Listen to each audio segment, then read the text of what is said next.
Welcome to everybody.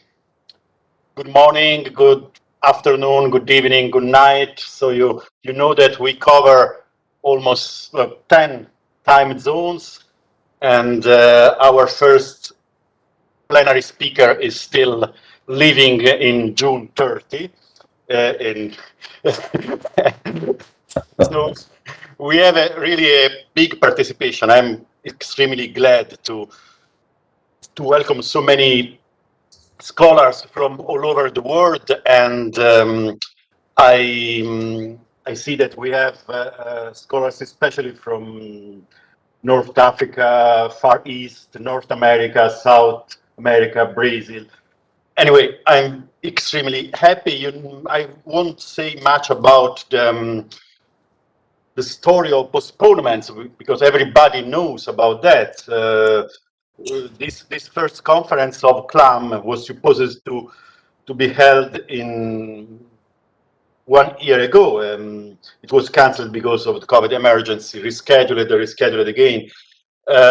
I will say something about the CLAM, but so few sentences. But before that, it's time for institutional greetings. So our host, University of l'Aquila. Our host is University of l'Aquila, and I will give the floor to Simone Gozzano, Vice Chancellor of the University of l'Aquila, and he also founded a Center of Studies on Transcodification. So he's the best person to give the institutional greetings. Please, Simone. Thank you, Massimo, and welcome everybody to the virtual world of l'Aquila, basically, because I cannot welcome you in l'Aquila physically. It's quite an honor to have such a parterre and a number of hosts and keynote speakers here, because it seems to me that the ranging and the wide-ranging is not just physical, but also conceptual, intellectual, given the presentations title that have been seen on the conference program. And it seems quite interesting for me as a philosopher, because I think that the first problem in transcodification is that our thought really transcoded into our language appropriately? We still don't know in a way from a philosophical point of view. And I will gather insights and suggestions from all you on these very different ways in which you have transcodification get managed. So welcome back, and welcome again, and I'm sure you will have a profitable and interesting conference. Thanks a lot. Thanks a lot, Simone, and you're right, there is a lot of philosophy of transcodification to do, and we will try to do that. And now I give the floor to Agnès Petot. She will talk on behalf of ICIS, International Society of Intermediate Studies. Please, Agnès. Hello, everybody, dear organizers, dear fellow conference participants. I would like to greet you all on behalf of the International Society for Intermediate Studies, which is an academic society whose scope is very similar to the International Comparative Literature Association's Research Committee on Literature, Arts and Media, which made this conference possible. I sincerely hope that these two organizations will be able to connect and collaborate in the future, as we are all engaged in researches that concern interart and intermedia phenomena. Now, for those of you who are perhaps not familiar with this association, I would like to say a few words about ICIS, and I would like to show you a few slides as well, if you can see it. So this society was founded in 1996 with the aim of promoting intermediate research and postgraduate education by means of conferences, seminars, and research projects. At the beginning, it was called NORSIS, Nordic Society of Intermediate Studies, as its members were mainly researchers from the Nordic countries of Europe, Sweden, Denmark, Norway. Soon, however, more and more researchers from outside this area began to take part in the events organized by the Society. So in 2013, on the occasion of a large-scale conference, which attracted participants from all over the world, it made sense that the name should be changed into International Society for Intermediate Studies. So actually, I was one of the people who organized this founding conference at the Sapientia Hungarian University in Cluj, Romania. And Marilo Ryan, who will be one of the invited speakers here, was also a keynote speaker at that conference alongside Henry Jenkins and Joachim Pech. So if you're interested, you can still watch these keynote speeches online on our website. So ICIS organizes such large-scale conferences biannually, and the next conference will be held in 2022 at the beginning of September at Trinity College in Dublin. The working title of this conference is In Between and Across, New Directions, Mapping and Contact Zones. This, of course, may change slightly until the final call of paper comes out, sometimes in the next months, probably. So about ICIS, anyone involved in intermediate research may become a member. Perhaps some of you are already members. Membership in the society is free of charge. There is no annual fee. And you can become a member by joining an email list. The link is available on the website of the society. So you should check this out. It contains lots of useful information. And I'm going to stop sharing this now. Some final words. When we speak of intermediality, I think we tend sometimes to forget that mediation is always between people. On both ends of a book, of a film, of a painting, etc., there are people, and there is a real world. People who make them and who read them and look at them. Events like this conference are good occasions to remember this simple truth. Texts do tend to have their own lives, but scholarship is also about connection among people with ideas. I would like to thank the organizers for going ahead with this conference despite these really hard times and making it possible for us to meet, even if we can only do it not face to face, but screen to screen. So welcome everybody. On behalf of the International Society for Intermediate Studies, I would like to extend warm greetings also on behalf of its chair, Professor Lars Ellerström. And as for me personally, thank you for inviting me. I wish all of us an inspiring and memorable conference. Thank you.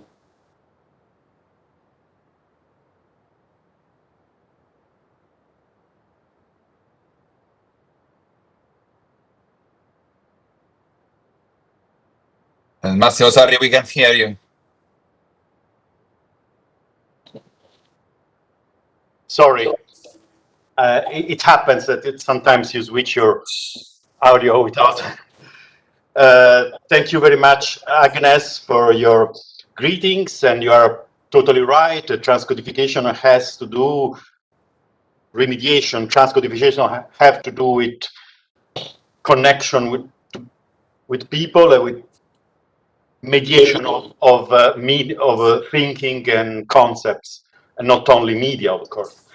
And yes, now first of all, I want to warmly thank the organizing committee of this conference. It wasn't easy to organize a conference online with 10 time zones. So I like to thank Doriana Legge, Mircolino, Mattia Petricola, Gianluigi Rossini. Wonderful team. They helped me a lot, and I'm really very grateful. And something about the CLAM, so the International Comparative Literature Association on ICLA, promotes research through some research committees. There are some permanent research committees or short-term committees. CLAM is a short-term committee. We just got the renewal. We now begin our second term of 3 years. The first workshop was in Vienna, and was on Gesamtkunstwerk, on total work of art. And the CLAM, together with, I published the first book of CLAM together with Marina Grishakova. She's the vice chair and she will be our plenary speaker. And then we had a workshop at the ICLA Congress in Macau in 2019. And the proceedings are online in the Italian review Between Transmediality, Intermediality, Cross-Mediality, Problems of Definition, editors Hans-Joachim Backe, Mircolino, and myself. And now this is our first big conference. As you, I don't want to make an introduction to the conference because it's such a rich conference, and I just want to stress the interdisciplinary dialogue that we will have. We have many approaches: comparative literature, media studies, cinema, performance, TV series, visuality, paintings, photography, contemporary art, and so I think that it will be, I hope, I wish it will be a successful and intense conference. We also, when we were thinking about in-presence Congress, we planned some performative events, but of course online it can't work, but nevertheless we decided to have one short event tomorrow after the plenary session with Marie-Lou Ryan, immediately after, just a short intermission. It will be very short because we all know that to attend a Congress online can be extremely tiring. But we still wanted to have a contact with the universe of creativity. Remixed, the cinema is a group of Italian artists that work on intermediality. As a matter of fact, they remix classics of the cinema with music, with the music that they play live, and that they made a video for us. And Mircolino will introduce this event tomorrow. Yes, I won't talk about the publication, but we have now a series of the project of excellence of the Department of Human Sciences in L'Aquila with the publisher De Gruyter, and I think that will be the final product of this conference will be there. I think that now is time to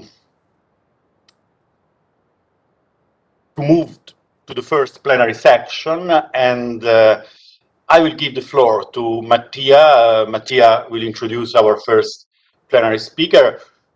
Mattia, if you want to say anything else about the practical aspects of the conference I forgot, please do it. Of course. Before introducing Sean. Thank you, Massimo. I can't believe I'm saying this, but we are early. We are 10 minutes early, which is absolutely wonderful. I will try to make the best of it by saying a few practicalities about Jitsi Meet, because here on WebEx we have an IT technician, we have a very highly surveillance environment in which every problem we might have can be figured out by our IT technician. When traveling on Jitsi Meet, we will be in a different environment. And so I wanted, just before we get started, to point out a couple of I won't say bugs, I will say issues that might happen. One thing that you might have noticed is that for somebody, when you share your screen on Jitsi Meet, you will have a sort of weird Inception-like mirror within a mirror effect. So you will see your screen mirrored infinitely within your own screen. Do not panic. That's totally normal. That's a common issue with Jitsi Meet. It's actually a good sign. It means that your screen sharing is working. So this weird mirror effect will disappear just when you move your screen from your camera to your PowerPoint presentation or PDF or whichever material you will be using to present. So do not worry, it's just a bit weird, but everything is it's actually a good sign. And we recommend once again that you use Google Chrome for the parallel sessions on Jitsi Meet. That's just a precaution, since Jitsi Meet is a relatively young platform and it's known to be much more stable on Google Chrome than on every other browser. And one last thing is that if by any chance you cannot manage to connect your camera on Jitsi Meet while on Chrome, it might be due to the fact that Google Chrome has not been authorized to have access to your camera. So this is quite easy to fix on a Mac. You just go to System Preferences and then Privacy Settings, and then you will have an option for screen or screen sharing or camera access, and you will just have a little checkbox, and you have to check Google Chrome. I don't know how this might work on Windows, but I believe if you just Google something like Windows access camera Chrome, you might be able to find a solution. So these were all the technical issues that remained open that we not had the opportunity to address in our practical info session. For everything else, for any other issue, any other problem, or just for guidelines for both presenters and chairs, please, you are warmly encouraged to read the practical info session on the CLAM website, which is clam-icla.com. And for chairs who will be chairing or who will be the presidents of our session later today and in the afternoon, if you encounter any issue of any kind, please write immediately to us to the email address of the CLAM conference. And if a member of the organizing committee is not already there in the session, one of us will jump in and help you as soon as we possibly can. So that's it for the technical and practical issues that remain unresolved. And I'm going now to introduce Professor Cubet, who will be our first. Massimo. No, just I forgot also to thank Maurizio Cironi, who is our technician, and for the technical support during the. And I forgot also to say that so CLAM. So I said that it's a research committee of the ICLA, but I forgot to say that you can become member of CLAM if you want, just to apply and send an email to me or to Marina. And so CLAM is research committee on literature, arts, media, and I just wanted to stress that we accept any kind of intermediate studies on. It's not. it's not confined to contemporary mediascape. We also promote research on ancient world. There will be a couple of sessions on ancient world, on any age or culture, because mediation and transcodification of media, languages, culture is a universal and widespread phenomenon. Just if you want to be member of ICL, ICLA is another stuff. It has to do with the international congress. The next international congress of ICLA will be in Georgia, in Tbilisi, in Europe, Georgia, Europe. But I don't know which will be our next workshop or conference, our CLAM, but of course you can keep informed visiting our website. Sorry, since we had still time, I wanted to to make the best of it. to make the best of it. Now we are totally on time, so it's. I give the floor again to you, Mattia. Thank you very much, Massimo. So I'm going now to introduce Professor Sean Cubet, who will be our first keynote for today.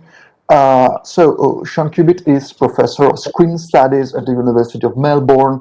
His publications include The Cinema Effect, Ecomedia, The Practice of Light, Finite Media, and Anecdotal Evidence. He is a series editor for Leonardo Books at MIT Press, and his current research is on political aesthetics, eco-critique, and practices of truth. So, Sean, you have the floor. Oh, thank you, and mille grazie, Mattia and Professor Fusillo. It's an honor to be here. Distinguished colleagues, I'm honored. I would also like to acknowledge the Bunwarang people of the Kulin Nation, on whose traditional and unceded lands I live and work here in Melbourne in Australia, and acknowledge their elders, past, present, and emerging. So I shall now attempt to share my screen. No. Yes, there we go. I hope that's sharing now. So in 1936, Sigmund Freud wrote A Disturbance of Memory on the Acropolis, recalling a visit he made to Athens with his brother in 1904, 22 years earlier, a generation ago, as he writes. The anecdote involves an unexpected and inexplicable feeling of despondency that came over the brothers at the idea of traveling to Athens. And Freud, when finally he stands on the Acropolis, finds himself thinking, so all this really does exist, just as we learnt at school. The explanation he offers, that both despondency and disbelief stem from a sense of guilt at surpassing his father's poverty and limited horizons, is less interesting in approaching our topic of transcoding than his description of his sensations at the time of the event. He describes, too, a sense of surprise at the real existence of Athens, and an even greater shock at discovering that as a schoolboy he had somehow doubted its existence. Motivating both, he argues, was disbelief that he would ever stand on the Acropolis. This doubt of a piece of reality, he wrote, was doubly displaced in its actual expression. First, it was shifted back into the past, and secondly, it was transposed from my relation to the Acropolis onto the very existence of the Acropolis. Freud speaks of this sensation of incredulity as derealization, akin to déjà vu, only now not the memory of the present analyzed by Virmo, but a projection of a disturbed present onto a false memory of the past. Although for Freud, ultimate explanations always lead back to infancy, this disturbance of memory suggests an opposite temporality, a retroactive generation, planting the cause of present derealization in a doubly remote past, a memory from 1936 of an event in 1904 that recalled a childhood in the 1860s. Not so much an anachronism then as an anachrony, in this case affecting not narration, but the biography that each of us constitutes for ourselves out of our memories and our present circumstances. The past may be unchanging, but memory works constantly to remake the conditions of its own existence. Anachrony involves at least the doubling of moments of life, a memory of an event and a memory of remembering the event. And the possibility, perhaps even just the suspicion, that the act of remembering not only reinforces, but creates memory. Memory, in other words, is retroactively performative. It brings about the situation it envisages, and in the process of remembering makes memories actual and memory itself possible. Freud's experience on the Acropolis was not an aberration of memory, but a moment when it revealed itself in action. Like one of Foucault's archives, it doesn't so much record a life as bring it about. I suspect there's something here to pursue as we try to understand what happens when stories are remediated, texts adapted, ideas translated, and memes recirculated. Recording and archiving only complicate the curious auto-generation of memory from the present. Now, icons and mirrors have always been as suspicious as they have been magical. Technological media have not dispelled that combination of distrust of and respect for the doubling of the world. Recording has obsessed practitioners of the moving image and their philosophers for 120 years or more. Digital imaging has only made the issues more pressing. The succession of images in analog film already perplexed Bergson's generation, but at least in each flash of the frame on screen, a whole image, discrete, complete, and in its presentation unmoving, was present to the viewer. But even analog images are complicated in terms of when the image exists. The duration of exposure can be significant, as Benjamin noted in his little history of photography. And anomalies like lens flares occupy phenomenologically different temporalities to the scenes they portray. Once the film frame has been exposed, other times intrude. A photographic image is latent on the raw stock after exposure, but before fixing. Then it resurfaces, transformed, but as a negative. A negative must be printed, an operation whose duration is critical to the visible image. And many prints may be struck from a negative in different ways at various points in time. Even under archive conditions, the afterlife of films and photos in albums and drawers involves change. Colors fade, chemicals in the film strip interact, environmental factors work on surfaces and substrates slowly or swiftly. We might call it decay, but this archival afterlife is immensely productive, as Bill Morrison's films so often reveal. Exemplary collaborative works of human intentions, technical mediations, and natural processes. All these observations are also true of digital images, albeit in subtly or sometimes strikingly different ways. Digital images are never still, as scans, the sort of thing we're looking at now, they are never entirely present. They're always coming into being and vanishing. TCP IP protocols and MPEG and other codecs underpinning transmission and display actively process the visualization of files on screen in real time, which itself is a duration. Freud's disturbance of memory and the multiple co-temporalities of moving image media often converge. The phenomenological and ontological aspects of phenomenon that is already multiply in specific films and digital video. So I want to start with one sequence itself already multiple. And this is the sequence from Scorsese's The Departed, which was made available through the conference site. This film takes its cues from Andy Lau and Alan Mack's much praised Infernal Affairs and its two sequels, but also from American film noir. The plot of both films involves an undercover cop planted in a gang and a gang mole working in the police, already a doubling. Like Infernal Affairs, the character development of the protagonist plays on the fallibility of memory as they begin to lose their sense of identity.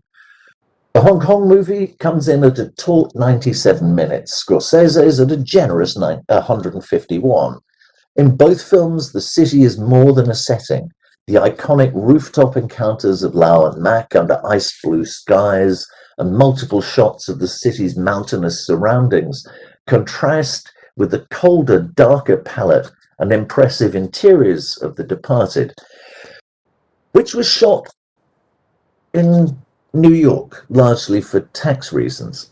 Hong Kong plays itself, but New York doubles for Boston for much of The Departed's running time. Both films are contemporary set, Infernal in 1999, 2 years after Hong Kong's return to China from British rule, The Departed in 2006, although it owes some characterization and detail to a notorious crime boss from the 1970s. The ethical vertigo of Infernal Affairs may belong to those first steps into independence in the last years of the last century. The Departed seems weighed down by the legacy of the 20th century as it curtails the spurious optimism of the early 21st. Both films were shot on 35mm, but Scorsese went for a digital intermediate, a digital double of the analog negative. The opening sequence of The Departed not only has a surprisingly analogous structure to Freud's anachronous anecdote, but its sound design opens a door onto dissonance in contemporary film, and I hope to show contemporary media more broadly. So in that clip, the Warner's logo rolls in silence at the start, with faint birdsong and street noise gradually rising under the company credits and black frames that follow, including the text, "Boston, some years ago." The first image cuts in to shouts and scuffling in grainy 16mm. Men are fighting in the street. In the montage that follows, it is hard at first to decipher whether this is historic or a shot restaged to look like library footage. Many of the shots are news coverage of the notorious white riots directed at school buses and their police guards during Boston's desegregation policy in 1974 to 76. Costello's voiceover begins, including a vernacular history of race and gangs in Boston. At this stage, we can't know if he's speaking in the diegetic 1970s. Over shots of school buses, the first notes of the Rolling Stones' "Gimme Shelter" begin, a track Scorsese also used in Goodfellas and Casino. The track appeared on their 1969 album Let It Bleed and features in the title and throughout the Maysles Brothers' 1973 documentary covering the Stones' 1969 tour of the states that culminated in the murder of an old audience member at the hands of motorcycle gangs during their set at Altamont. The song is dropped down the layers of sound when the library footage of an African-American interviewee, one of the very few black faces we see in the movie, shows him saying the events, the segregation riots, put hate in your heart. Stock camera work pans loosely over Boston's rooftops and the Charles River, zooming in on a neighborhood as the voiceover tells of an Italian gang taking over a part of the city. Here we cut into high-resolution 35mm, a tracking shot following Costello as he walks through a garage, silhouetted against doorways, in shadow between them. We're now in a different time to the library footage, but the voiceover still isn't synced with the actor, who takes a flamboyant drag on a cigarette halfway through a line to show he's not actually recorded in sync. The dialogue here takes on a structure approaching Freud's disturbed memory. 20 years after an Irishman couldn't get a fucking job, we had the presidency. May he rest in peace. This gives us another set of dates. 1961, the Kennedy inauguration, and 1941, the year the US joined World War II and brought in a lot of labor reforms. We can presume that the action we're watching is no longer historical, but is indeed Boston some years ago. There's an ambivalence there in the English. It could mean a period of years ago or in multiple different years in the past. In the dialogue scene that follows, Gimme Shelter continues, increasing and decreasing in volume around the speeches, clearly not a part of the diegesis, for example, of the store location. Dissonant because never anchored in synchrony with the image. The song's function changes constantly. Over the library footage from the 70s, it indicated the tenor of a moment in history. One Stones biographer describes it as no rock record before or since has ever so completely captured the sense of palpable dread that hung over its era. Later, it's more generic, bad boy music, a continuum of danger and rock and roll over the decades. At this point, Costello talks to a child in the store, identified as Johnny Sullivan's boy, living with his grandmother, and he offers him a job. Cut to the Sullivan kid as an altar boy, the piety interrupted by a return of the voiceover criticizing the church, over a cut that takes us back to the garage, this time with the young Sullivan listening to Costello's speech, no longer in voiceover, but finally in sync.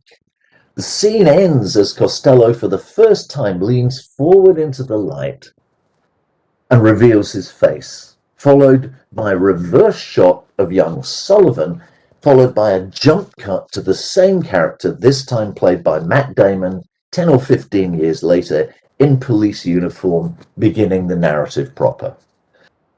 The trope of the hidden face emerging into the light was a speciality of John Alton, director of photography on Anthony Mann's T-Men from 1947, cited by Scorsese as a source for The Departed, as is the dramatic X interrupting the camera's view of a character, specifically mentioned by Scorsese in the same interview. Here it is passing in front of a tracking shot of Costello. This evocation of the earlier cycle of American film noir overlays the Hong Kong source, layering the stylistic provenance of the look of the 2006 film in parallel with the complex of dates structuring the monologue.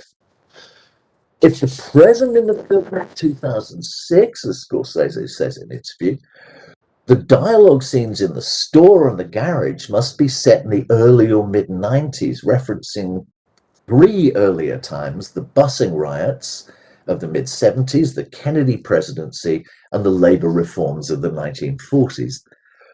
Given Costello's apparent age, the gang wars of the 70s are probably his own memories. His recall of the Kennedy years belongs to the construction of an imaginary community, as Benedict Anderson would say, although in this case not a nation, but the Boston Irish. Here, memory is no longer personal, carrying a freight of experiences whose precepts could be handed on to a pre-juvenile recruit. Instead, it's part of the construction of a collective distinguished from its neighbors and its government, for which the Romance languages have the incisive phrase noi altri, we others. The reference to the 1940s is pure history, legitimated by the line of dialogue about being good in school, a surrogate memory conveyed institutionally. These stacked incidents of incommensurable modes of naming and recounting the past, matched by the shift from 16 to 35 millimeter, and by the drifting relation of Costello's soliloquy from non-diegetic commentary to diegetic dialogue, carry through to the fluctuating work of Gimme Shelter, at once archetypal macho rock, the prototype of bloated stadium anthems, an uncompromising rip-off of African-American blues and soul, and a homage to it, especially at the moment when the edit privileges Mary Clayton's storming delivery of her part in the duet with Mick Jagger. The racist history of rock music is only amplified in the racism of Costello's monologue. But the verbal element of the soundtrack is presented as a sociological observation of collective identity formation and its processes of violent exclusion, demonstrated in the brief flashback to a long shot of the execution of an Italian-American couple on the beach near Logan Airport, which, after a medium close shot canted steeply upwards to Costello's amused reaction, includes his accomplice's recommendation that you should see somebody, implying that Costello's laughter is not just antisocial but schizophrenic, a personalized effect of a communal differentiation. Costello's dissonance is congruent with Freud's derealization. The formal properties of Scorsese's sequence mimic the temporal displacements of Freud's anecdote. Actually, I hate this picture. I'm going to move back. The divergent recollections of past times, and especially the retrospective action of the present on the past. The dominance of the Irish mob in the 90s and 2000s produces a history memorialized by and for the victors of a half-century of conflict, which in turn ratifies the brutality of the present as it rewrites the past in its own image. The symptom of this process, however, carried by the movement of the song from the 70s to the 90s to the 2000s, is a deracination of multiple presents acted out in the cracked symmetry of the two moles narrative.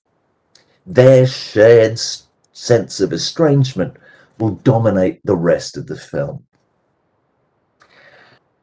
Now, the process of a narrative always reformulates what we remember now of what went before. What we've already heard and seen takes on new meanings, but it is also re-remembered in new ways. Freud seems to indicate that this is true of biography as it is of fiction. I suspect we can also make a statement on this basis about aesthetic objects. In the Kantian tradition, the artwork is autonomous. Silent cinema aspired to this degree of autonomy. Charlie Chaplin wrote of the universality and medium specificity of films without dialogue. Film was true to itself as a purely visual medium. Synchronized dialogue could only falsify it. But unlike Eisenstein and his colleagues a few years earlier, Chaplin stopped short of espousing a non-synchronous, contrapuntal use of sound. There's ample evidence of audio montage in Thelma Shoemaker's cutting of this sequence from The Departed, though she also uses the adherence of sync sound as one option amongst many, a kind of special effect. Silent cinema posed itself as autonomous. I think it becomes doubtful whether sound cinema can be autonomous, but that lack of autonomy I want to show helps us understand that the artwork has never been autonomous. Now, this sequence indicates a significant dissonance in contemporary film. The Departed isn't an autonomous artwork. It does appeal to human interests, notably here when it demands we make a judgment of Costello's racism, his sexist treatment of a pubescent girl, the murder, and luring a child into the criminal underworld. More significantly, it makes it clear that the film does not contain in itself the reason why it is so and not otherwise, as Coleridge wrote of the well-made poem. Not only is The Departed dependent on technical equipment, engineering standards, and the global bodies that oversee them, supply chains, raw materials and energy, investment markets, and the English language, God save us, it makes its contingency on external matters clear through its direct recall of history. Like any movie, it reprocesses history in the same way it reprocesses iron and sunlight. But unlike any movie, it places that reprocessing at the front of the film, ensuring we understand that the history it recalls took place only for the collective who believed at a certain moment in the mid-2000s that they were victorious. The effect is vertiginous because the inference is that any historical memory, any historiography, is necessarily fictive, and so is any identity founded on believing it. Kant's aesthetic of the artwork leads to this, that the work is not a self-defining whole. My hypothesis, which has been cooking all the way through this rather long analysis of Freud's disturbance and the opening scene of The Departed, concerns the non-identity of cultural artifacts and of subjectivity, and ultimately of any artwork and any appreciation of it. If we take the opposite point of view, we could say that The Departed is a flawed film because it cannot support itself, but requires materials, techniques, and most of all, histories that pre-existed. The histories that have preoccupied me so far appear as intrusions into the formal unity of the work. An ideal film, in this view, will be the bearer of a structural perfection which it transports from source to spectator. And that is the formal diagram of Claude Shannon's mathematical theory of communication. The Shannon theory was developed to guide engineers at Bell Laboratories constructing the new telecommunications networks of post-war suburbanization and the office boom. It aimed at maximum efficiency in delivering messages by excluding noise. In the 21st century, this theory is hegemonic, the dominant ideology. Not because everyone believes it or even knows it. A hegemony is all the stronger for being unnoticed, but because it is the structure that dominant forces use when they dominate. It underpins information as the commodity form of knowledge, the key commodity for contemporary capitalism, from logistics to social media, population management to finance. An information system is any network designed to carry messages from A to B. Messages are defined as signal, and any extraneous material in the system as noise. Noise can arise from beyond the system in the form of electrical interference, or it can arise inside a system from technical problems like faulty clocks and clashing instruction sets. It can also arise from redundancy, especially repetition. As Jussi Parikka notes, noise may come from outside, but it is included in this diagram. And it's included in the definition of signal, of the message as a signal to noise ratio. So it's included in the very definition. A statistical theory, Shannon's proposal described external noise as excess randomness and internal noise as excess probability. Information lay in the sweet spot between too much difference and not enough. Information needs to be a difference that makes a difference, in Bateson's classic definition. In the original theory, engineers strove for a way to minimize forms of entropy. Wiener's cybernetics would further define the goal as homeostasis. Now, noise appears in systems as glitches, stutters, pixelations, pictures breaking up, interruptions in sound. Most systems are robust enough to correct for these problems, so they are merely distracting. And most viewers are used to listening past the scratches on their records or the stutter on their video feed.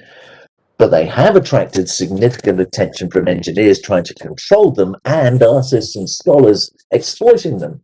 as points of weakness where, depending on your viewpoint, systems reveal their materiality, functioning, and vulnerability, or make possible interventions at the level of the medium with aesthetic or political potential. The grainy clips from old news footage and the distracting changes that alter the relation between Gimme Shelter and the disparate times shown in the vision track in our sequence would be an example of such a glitch, operating ambiguously from within and beyond the system we call the departed. The film as a whole would normally strive to assimilate these interruptions into its formal system, rather in the way that an instigating special effect is explained in the course of a science fiction film. It's how it does that that is of interest and that requires a critique of classical information theory. Noise is extraneous to signal. Noise manifests as a glitch. A glitch is how noise appears in the system. Noise is an occurrence. A glitch is at root an index of a noise source within or beyond the system, but once it appears, the glitch acts as a symbol, like a sudden involuntary cry in the middle of a sentence. A glitch operates both as an extra-linguistic index, but also as a grammatically manageable phoneme, a punctuation mark, a phatic connection, a rhythmic marker. Ultimately, it's always recyclable inside the lexicon and grammar of the system as a signal. The anachrony of glitches is formed by this double role as interruption and evidence of an interruption, both external to the system and integrated in it. A glitch retains its radical potential not because it risks breaking the totality of the system, but precisely because it does not. Both within and without, events and symbols of events, glitches are non-identical. The ease of their assimilation thus points to a conclusion that Shannon had not expected. Communicative systems, precisely at their most efficient, require the very thing they define themselves by excluding. Information, the difference that makes a difference, is non-identical. To the extent that they act as if they were closed systems, artworks and telecommunication networks alike contain in themselves the reasons why they are otherwise than so. So if, and it is a big if, memory is a system in the terms of the mathematical theory of communication, then it operates on information. Information is data processed and stored, or data during processing, which is how storage works in relational databases nowadays. Memory, like film, gathers data about the world.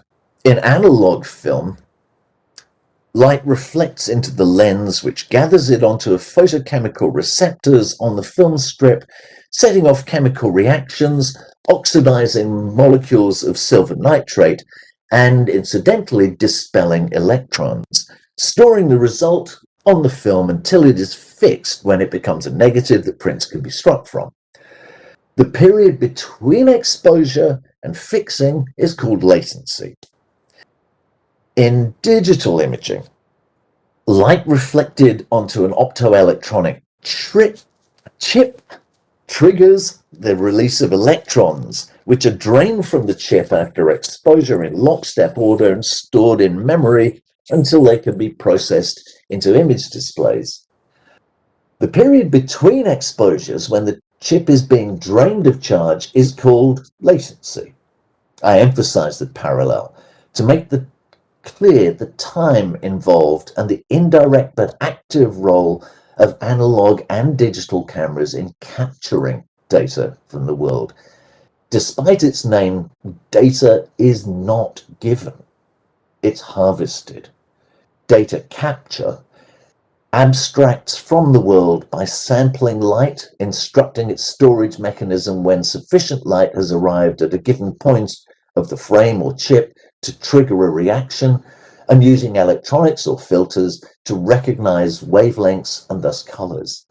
Abstraction occurs in both, chemical in one, numerical in the other. Abstraction seizes the useful parts of the world for the system and prepares them for the system's processes and goals. Capture is akin to and built on the model of colonization. A territory is claimed, valued elements taken, and the waste left behind.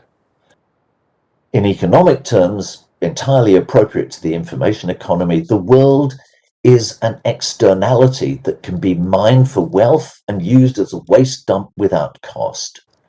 Whatever we might think of as the reality that is left out of image processing or data processing more generally, from the point of view of an information system, it is waste. In Freud's account and in The Departed's opening sequence, the oddity of memory is that it does not eject its waste product. The glitches in Freud's recall and The Departed's historiography are symbols or symptoms of noise, that is, of all that has been excluded from memory and film as systems. They mark the integration of waste into any meaningful system. Any information system capable of assimilating glitches as symbols processes them alongside more conventionally formed data. This has been true of montage since Méliès's camera jam, turning a cart into a hearse. In our times, the industrial harvesting of human behaviors in the form of social media, governmental and financial data has reached such levels that vast swathes of our activities have become predictable. Consumer capital thrives on the data harvest, and even more so on derivatives created by placing old and new data in relational databases that ceaselessly process new configurations from stored information. This works as long as there's enough profit to be derived from consumption and debt, the two major engines of 21st century capital. The problem is the falling rate of profit and finite potential for growth in a wholly predictable system. Today, especially in the vanguard of finance capital, risk is no longer a danger to profit making. The increasingly predictable behaviors of increasingly disciplined consumers is such that the system now seeks out pure randomness, wholly unexpected and unpredictable events in order to leverage those differences into profit. Disaster capitalism is not an aberration. It is the new normal. The gangster economics that so fascinate The Departed are integral to this new formation, from Boston gang wars to the Trump presidency. Criminality operates in the same way as climate disasters. They are unpredictable changes, therefore inputs of data that capital can turn to profit in the form of differences that make a difference. As Jonathan Bella demonstrates, social differences produce differences in wealth. Profit is privation. The efficiency of markets is measured by how successfully they move money from A to B, and we know from observation that this system is lumpy. Wealth accumulates in vast sums that we know as corporations. The exchange of like for like results in noise because it does not produce difference. The random exchange of unlike things is noise because it is repetitive. The invisible hand of the market ensures that private property produces privation as much as it produces properties. Nature has to be excluded from the market because it is both equitable and random. A curious upshot of this is that some of the nature that has to be excluded, that actually becomes waste, is human nature. In the first lines of the film, Costello says, I don't want to be a product of my environment. I want my environment to be a product of me. In the same talk that gave us his definition of information, Bateson gives an insight into this gangster theory of economics and the concept of environments as externality and waste when he says, the last 100 years have demonstrated empirically that if an organism or aggregate of organisms sets to work with a focus on its own survival and thinks that is the best way to select its adaptive moves, its progress ends up with a destroyed environment. It has, in fact, destroyed itself. Capital wants to destroy its environments. It is always believed that the creation of wealth is the sole good and that the world is well lost in its pursuit. On the way, it abandoned the idea that wealth had a function beyond accumulation, that the purpose of wealth was to consume. Now that consumption has become a source of information and therefore of more wealth, it's no longer the teleological end of profit. The old capital, symbolized here by Gainsborough's portrait, the double portrait of the Andrews, the old capital sought to create wealthy individuals. Its art was the art of perspective that made its spectator the center of their universe, the master entitled to enjoy every pleasure. Today, capital seeks only profit, profits derived from profits, profits without end or purpose. Its art is data visualization. Spreadsheets, databases, geographic information systems that place their spectators in the position of managers. The move from magisterial to managerial is a move from personal enjoyment to impersonal accumulation. In the process, pleasures, however mutilated by biography, fly out the window. Capital no longer needs our satisfaction. It needs our novelty, our randomness, our unpredictability. It needs us to be mad. Montage, pioneered by Méliès in the surrealist tradition, was to be a gateway to unconscious desires and affective flows between humans, technologies, and ecologies. Eisenstein's montage was to shatter bourgeois norms and release revolutionary potentials. Randomness, pioneered in art by John Cage, Nam June Paik, and their Fluxus co-conspirators, was to liberate the collective capabilities of humans and non-humans. It seems, from the perspective of the 21st century, that they did not demonstrate the relative autonomy of art, but that certain cultural forms predicted the forms of future economies, the economies we now inhabit. Today, when in economic accounts, but also in some environmental politics, even nature appears as a self-regulating communicative system, we confront the possibility that madness is not the exception and not only human.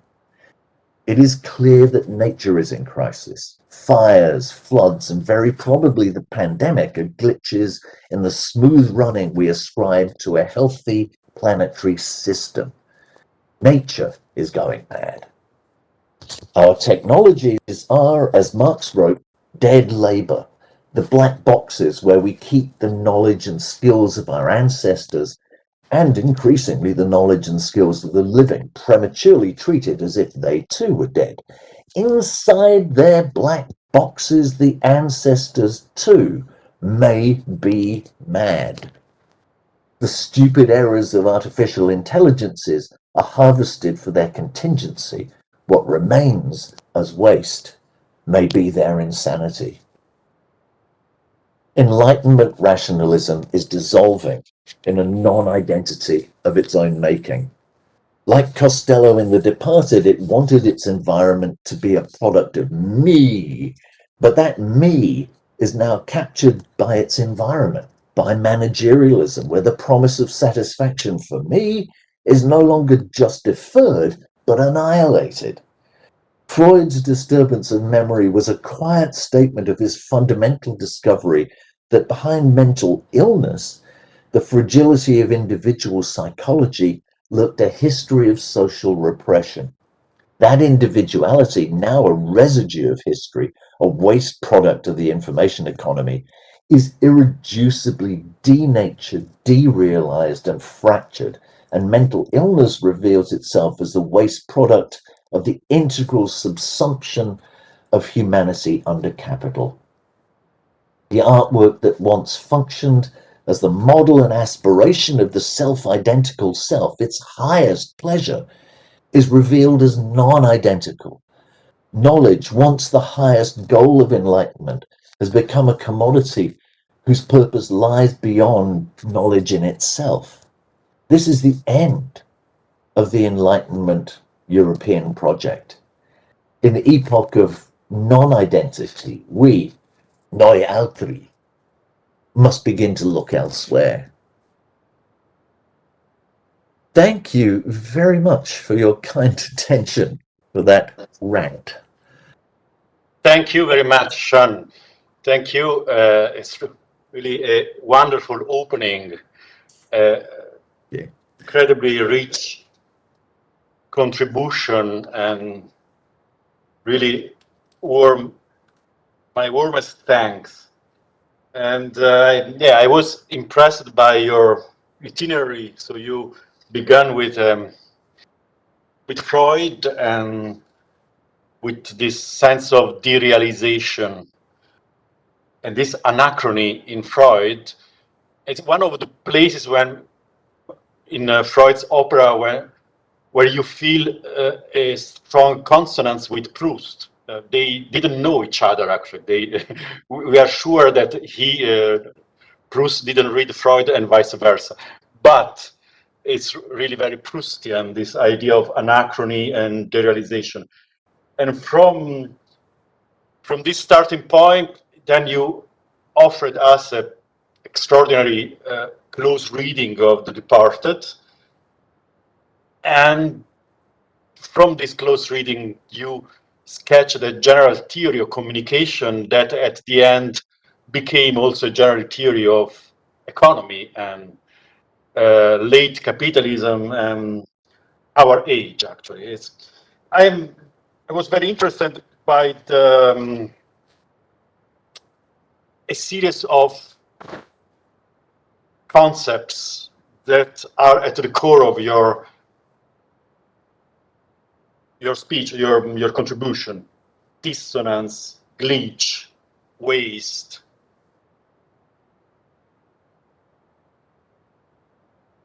anachrony, of course. Yeah, dissonance. As you know, one of the most important essays on 20th century music is Adorno's Dissonance. And I'm also glad that you mentioned the Fluxus and Cage, because Cage's work is a work on noise and identification of noise with music and the impossibility of a world without noise and without music.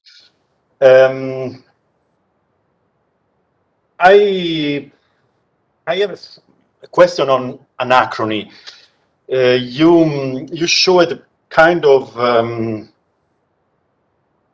subtle, not explicit anachronies in the usage of footage in Scorsese. But what about some adaptations? In your abstract, there were some hints to adaptation that you developed in your contribution differently. But I was thinking of Baz Luhrmann's movies, especially Romeo plus Juliet or Moulin Rouge. In this case, you have anachrony as a structural factor that produces noises, and this is also disturbing. It's the same effect that you find in a famous postmodern novel on Ovid's Exile, the extreme world, when you see Ovid going to the movies, for example. It's actually a novel about Ovid, but you also find movies or totalitarianism. This kind of anachronisms are really something more in the direction of noise and glitch. That is my question, but I was really overwhelmed by the richness of your talk. So thank you very much. Thank you. Oh, thank you. I probably haven't got a great deal to add there. I think the one thing that is still, I think, amazing, and maybe something that would be interesting to look at in the under the rubric of transcoding, is that we are all now pretty used to modern and contemporary art being very challenging, but it is still really difficult to get students to listen to Schoenberg, let alone Stockhausen.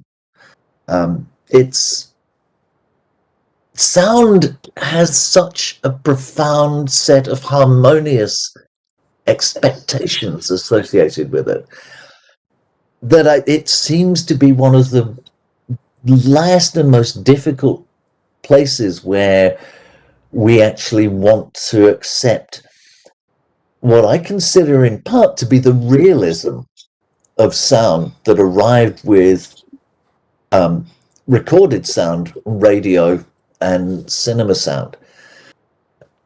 I just leave that as a further question rather than an answer.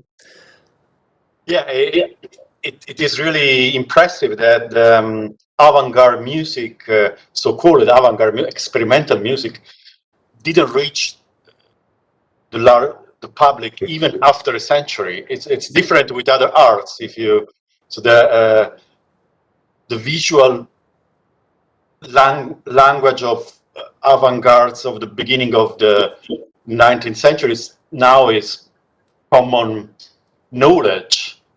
With music, it didn't happen. No. Okay, let's open the discussion.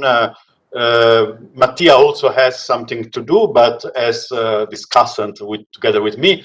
But I also ask the participant if they want to take the floor, they can raise the hand or activate the audio. Please do it. So yes, we have about 12 minutes for questions, observations, and discussion. You can raise your hand by pushing on the reaction button, and feel free to raise your hand and take the floor, activating your microphone and camera. If you are feeling shy, you can also use the chat to communicate with us. In the meantime, while we collect a few questions and observations, I just wanted to ask you if you could elaborate a bit on the portrait of the Andrews, which really encapsulates a whole worldview there.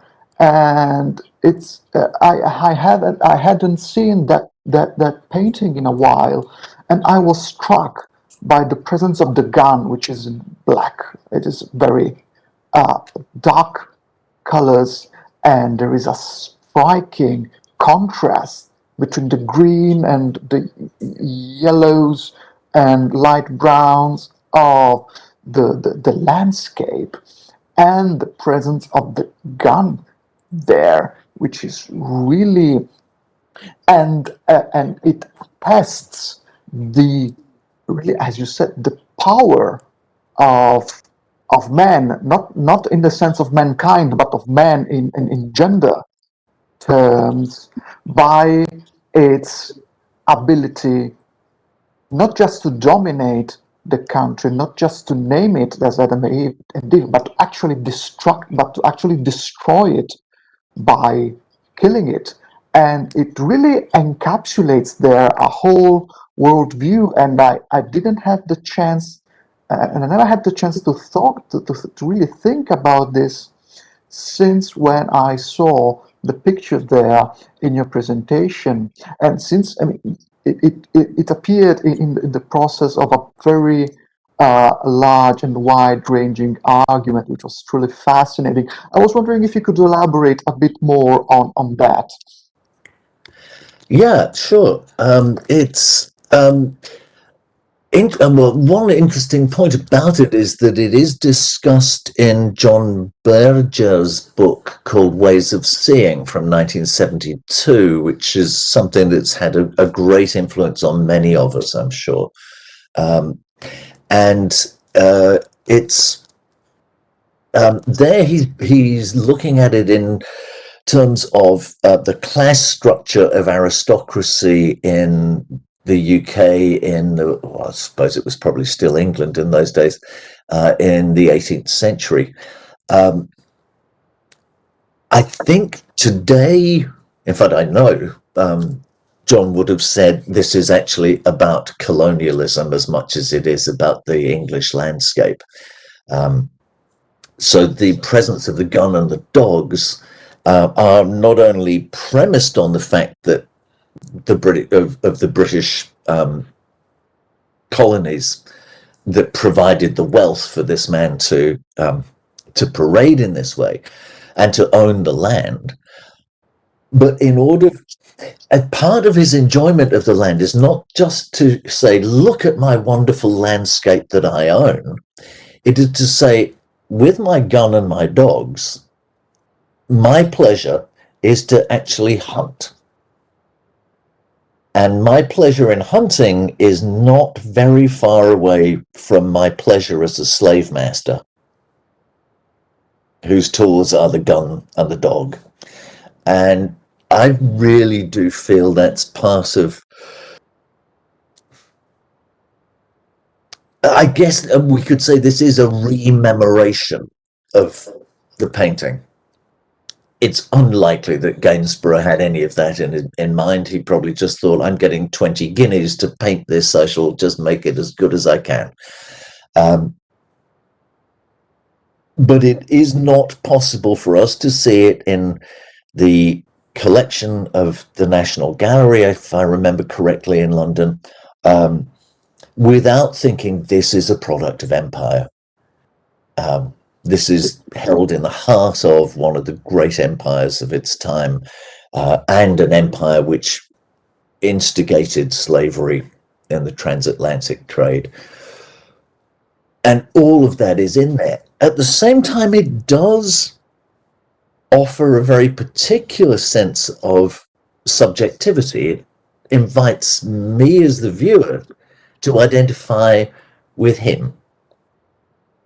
And it is only because we have all learned to think more critically that we don't wish to be in his position, we don't necessarily aspire to be there, that has changed us. What I think is really interesting is that it is, when we now confront an impersonal system and we ask ourselves, where is the agency, or what is the subject inside this? What is as Lacan might have said, the big A other, the l'autre. Then I think we still have to say that even though it is entirely mechanical, dehumanized, corporate, systemic, it is still functionally a white, male, rational individual on the model of Mr. Andrews circa 1758. Only he's become a corporate manager. Thank you very much. So now the floor is open, so please feel free to raise your hand whenever you're ready. Yes, I don't know how to raise my hand. I'm sorry, because I put Don't worry. Everybody. Yes, okay. So I raise my voice, which is another way to take part in. Thank you very much for your apocalyptic beginning, because I felt, yeah, I feel better since I'm gonna talk about Nathaniel West, Day of the Locust, which is also about a collapsing world. I feel closer to your idea, even though the setting is completely different. I was wondering, I mean, to 1 million things, because you, in a certain way, you went through the whole system of not only economic but also philosophical thought about the relationship between memory and image, which is something I really like working on. But anyway, I was thinking about Virginia Woolf's idea that.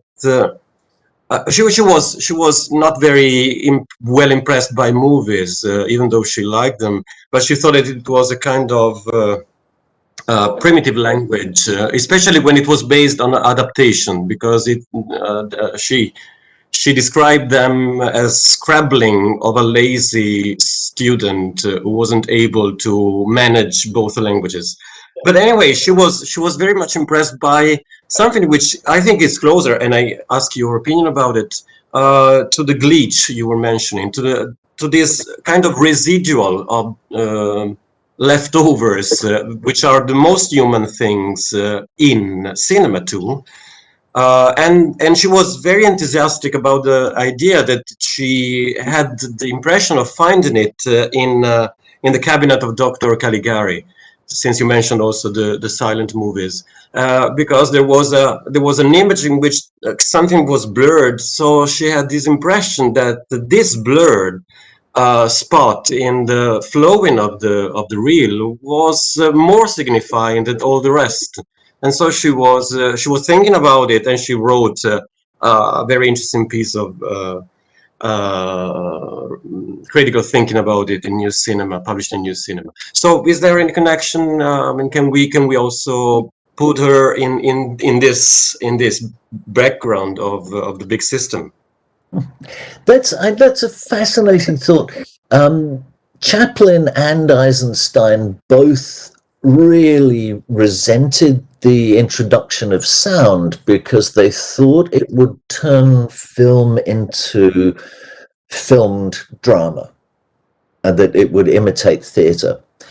And in their different ways, Chaplin in a rather more conservative way, Eisenstein in a more montage and avant-garde sense, wanted to retain the silent cinema because they felt it would resist that temptation. Or alternatively, with Medvedev and Pudovkin, Eisenstein also thought that we could use sound in a dialectical relation with the image. In my reading of it, what Woolf is thinking about is how to create what Benjamin would have called a dialectical image. That there is both the attempt to construct a kind of drama in Caligari, and there is the interruption of the apparatus that stops it being just a delivery of a dramatic sequence. And so it certainly is a close relative, and I think there's a discussion of almost theological nicety to have about when glitches occur spontaneously and when they occur by design. One of the problems about about thinking about glitch as truth to materials is that it does veer very easily towards a kind of aesthetic modernism, of a kind that began with the Bloomsbury group that Virginia Woolf was part of and then moved to New York in the 1960s. I think there is a distinction to be made, and it is partly because, like many subsequent artists, including many contemporary artists, the production of glitches in Caligari is actually deliberate, even though they didn't know what the result would be. So the thing was the result was unpredictable, but the fact that there would be a result was predictable. So rather like Pollock splashing paint. You don't know where it will land, but you know it will splash. Or if you're filming in a rainstorm, you know there will be raindrops on the lens. You don't know where they'll be, but you can predict that they will be there. What I think is intriguing about the contemporary glitch is that it is wholly unpredictable. And that is a theological kind of point. But I think it's significant because the more integral our systems become, as what Deleuze would have referred to as control, and more recent writers like Alex Galloway refer to as protocol, as these become more and more deeply entrenched in more and more aspects of everyday life, and especially I think with what I refer to as the real subsumption of consumption under capital, that there are fewer and fewer places for unpredictability to occur. There are fewer and fewer waste areas that are left out. So when Freud is writing, there is still a vast unconscious. The unconscious is a gold mine for Netflix and social media and Google. They love our unconscious because it can be mined. So there is a diminishing zone of humanity. What I think is interesting, and I follow here in the footsteps of writers like Antonio Negri, is to find within the new conditions where the positions are that we could take, not from outside it, by saying, for example, this is, I think, a very important question. Is language outside the digital system? Is it one of the exclusions? Because Shannon says the meaning of a message is of no significance to an engineer. It is only its signal quality. It's only its numerical quality, effectively. So maybe language is external to this, but I doubt whether language will allow us to actually work inside the system to bring down the system. It is our language of protest because it's left outside, and it can still be mined for grammatical expressions, recurrences and patterns, but its significance will always escape. So I think that's a genuine question. I think it's one that lurks inside Virginia Woolf's observations about Caligari. So thank you. It's a wonderful question. Thank you. Thank you very much. Thank you very much. We have a question from Mirkolino. Mirko, I need to ask you to be very quick because chairs will need to go to their room for the parallel sessions in 10 minutes. So we have time for one very quick question and a very quick answer. Will be very quick. And first of all, thank you, Sean, for your very interesting apocalyptic suggestions. They drive me to think about some relevant elements in the cinema of Werner Herzog, for instance, his poetical and aesthetic vision of nature. I think, for example, in several movies from Herzog, from the Agira, the Wrath of God, seem to the world beyond. There is an imagery about humanity. Humanity is considered, or better, the human presence is perceived as a glitch, as a disturbing noise, a disturbing presence in a aesthetical idealization of nature. So my question is very simple. I think what happens when in artistic creation we are led to consider humanity as a noisy presence in the memory of the world, in the possible memories of the world. Thank you. Yeah, I can't remember the title of Herzog's film about the destruction of the oil wells in the Iraq Lesson War. of Darkness. Lesson of Darkness. I think that might be the answer. This would certainly go to Vincenzo's question about the apocalypse. There is yeah, I think it's wildly difficult. I think Herzog's temptation, which much of his art is a story of resisting this temptation, is a temptation to the sublime, to see a world that exceeds the human. So he is constantly bringing us back to the question of this human and what it is. You know, of course, Latour says that we have never been modern. I think I wouldn't be the first to say we have never been human. And that may be perhaps a good thing, that we have never really achieved what we might be capable of. But I think partly the reason for that is because we have tried to see ourselves as distinct from both the natural world and from the technologies that allow us both to exploit it, but also to reconnect with it.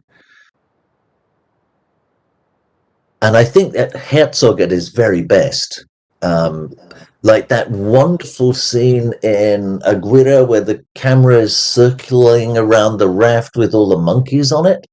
And you think, how can you do that? Why doesn't it scare the monkeys? How is it? It's the perfect collapsing of human, technological, and environmental in that sequence is worth a lifetime's practice in film. Such a great, poetic, marvelous moment. Thank you very much, Mirko and Sean. I hate to be the bad guy here, but as a chair, it's my job. So thank you very much. This has been a truly wonderful opening session, and chairs are advised to please enter the room of the sessions. They will be chairing in 7 minutes, so it will be 10:45 in Italy, and this will allow you to get host privileges before anyone else enters the room. And if you encounter any issue of any kind, just write to us, and a member of our team will be with you there as soon as we can. So thank you very much once again to Sean and to Massimo and to Agnes to all the people who participated in this opening session. Thank you very much once again, and enjoy the rest of the conference. See you later. Thank you very much, Sean. Thank you, Sean. Grazie tanto a tutti. See you later. Great. Take care now. Ciao, Lucia. Nice to see you here. Yes, it's 10:02. I think we can start. I'm delighted to welcome you to this keynote speech. Our speaker is Christopher D. Johnson. He is an associate professor of Spanish, German, and comparative literature in the School of International Letters and Cultures at Arizona State University. He is the author of two very important volumes, monographs on our topic. The first one is Hyperboles, the Rhetoric of Excess in Baroque Literature and Thought, published in 2010, and of Memory, Metaphor, and Abi Warburg's Atlas of Images, which was published in 2012. Today, Christopher is speaking about Baroque networks, think, event, expression, and I'm very eager to this paper as it includes many keywords I'm very interested in. Okay, Christopher, the floor is yours. I ask everybody else to turn the camera off and to unmute themselves so we have as much power as possible for Christopher. Okay, Christopher, please. Thank you very much, Helga. Thank you, Massimo, for the invitation. It's a pleasure to be here, as it were. My talk is in 4 parts. The first part will offer some theoretical and methodological considerations, and then the following 3 parts will explore various nodes of what I'm calling the Baroque network, or a Baroque network. Having just attended the last panel, or one of the last panels, it occurs to me again that I do not mention the Neo-Baroque in this talk, and there are reasons for that, which I would be very happy to discuss in the Q&A if you wish. And I think it will become evident in the course of the paper.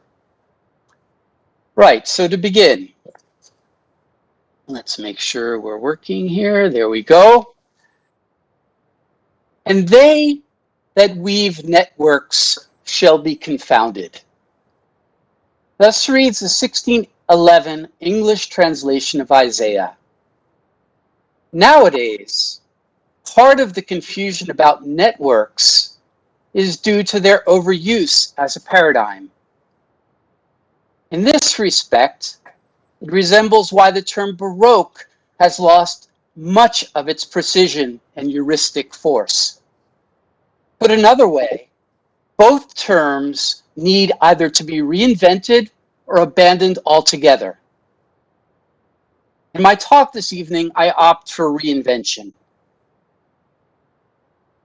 Gerard Genet in 1969 wrote, "The Baroque, if it exists, is not an island, much less a restricted area, but a crossroads, carrefour, as one sees well in Rome, a public square. Its genius is syncretism. Its order is an opening. What's proper to it is to have nothing proper to it, and to push through their extreme its characters who are erratically from all places and all times." In my current book project, of which this talk is an outgrowth, I make a comparative case for a Baroque crossroads by mapping the intertextual and intermedial networks of imitation and culture, linking the period's verbal and visual arts, its poets, its painters, texts, artifacts, events, and ideas.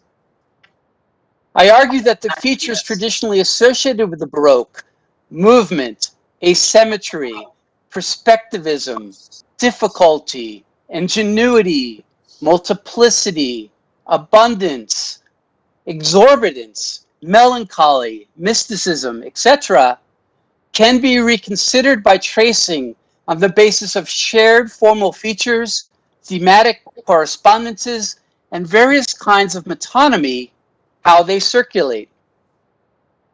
If the Baroque is still to function as a critical concept, or better yet, if it is to be recreated à la Deleuze, or transcoded à la Jameson, an inductive rather than a deductive method is needed. A method that would find links or edges leading to other nodes, thereby indicating further edges and nodes to be explored. The resulting network would be a map, an opera aperta, or what Foucault and Desserteau call a heterotopia, where characteristic forms, styles, and themes can be discerned, even as meanings generated by individual texts and artworks emerge in all their contingency. More tangibly, given that there are characteristic stylistic and ideological traits that link expression in the verbal and the visual arts of the period, and given that such expression runs from the popular to the Hermetic, from spectacular public displays of power to intensely private attempts to plumb the mysteries of belief, I think it is worth trying to retranslate, I want to stress the word retranslate, the Baroque using a network model, but without thirsting after some synthetic whole. Instead, a less stable, more entangled notion is needed, one that can only be induced by tracing across time and space the contingent mobility and interconnectedness of things, people, styles, and ideas. Put another way, the problem with the Baroque as a concept is that it has not been Baroque enough. It has not stressed the many local translations and hybrid creatures that actually constitute it. This is also to say that we must be wary of seeing the Baroque as the first global style without attending to specific contexts and configurations. When Giovanni Carreri, in his 2002 art history, Baroques, writes, quote, "From Rome to Würzburg, Andalusia to Latin America, and Portugal to Brazil, Baroque art was the first artistic expression to go global." He is right to stress the multiplicity of this phenomenon, though I question the deductive ease with which he classifies and then analyzes individual objects. Moreover, with the digital humanities, digital technology, and the internet changing the ways historic materials are now experienced and understood, ought to rethink how real and metaphoric networks capture 17th century ways of thinking and making. Literal networks can be found everywhere in the period. Networks of writers, printers, readers, networks of artists and patrons, and everywhere one finds networks of imitation. Consider, for example, this horoscopium devised by Athanasius Kircher in 1646 to chart in time and space the global network of the Jesuit order. But material networks are also proliferated. Interlocking vortices mark Descartes' physics, and William Harvey discovers in the blood circulation a skein of arteries and veins. Networks, in short, are historical creatures, material as well as notional structures.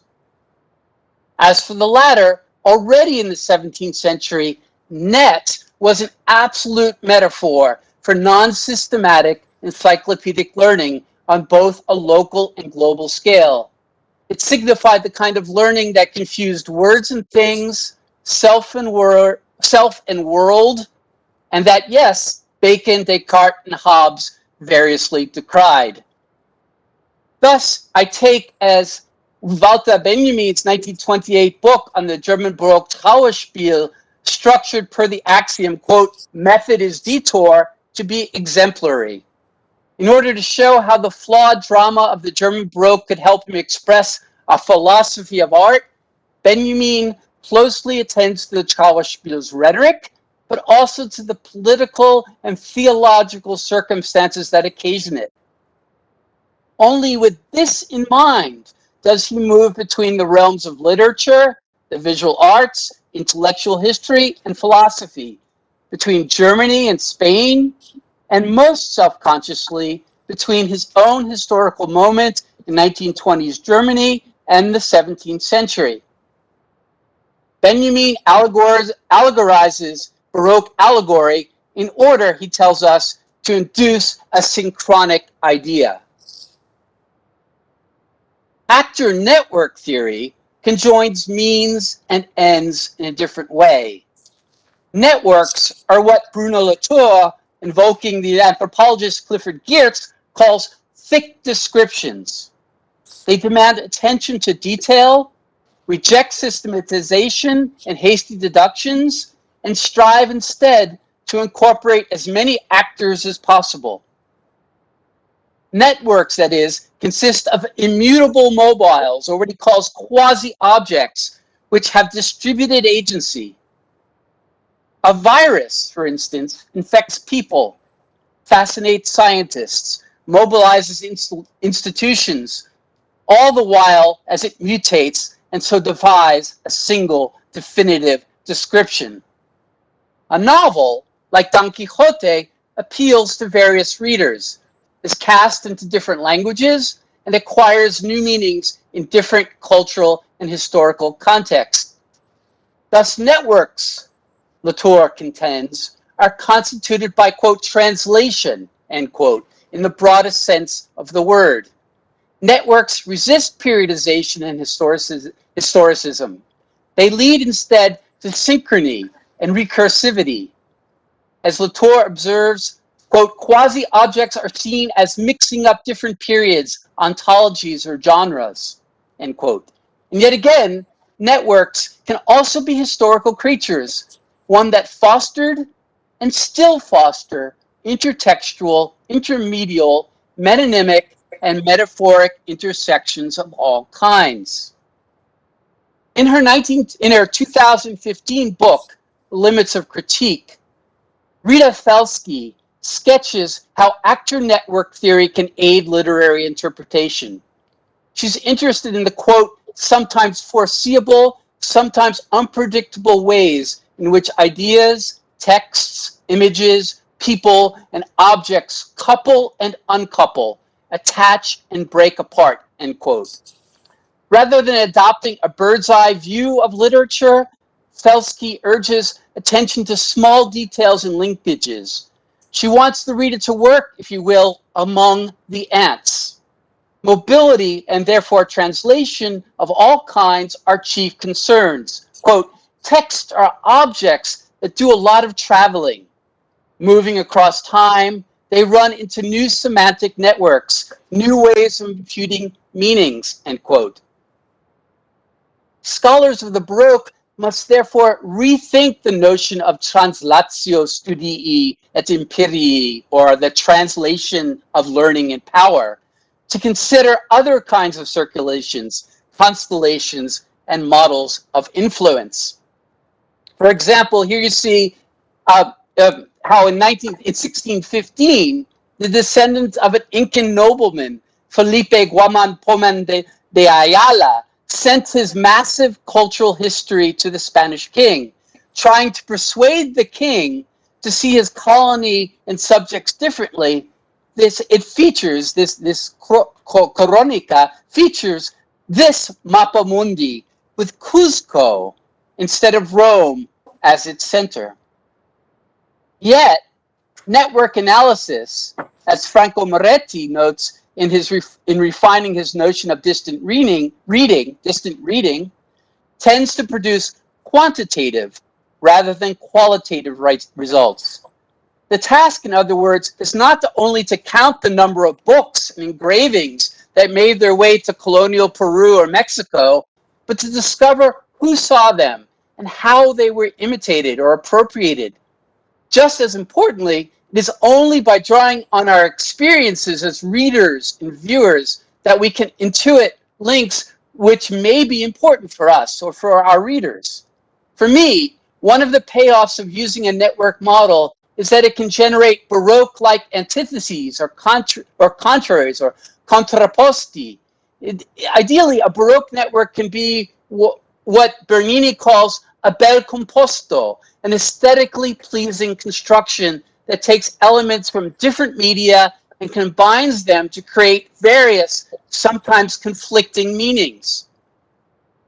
Bernini's Cornaro Chapel contains what is probably the most famous Baroque sculpture, but it is also informed by the surrounding sculptures and painting, even as it is shaped by Santa Teresa's autobiography and Loyola's spiritual exercises. The viewer, therefore, can choose from among the many ways of reading the space. To breathe new life into the Baroque concept, a bottom-up essayistic approach is needed. Networks should be essayistic, not systematic.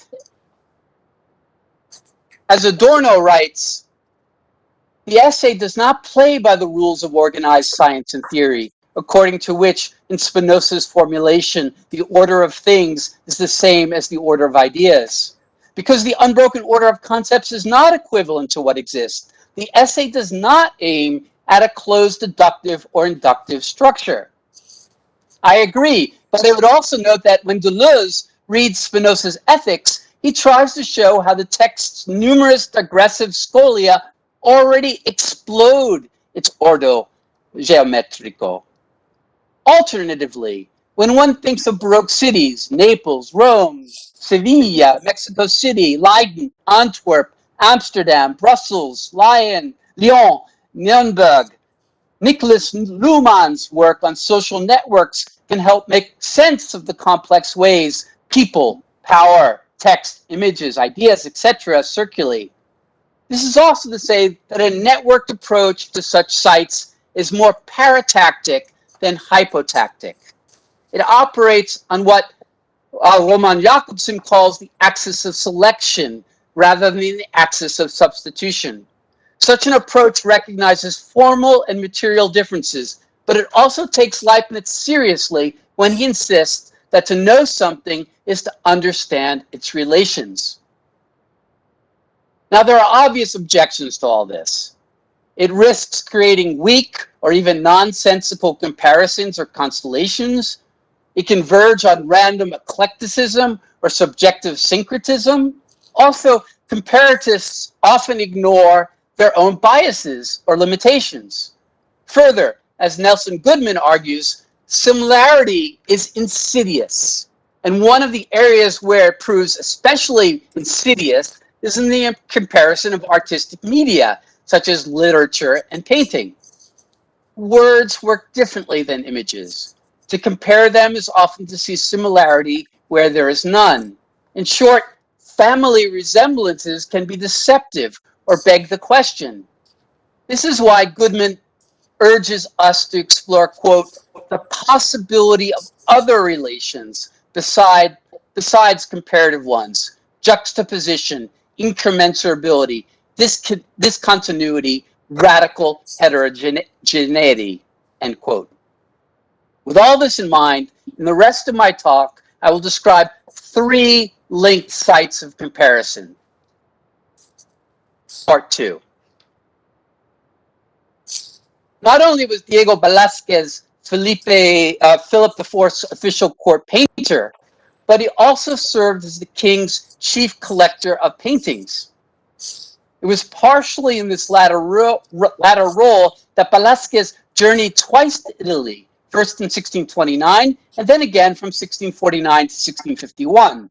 The first time, he was hosted by Cardinal Barberini, patron to Bernini, and Cassiano dal Pozzo, whose Museo Cartaceo sought to reproduce on paper the enormous material legacy of classical culture.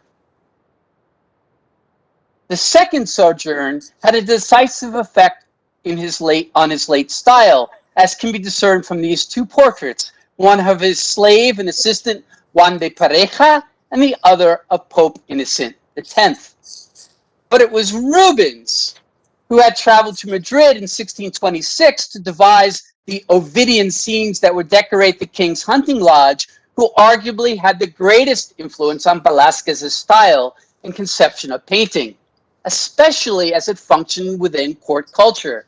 Indeed, as he worked on his own paintings and decided what paintings to acquire for the king and where to display them, Velázquez was always thinking of his works in constellation with other works.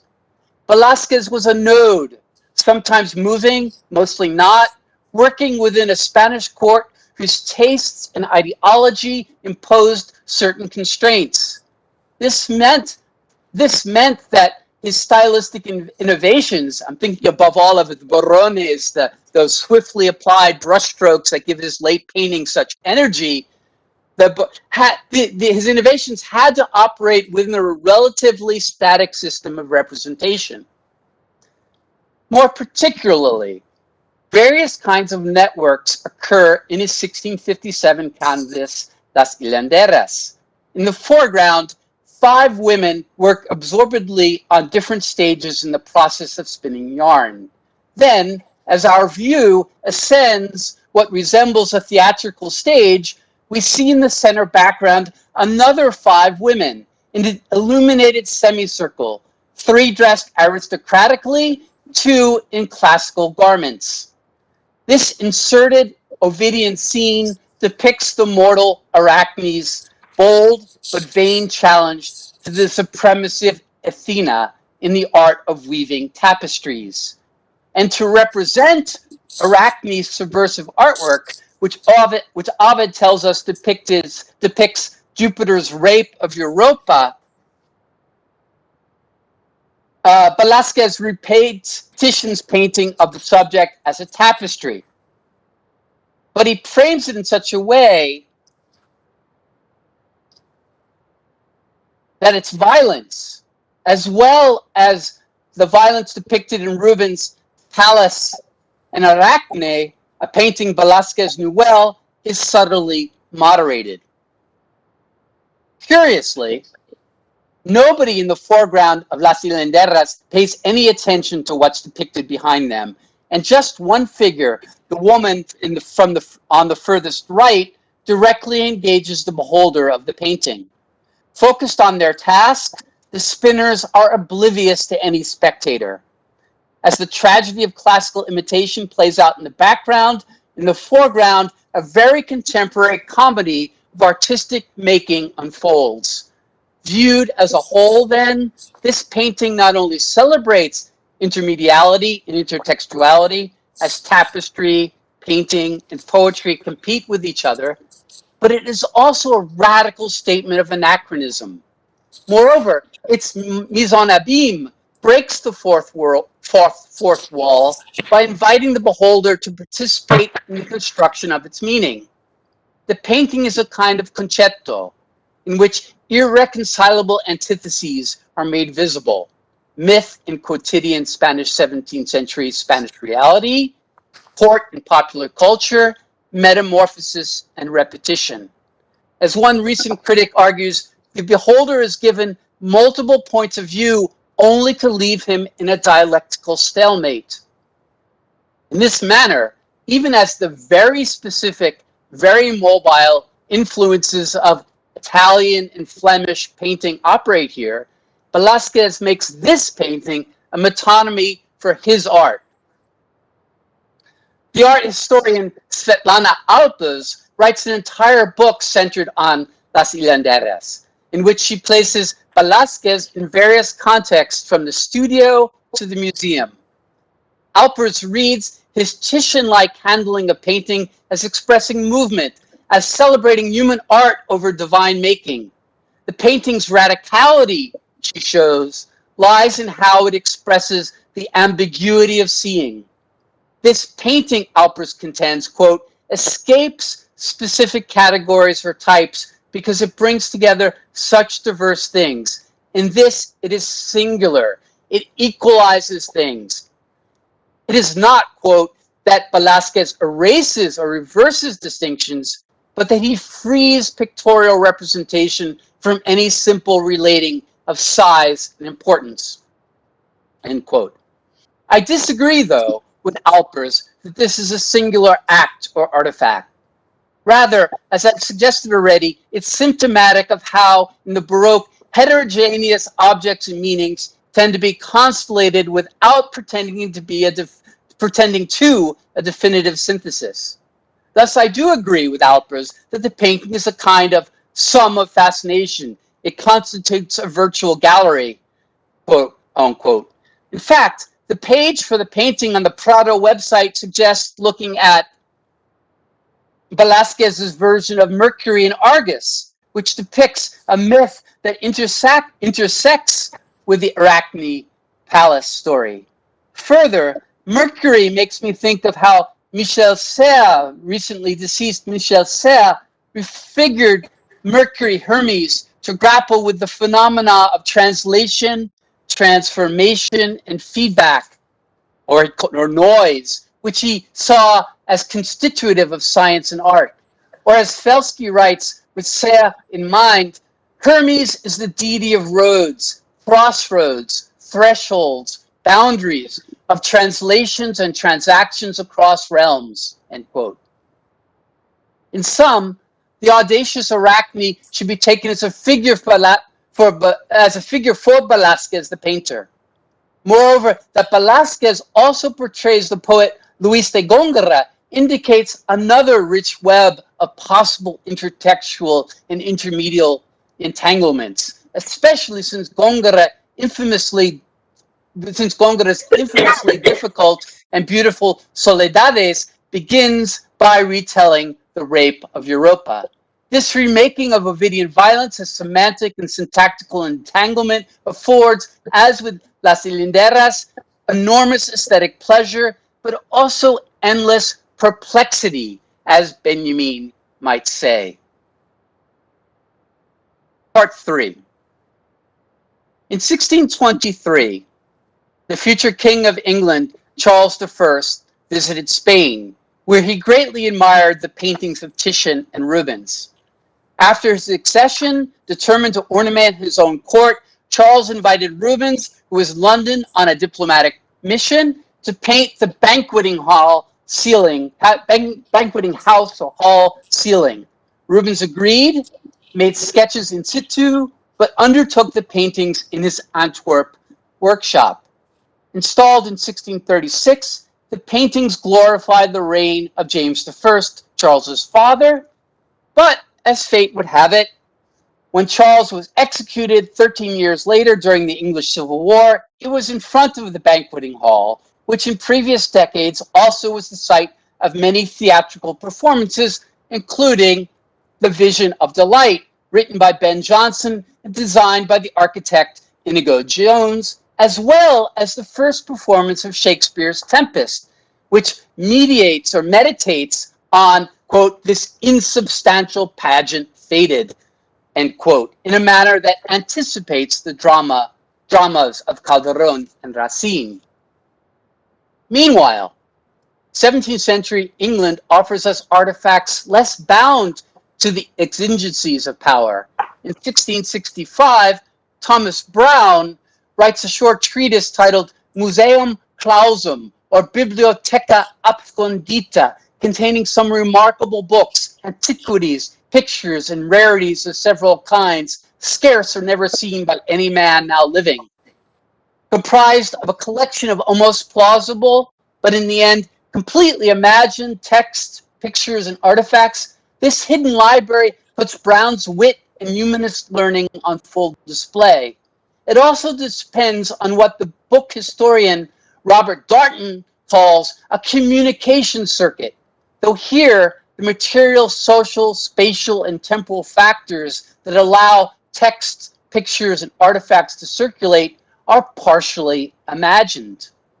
One item in Browne's library is some manuscripts and rarities brought from the libraries of Ethiopia by Zaga Zaba, and afterward transported to Rome and scattered by the soldiers of the Duke of Bourbon when they barbarously sacked the city. And in his gallery, we find large submarine pieces, well delineating the bottom of the sea, the prairie of large sea meadow upon the coast of Provence, the coral fishing, the gathering of sponges, the mountains, valleys, and deserts, the subterraneous vents and passages at the bottom of the sea, the passage of Kirkiris in his Iter Submarinus when he went down about Egypt and rose again in the Red Sea. I'll turn to Kierkegaard in a moment, who did in fact write a celestial journey and was obsessed by Egypt, but never penned a submarine journey. But first, I want to consider a more extended discourse by Browne. In 1658, writing from the provincial city of Norfolk, Browne published a twin treatise with a chiaroscuro theme.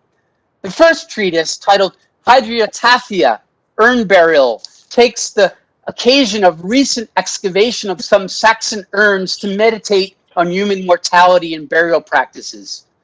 Celebrated for its inimitable prose style, the urn burial counts among its admirers Samuel Johnson, Virginia Woolf, Jorge Luis Borges, and W.G. Sebald. But it's the second treatise I wish to now discuss, The Garden of Cyrus, or the quincuncio lozenge or network plantations of the ancients, artificially, naturally, mystically considered, interprets the network as a fundamental figure, as a kind of aleph, to show the unity of art, nature, and divinity. Here Brown finds an eternal but endlessly varying pattern that reconciles cultural and natural history, human discourse, and the book of nature. Informed by his encyclopedic learning and motivated by his characteristic syncretism and idealism, Brown discovers networks in every conceivable place and time as he remakes, quote, the old theme so traced by antiquity of crosses and crucifixion, end quote. His links, in other words, are intertextual, intermedial, empirical, and spiritual. He admires, quote, the elegant texture woven by the spider and hives of bees, and concludes that nature, quote, geometrizeth and observeth order in all things, end quote. But Brown is also keen to discover spiritual truths. He writes, quote, in the house of the solitary maggot, one may find the seraglio of Solomon, end quote. This coincidence of opposites often assumes a chiaroscuro tint. Nature, Brown affirms, easily unites the accidents of extremities.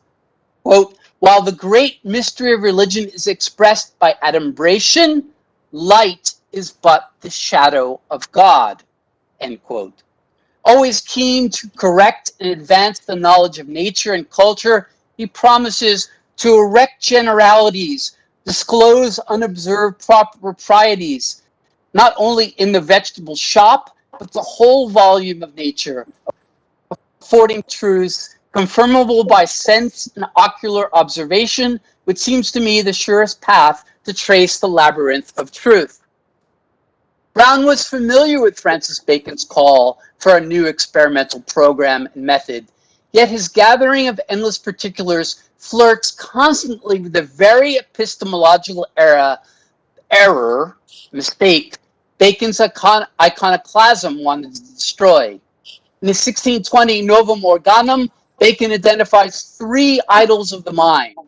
One of these, the idols of the tribe, includes the tendency to discern and impose more order in phenomena than there actually is. We are apt, Bacon observes, to find similitude where there is singularity, regularity where there is randomness, unity where multiplicity and heterogeneity are the rule.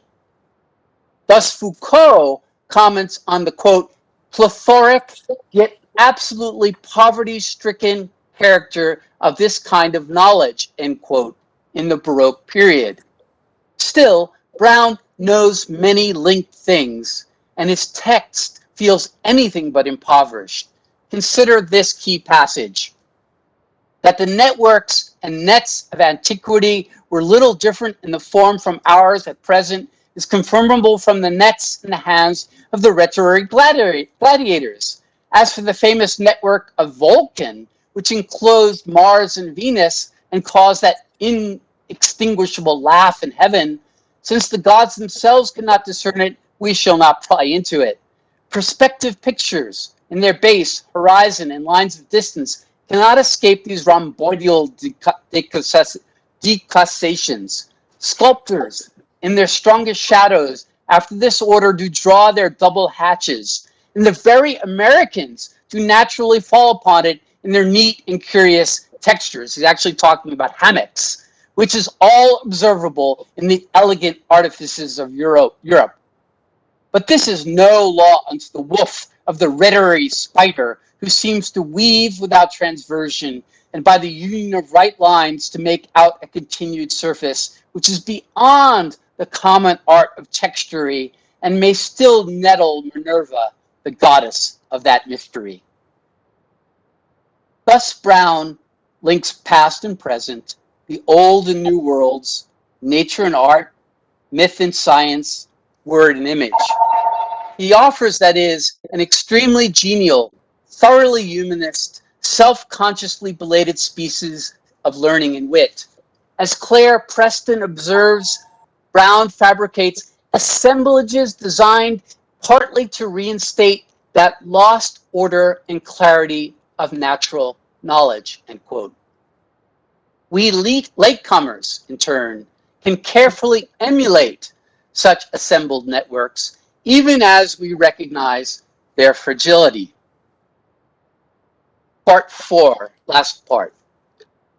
My last link takes as its starting point an image that prompts Brown's conjectures on the hieroglyphic letter X. Here you see the image Brown had in mind, which appears in Kierkegaard's 1654 Oedipus Aegyptiacus, a 2,000-page, lavishly illustrated effort to translate Egyptian wisdom into an encyclopedia. What, though, does Kierkegaard mean by these encircled, intersecting pyramids of light and shadow?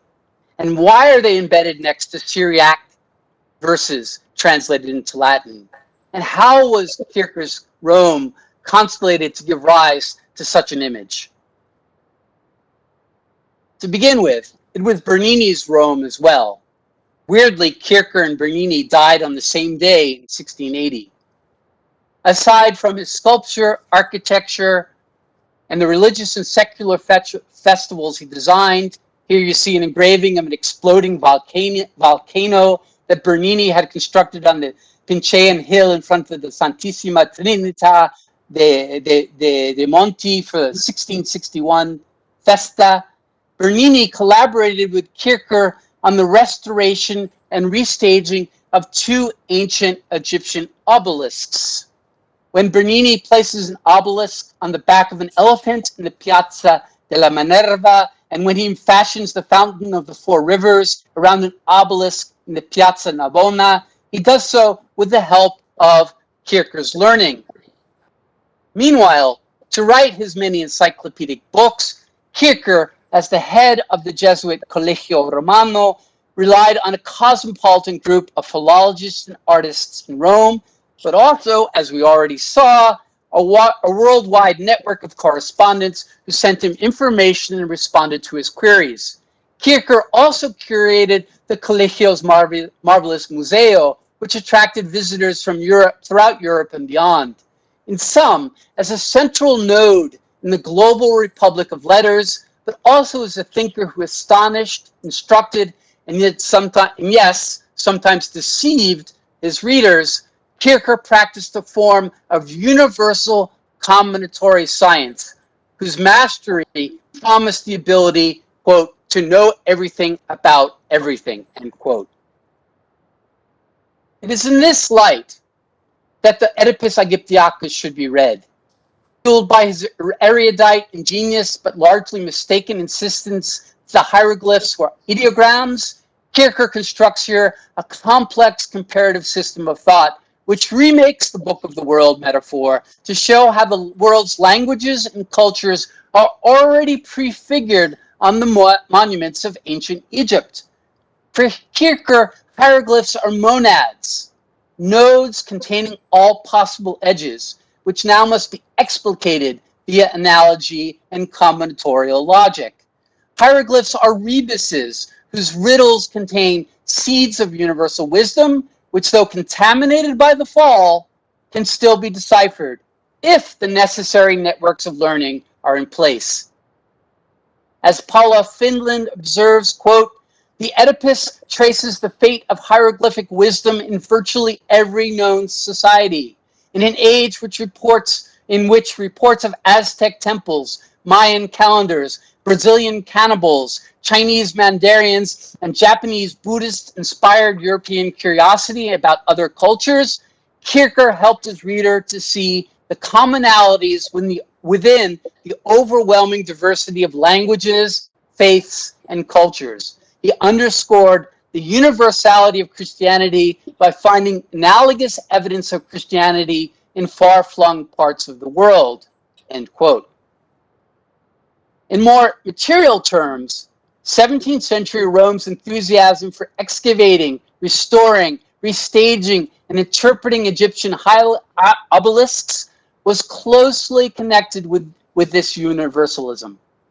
Celebrating the good fortune that obelisks inscribed with ancient wisdom, survived in Rome for the learned to decipher, Kierkegaard casts himself as another Oedipus. Deflecting the name's tragic connotations or associations, he instead sees hieroglyphs as the means of restoring the hermetic links in the great chain that joins together the celestial and terrestrial, Christian and pagan worlds. Laboring to turn the many into the one, Kierkegaard tries to give this chain textual and visual form. Consider the chief paratext of the Oedipus, whose 56 folio pages may well be the Baroque's most linguistically complex panegyric undertaking, consisting of 4 emblematic images and 26 short texts in 20 different languages and poetic forms, a display requiring an unprecedented variety of typographic fonts. Triumphus Caesarius Polyglottus presents itself as the first step in reversing the curse of Babel. For while ostentatiously ranging from Western and vernacular languages to Hebrew, Arabic, Turkish, Ethiopian, Chinese, and Japanese, each of these texts says essentially the same thing, namely that Kierkegaard's patron, the Holy Roman Emperor Ferdinand III, is the new Hermes Trismegistus, the enlightening sovereign of the world of letters, the Literarius Orbis.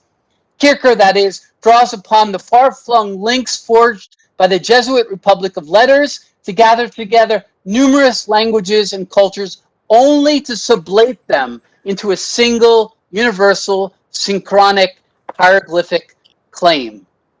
Thus, the Triumphus ends with Kierkegaard exhibiting his own combinatory method of interpretation. He imagines an inscribed obelisk whose hieroglyphics promise the unity of all knowledge and cultures. Here the text becomes a literal and figurative monument, an astonishing paper obelisk displaying Kierkegaard's own ingenuity in learning and indicating how his entire encyclopedic project can ultimately be condensed to a few symbols. Heading towards a close, we have here then a new kind of translation of learning and power, not from ancient Greece and Rome, but from Egypt, and not from the past to the future, but from the present back to a past entwined in fact and fiction. A massive collaborative undertaking, the Oedipus involves intermediality of all kinds, as it's stuffed with maps, diagrams, icons, and emblematic images. As such, the constant translation between word and image is a crucial aspect of Kierkegaard's comparative approach. Placed just after a figure poem, an acrostic in Syriac, the Sphaerae Amoris, with its pyramid of light and shadow, suggests a self-contained universe, a monad comprised of contrasting but ultimately complementary forces. That this image is refigured and given detailed physical and metaphysical meanings at the very end of the Oedipus confirms its importance. For it represents the sphere of love, in which, quote, the world soul infuses the whole cosmos with a ray of love. It also symbolizes the relation between the angelic, sidereal, and elemental worlds, and the different hierarchies of being and perception. Finally, that this same image reappears in Kierkegaard's treatise on optics, where it is presented as showing the metaphysical consequences of the camera obscura, the prototype of photography and film, and that in subsequent decades it will influence the German mystical poet Johannes Kuhlmann and the first great poet of the Americas, Sor Juana Inés de la Cruz, are all indicative of the many unpredictable paths that Kierkegaard's network of words and images takes. To conclude, the more closely we investigate such nodes, the more nimbly we follow these kinds of edges, the clearer it becomes that Baroque networks are fabricated by numerous actors, that they have no single origin, and certainly no definitive conclusion. Thank you very much. Thank you very much, Christopher. Can you hear me? Yes. Okay, thank you very much for this really rich presentation. I really have some hard times to draw out the lines through, so I will just put together some or mention some points which are really striking to me. You ended with these networks were formed by numerous actors. I think that's a very important point, and that's a new approach in studying Baroque, by studying it as something that has no real center, that has many nodes, in order to use the terminology of network theory. The other point, which was very striking to me, is this idea to see it as a form of translation.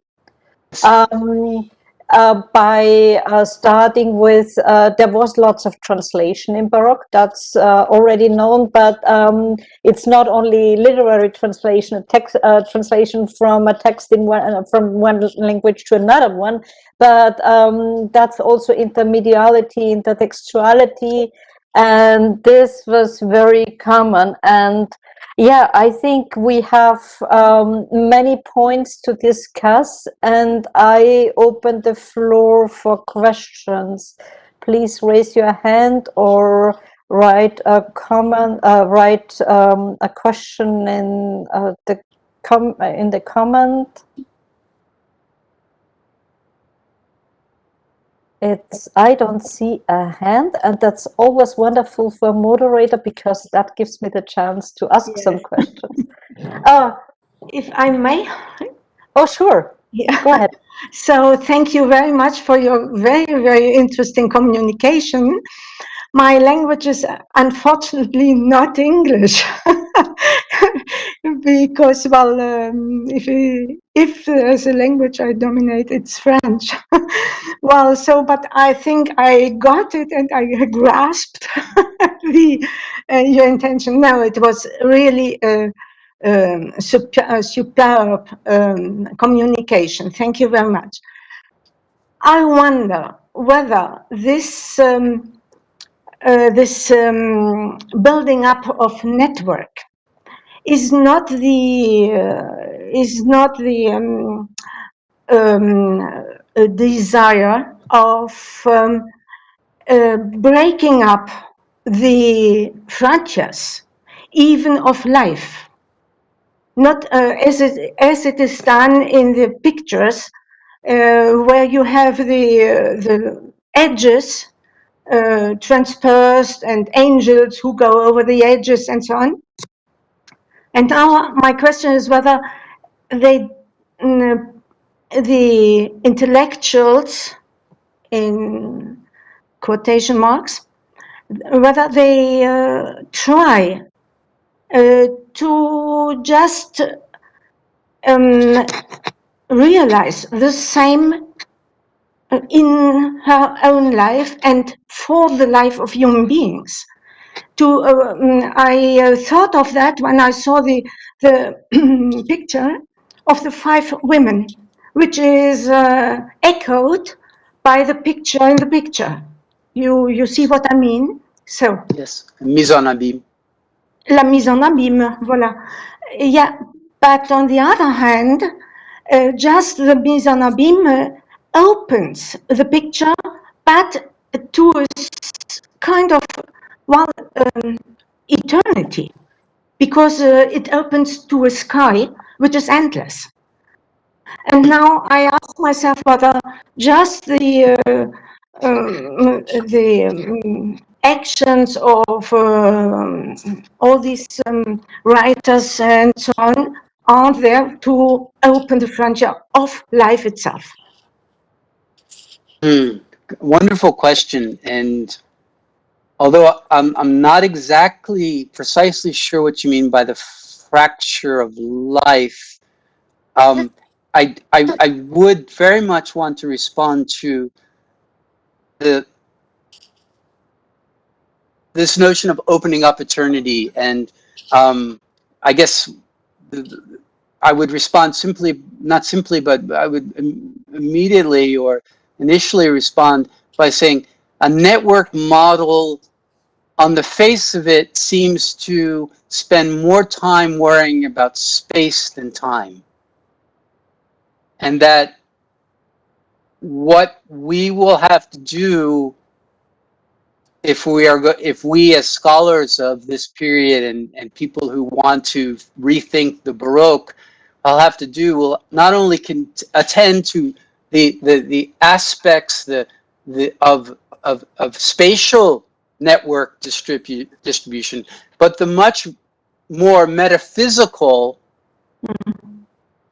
even perhaps spiritual question of time and eternity, and what Christopher Wood and Alexander Nagel in their book called The Anachronic Renaissance talk about an anachronism, which is a positive way in English to say anachronism.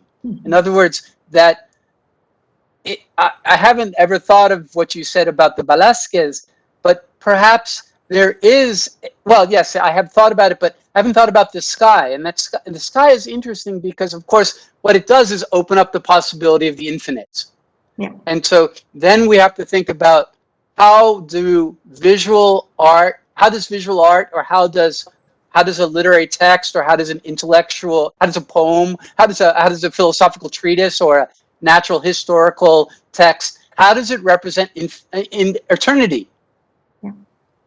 And that, as anyone who's thought about the Neo-Baroque or the Baroque well knows, the question of transcending or trespassing or somehow violating limits is very much usually associated with the Baroque or the Neo-Baroque. But what I think is important, and your question points to it directly, is that how does this particular artifact represent or express a temporality that is not linear or is not complete? And that seems very important to me. Thank you. Are there other questions?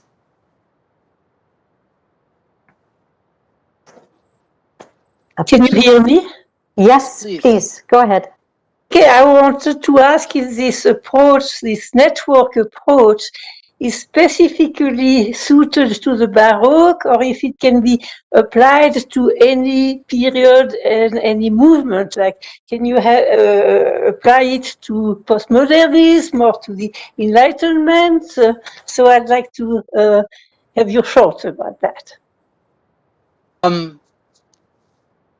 Well, someone like Bruno Latour or Graham Harman or Rita Felsky would say immediately that it is not limited to any single period.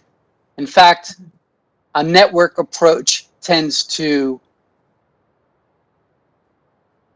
vitiate, to make impossible periodization, because lines of, as Deleuze would say, lines of flight are always going this way, that way, and other way, and will not be contained. So when I say, for instance, that Borges is a great reader of Sir Thomas Browne, and that Borges in 1944 translates Sir Thomas Browne, translates this text with his friend Bioy Casares, Borges would be the first person to say what is important in this text transcends the period, survives, is a kind of survivance, if you would like, that is important to keep in mind. The challenge for scholars of the Baroque is to find a way to center, anchor, or at least motivate these networks without constantly moving towards the Neo-Baroque, without constantly moving towards the 20th 20th or 21st century. Why does one want to do that? Why does one not want to constantly move to the 21st century? Well, as people like Sardoué and, well, let's start with Sardoué. Sardoué is probably the most important initial thinker of the Neo-Baroque. Tells us that for the Baroque to have any meaning, it has to be rooted in an historical period. And once you've rooted the Baroque into an historical period, then, and once you have a good understanding of the historical period, then you can translate it to other periods. But to make sense of an example that Sardoué gives is talking about the expanding universe. And he begins with Kepler's ellipse. But the first thing you have to do is understand the ellipse that Kepler writes about in 1612. And then you can apply it to contemporary cosmology. So I think that, as in literary translation, I mean, let's stick with the translation metaphor. I think that to translate well a poem, any poem in any period, first you have to have a good understanding of the source text. And then, after you have that good understanding, then your translation can play, then your translation can take liberties, then your translation can be anachronistic, if you will, or anachronic. But first, to be persuasive, in my mind, to be persuasive, it first has to be rooted, rhizomatically if you want, but rooted nonetheless in the historical period. So I don't know why Deleuze, I'm thinking about Deleuze right now, but Deleuze reads in Le Pli, in the Fold, Deleuze spends 6 chapters talking about the historical Baroque and calls it a monadology using Leibniz. But then only in the very last pages of the book does he speak of a nomadology. And that is what he calls the Neo-Baroque. And you could say, and many people have said, the Neo-Baroque is implicit throughout. Of course, Deleuze is writing in 1974 or 6, the book. But he roots it, much to the astonishment of people who say, let's read Deleuze on the Baroque, in a very specific philosophical milieu, in a very specific 17th century milieu, and then he translates. So that's a long way of answering your question, I know, but I think it can be, the network model can be applied across periods, but very carefully. Thank you very much. What was striking for me is that you really find the terminus network in the texts from the Baroque era. So, because for me it was always something that was became very strong in the 1970s and became a big trend. Although it's already 7 p.m. and we should come to an end of this session, I would like to ask one last question. And it has to do with this idea of network and with the idea that you see the network as a bottom-up idea. On the other hand, and you also mentioned intertextuality and intermediality in this context. On the other hand, we have, in particular in Baroque time, all this norm poetic writing, this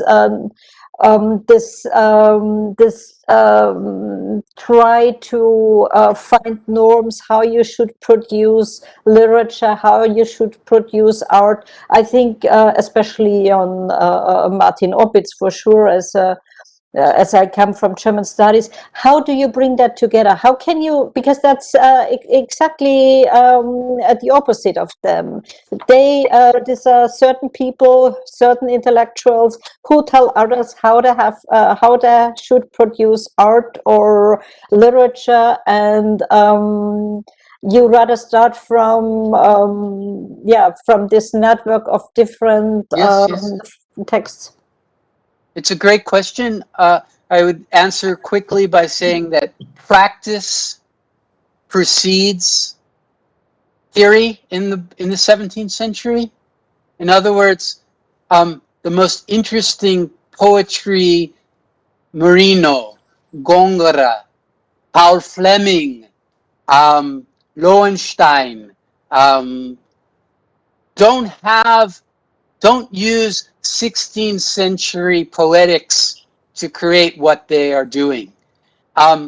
So the typical, well, the response would be the great theorist of Baroque poetics, Baltasar Gracian, Emanuele Tesauro, write after the fact. They write 20, 30 years after, respectively, Góngora and Marino. And so what happens is that theorists like Tesauro and Gracian realize that something new is happening, something unprecedented. Although you could say it goes back to Martial and Prudentius and the Greek anthology. Yes, sure. But what they do is they realize, the traditional notions of genre, decorum, etc., are being ignored for a culture of wit, a culture of ingenuity, where the point, the what is important happens on the local level, the wit, the epigrammatic wit. And then if you read Gracian's Criticon, it's one series of agudezas, one concepto after another, one conceit after another, and that's new. And that novelty is important because it allows a different kind of expression. And I would argue also, just to translate to painting or sculpture just for a moment, that the similar thing happens in the theory of painting. If you read Bellori, if you read Carduccio in Spain, they are struggling to keep up with the actual practice. It's difficult for them to explain. And so you have someone like Lope de Vega in, well, just go back to literature. Lope de Vega writes the arte nuevo de hacer comedias, the new art to make comedies, to write comedies in 1605, because he realizes that there's something new. And so that brings up the whole question of novelty. But yes. Thank you very much. Are there other urgent questions? That's your last chance. Perhaps just a remark, not a question, just to tell you that you could enlarge the network until the 20th century, because I remember that Lorca had said that Góngora is the first pupil of Mallarmé. And so you see, you have the possibility to go further on. Yes, it's very tempting. Thank you. Yes, thank you everyone for your patience and presence. Thank you. I think we could continue this discussion for hours, and it's really very, very sad that we don't sit in Aquila and can go to a nice Italian restaurant and continue our discussion. But well, we have to close here, and I thank you very, very much, Christopher, for this paper, and I thank everybody for the questions. Have a lovely evening, afternoon, wherever you are. Thank you very much. Thank you. Thank you, Christopher. Thank you very much. Thank you, Massimo. I don't know how you come to the hands, the clapping and so I don't know how to manage that. Reactions. You Yeah, how do you manage that? Mine are white, you see. Well, have a lovely evening and see you tomorrow. And thank you, Christopher. And I will write you. So I have some questions, but it's really late now. And I know. I thank you. Thank you so much for the invitation again, and I'll see you tomorrow. see you tomorrow. Wonderful. See you. Bye bye. tomorrow, see you tomorrow. Bye bye, and thank you. Well, hi to everybody. Welcome to the second day of this very intriguing conference. And today I'm very honored to introduce you Professor Agnes Pitot. She is a professor of film studies at Sapienza Hungarian University of Transylvania. And she also the executive editor of the English language journal Acta Universitatis, Film and Media Studies. And she is member of the executive board of the International Society for Intermedia Studies. She brought us greetings from the ISIS yesterday during the conference opening. And she is author of the relevant book, Cinema Intermediality, The Passion for In Between, that was republished in the 2020 in a revised and enlarged edition. She is editor of Half in Between, Intermediality in Eastern European and Russian Cinema, Film in Postmedia Age, and Cinema of Sensations. The title of their talk is From Crossing Media Borders to Rethinking Betweenness, Shifting Vantage Points in the interpretation of cinematic intermediality. Well, thank you, Agnes, and the floor is yours. Well, thank you for this generous introduction, and welcome everybody to this morning. And just a minute patience until I share my screen. Okay, can you see it? Yes? Good. So I'm going to start with a picture.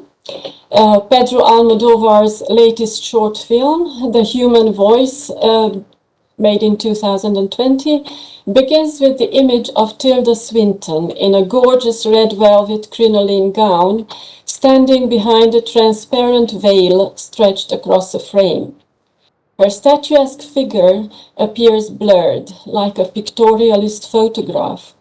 She is both in a picture within a picture, and with her bell-shaped dress overflowing the frame outside of it, inhabiting both the flat pictorial surface of the translucent canvas and the three-dimensional space of the room. After a moment of immobility, she turns and walks off the screen, as if it were a stage. What seemed to be photographic or painterly becomes theatricality and cinema, showing us an actress walking around in a warehouse-like studio. This spectacular introduction to Almodovar's film can be seen as an emblematic scene revealing cinema's capacity for transgressing media borders or creating media ambivalences, and also its ability to erase all sense of mediation.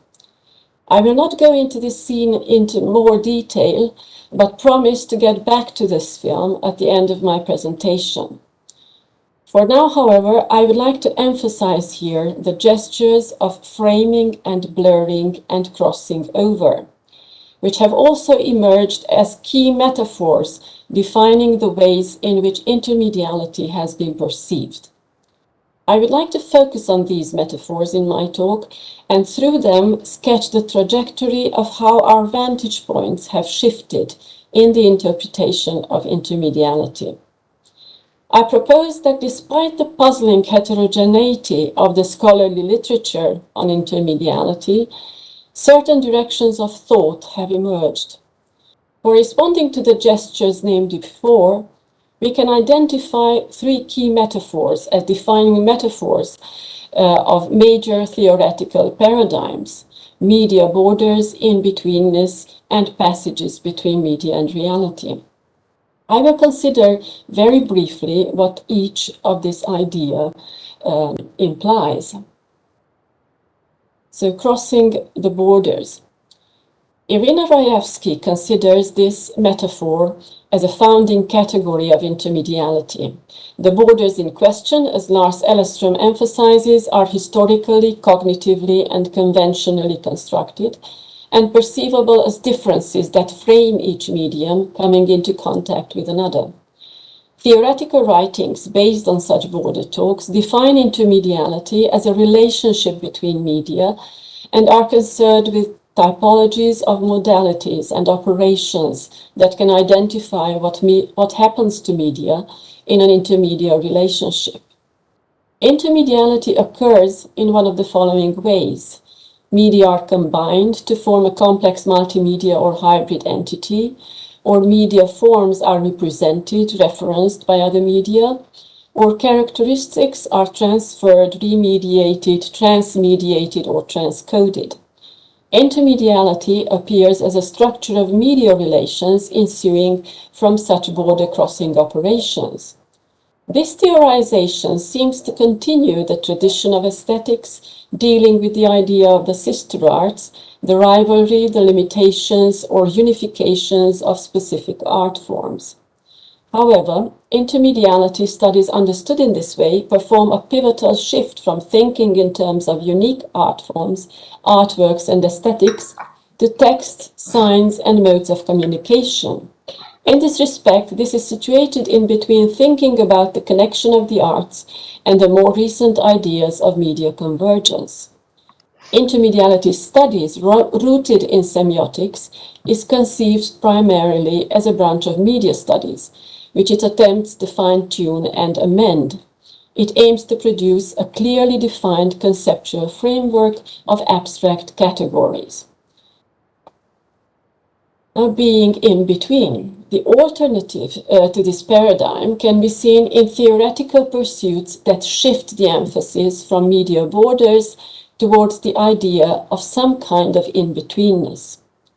The metaphor of in-betweenness suggests an impossibility of pinning down the boundaries, a state of instability, of being in the flux or in the blur, an idea which came to prominence on the one hand through the various hybrid art forms of the so-called Fluxus art movement in the 1960s and 70s. According to the Fluxus artist Dick Higgins's definition, who coined the term intermedia, this comprises not only, I quote, the links and crossbreeds between various art forms, but essentially the uncharted land that lies between. Media phenomenology and so-called post-structuralist philosophies, like the ones of Deleuze, Foucault, Lyotard, have proved extremely productive in the exploration and opening up of this blurry domain of in-betweenness. In thinking of intermediality not as a set of categories and combinations, a kind of grammar, but as a kind of poetics, an art of in-betweenness. Based on Deleuze and Guattari, for example, Bernd Herzogenrath considers that, I quote, intermediality is the media version of the plane of immanence, that we cannot say that first there are different media and then there is intermediality. This rhizomatic intermediality is the quasi-ontological plane underlying all media. Furthermore, intermediality has often been articulated through Foucault's notion of heterotopia, as an in-betweenness of space, time, and media forms reflected in heterotopic settings like in Peter Greenaway's films or Alain René's Last Year at Marienbad, both films mentioned at this conference in previous lectures, which create symbolic meeting places of words, paintings, architecture, sculpture, and music. It can also be seen in terms of Lyotard's notion of the figural. To quote Lyotard himself, the figural arises as an interval in the text, a sensual excess, something a linguistic space cannot incorporate without being shaken, an exteriority it cannot interiorize as signification, but remains steadfastly within the sensory, and every form of discourse exhausts itself before exhausting it. In the book Reading the Figural, David Rodovic argues that the figural can be seen as a transversal concept that can demolish the illusory divide of the textual versus visual from both sides, and reverses Lyotard's perspective, who starts from observing the text by identifying the work of the figural within the media hybridity of cinema, where, for example, the textual can challenge the self-coherence of the visual. It is Joachim Pech who explicitly applies the notion to cinematic intermediality, defining it, I quote, as a perceivable figure of media difference which disturbs the order of discourse as a radical heterogeneity. Accordingly, intermediality appears as a kind of figuration in film through which medial differences are self-reflexively inscribed with the moving image. Viewing intermediality in terms of the figural is therefore the perfect model of in-betweenness, for instead of delimiting boundaries, it reveals their deep imbrication, considering discursive together with the non-discursive. And while the previous avenue of intermedial studies is heading in one specific direction, that is a general theory with well-defined taxonomies, this type of scholarship has instead successfully decentered the field, both with an emphasis on dealing with intermediality as a unique aesthetic configuration and with freely adopting and combining concepts from various philosophies. So, rethinking in-betweenness, passages between media and reality. More recently, philosophers and film theorists like Alain Badiou, Jacques Rancière, Giorgio Agamben, Raymond Delure, or Lucian Algebi have offered new vantage points for interpreting the in-betweenness that we experience in the aesthetic vertigo, as Delure calls it, of intermediality, by opening up to include the intersection between life and art, between art and non-art, physical reality and media representations. Although in very different ways, these theoretical approaches all point towards diverse possibilities to radically rethink, this time not the media border metaphor, but another core assumption of intermediality, namely that it is something that happens, as the name suggests, intermedia. Alain Badiou has famously said that cinema is the plus one of the arts in the sense that it operates on the other arts, using them as its starting point in a movement that subtracts them from themselves. Yet he also makes it clear that any movement from one art to another is a false one, an elusive quotation of the other arts, through which we have a fleeting passage of an idea, like a visitation, cinema working essentially as an art of memory. Speaking of a knot that ties together and reviving André Bazin's metaphor of impurity, he considers cinema to be an impure art perceived at the intersection between life and art, and also between art and non-art, being connected both to reality and the commercial aspects of the movie industry. Cinema becomes contaminated by them. Like Badiou, Jacques Rancière too speaks of the impurity of cinema, only instead of Badiou's vision of binding together the divergent aspects of cinema, Rancière pulls them apart by emphasizing the gaps, the intervals between cinema's material, mental, and sensual experiences. Cinema exists, he says, only as a set of irreducible gaps between things that have the same name without being members of a single body.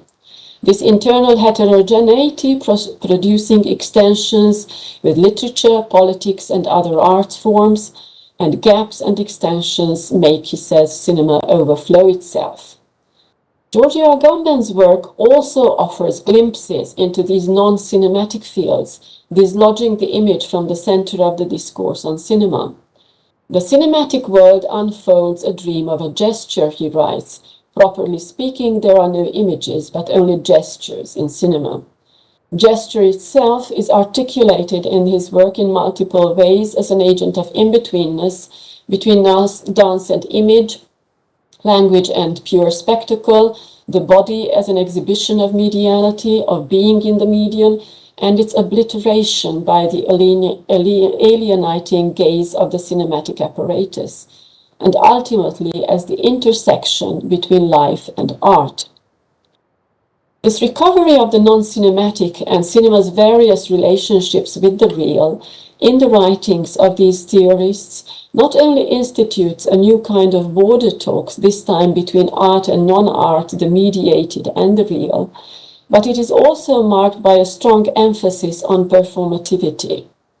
Unlike the metaphors of media trespasses of the first paradigm, which define abstract categories, these relationships are considered here literally as action and interaction, as relations of power and conflict, with the possibility of unearthing tensions that go beyond the realm of media. The disruptive way in which intermediate relations are enacted in cinema are perhaps most explicitly spelled out by Raymond Bellour, whose key concept of entrimage offers a vision of in-betweenness, in which forms are hollowed out from within or irrigated, fissured by the new forces that surround it.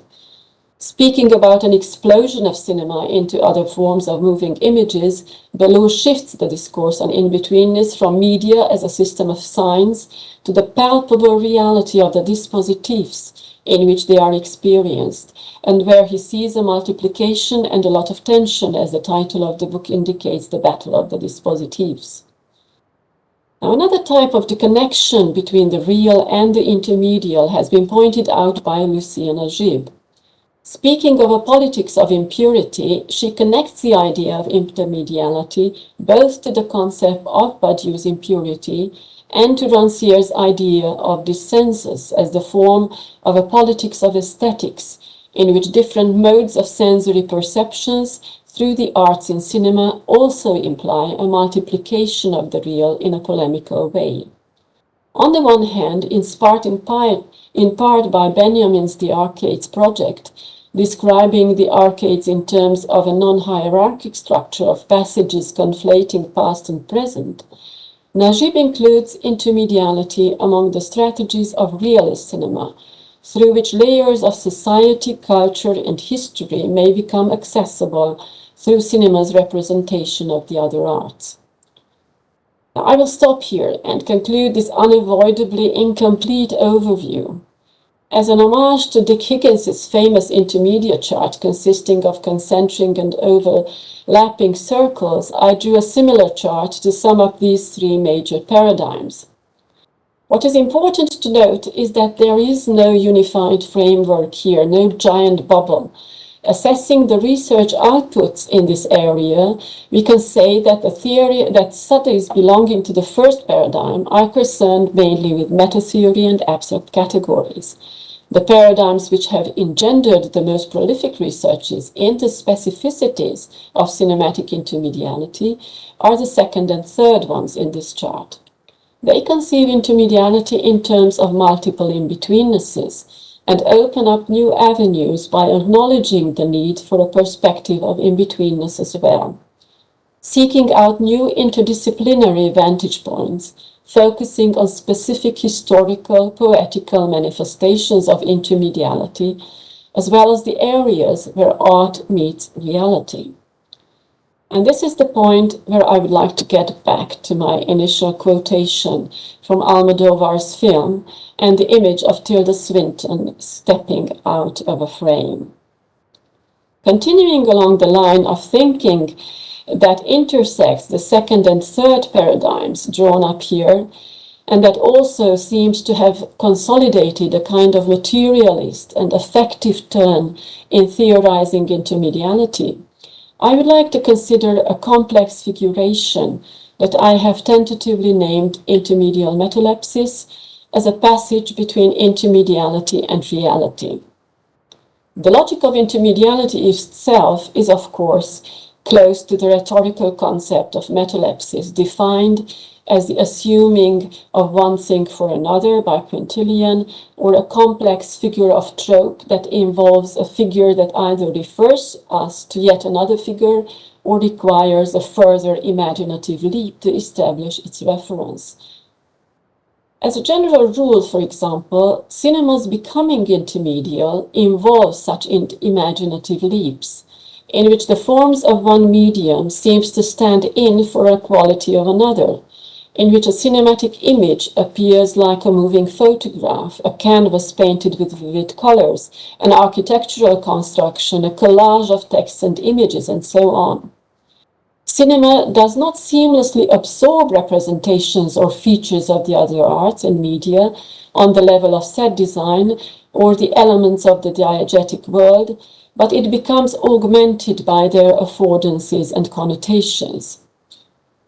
As a narrative device, intermedial phenomena in film are most often used metaleptically to signal an ontological leap from diegetic reality into the world of imagination or pure fiction. When classical musicals insert a picturesque song and dance sequence, for example, it can transport us into the realm of dreams, of subjective desires. Images of fantasy appear like a spectacle of moving paintings. You can see here a very short clip from Minelli's well-known film, in which imagination appears like a spectacle of moving paintings. I'm sure you know the film.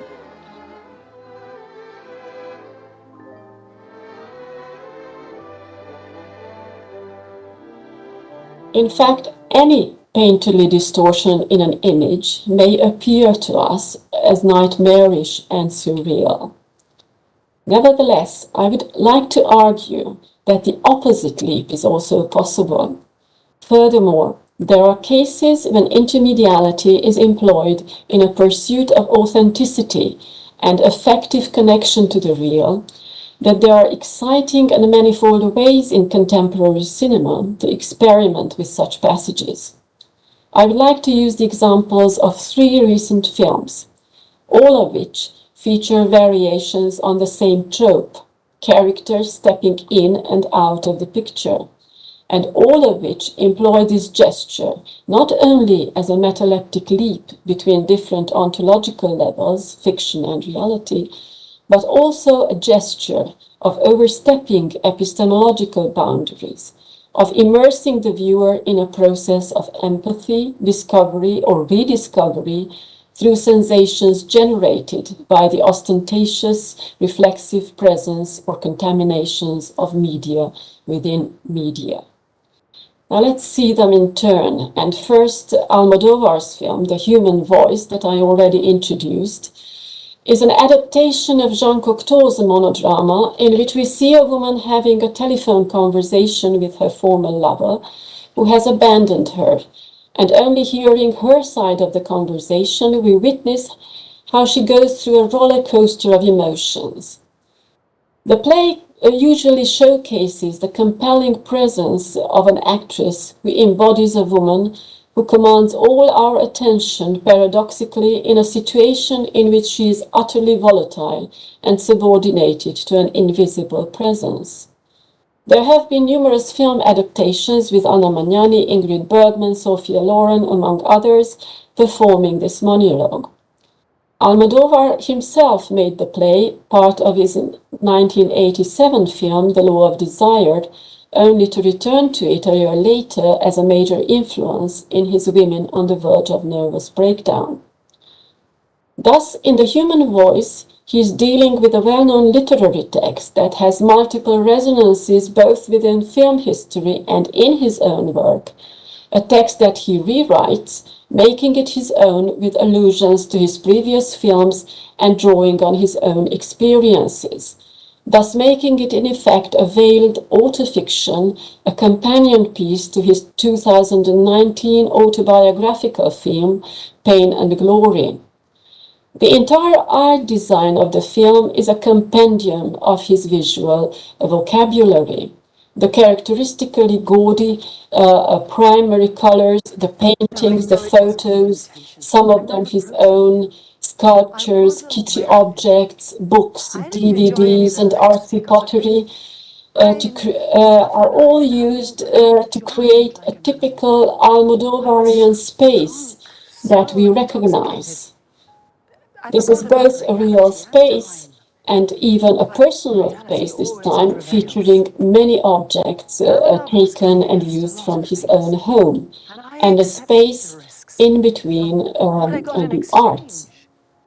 You may recognize quotations to his own films too in the set design.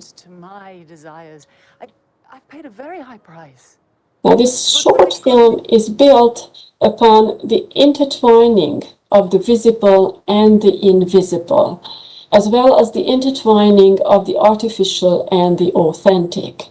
Artificiality, of course, has always been Almodovar's hallmark, along with a focus on uninhibited passion. The short film makes this usual visual stylization an agent of reflexivity, pointing both to what is inside, creating visual parallels in the artworks, and outside of the film, channeling his own newfound artistic creativity in still life photography into film, composing each frame with extra care. In 2019, Almodovar had a major photography exhibition in New York. I'm assuming probably you know this. And by parading the agonizing Tilda Swinton in a series of high-end designer clothes, fashion becomes a medium on its own and an eccentric personal statement of the direction of the director's attention to detail. Moreover, the claustrophobic world of the protagonist is enclosed into a dollhouse-like set built in the middle of a soundstage. Almodovar creates in this way a set within a set and a double space which emerges in between theatricality and cinema. As for example, we behold Tilda Swinton gesticulating in front of a large green chroma key screen hanging like a curtain. All of this excess of visuality in the mise-en-scène, in fact a kind of mise-en-art, amalgamating the visual and performing arts, is resonating with the excessive feelings of the character and is counterbalanced what we do not see, which is equally doubly layered. Primarily, there's the world of the lover, of course, a real presence that we can imagine from Tilda Swinton's words, inflections of voice and body language that induce empathy. Julian Hanich has turned this mise en esprit in a one-character film, in which we have to transcend the boundaries of the location and move into an imagined space. However, this is not the only unseen space that we are sensuously aware in the film. There is also another off-screen area pointed out in the final scene. This is the opposite of the film's beginning, in which Swinton steps away from the image space and enters the diegetic space of the film, which proves to be only a further multiplication of frames. Here, after burning down the set within the set, of course as a symbolic gesture of rising above the emotional turmoil, the final image of the film is Swinton going out of the warehouse-like studio into the street, into the world outside, as the screen slowly turns opaque and fades to white.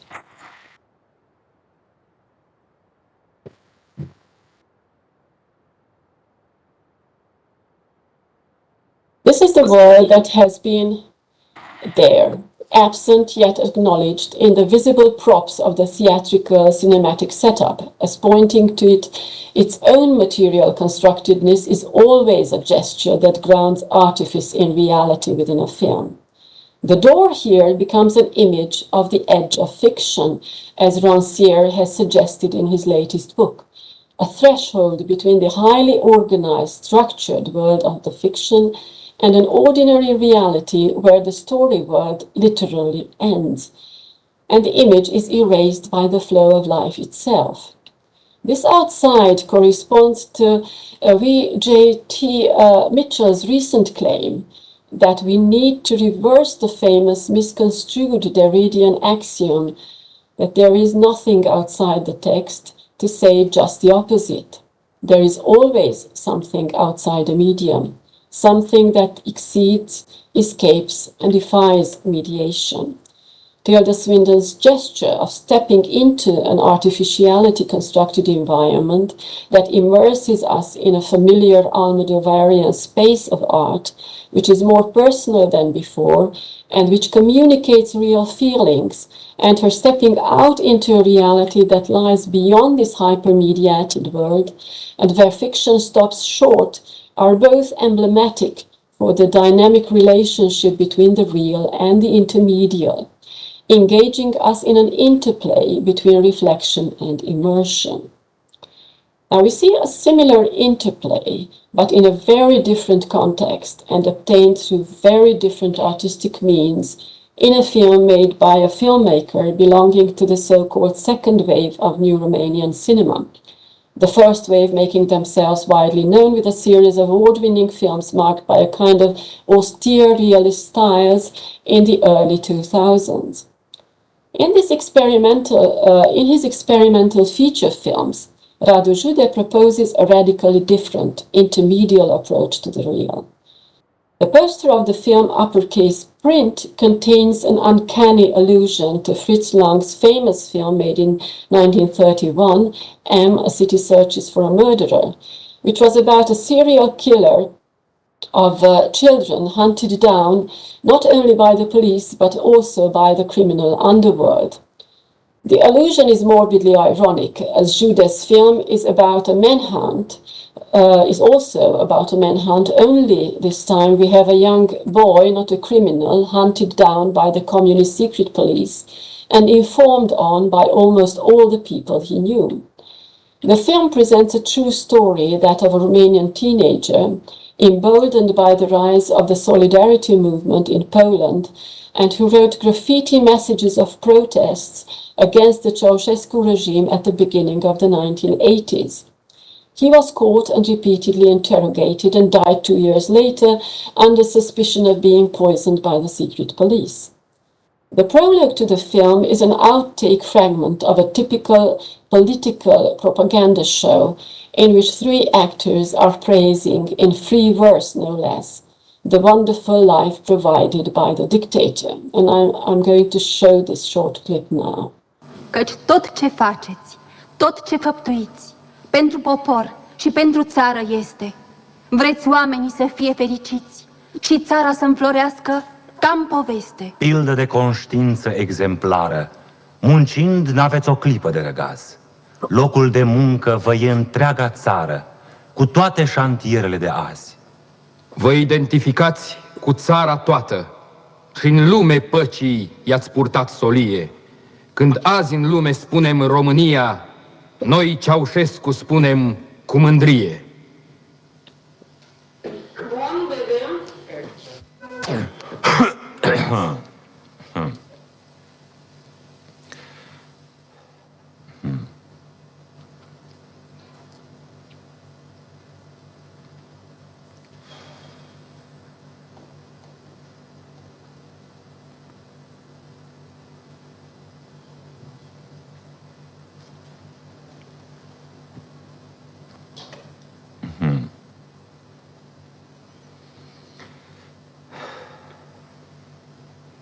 N-avem text.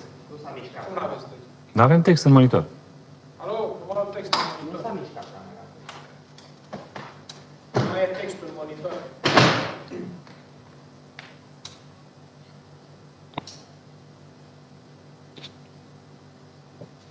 So as you see, the teleprompter breaks down and the actors become self-conscious. The camera shakes, the image glitches. We see the actors disconnect from the surreally blissful fiction and connect to the reality of the TV studio with unease. knowing that the state police is watching them at all times, just like the cameras pointing at them, and that any mistake can be misconstrued as defiance. The film does not construct a traditional narrative. In fact, it consists of a collage of two types of documents from that era, alternating between a series of clips from diverse television shows of the 1980s and the surveillance reports and depositions recovered from the archives of the secret police, which actors read from the teleprompter, much like in the first scene footage. These texts are in fact adapted from a docudrama from an author who discovered them and previously used them in the multimedia theater show. Accordingly, the film strikes us with its multiple mediatedness, unfolding paradoxically a complex set of artifice in order to blend fragmentary yet authentic passages to historical and political reality, as suggested by Najib. Not unlike Almodovar, Jude reveals a theatrical set on a soundstage, only this time the setup is much more abstract. We see actors reciting the official statements, everything is contrived and as such effectively echoes the all-pervasive duplicities of the evoked era, or even more directly the simplistic and kitschy designs of the TV variety shows of the time. A kind of a declamatory style prevails, enforcing text over the image, abstraction over reality, and breaking off the present from the past.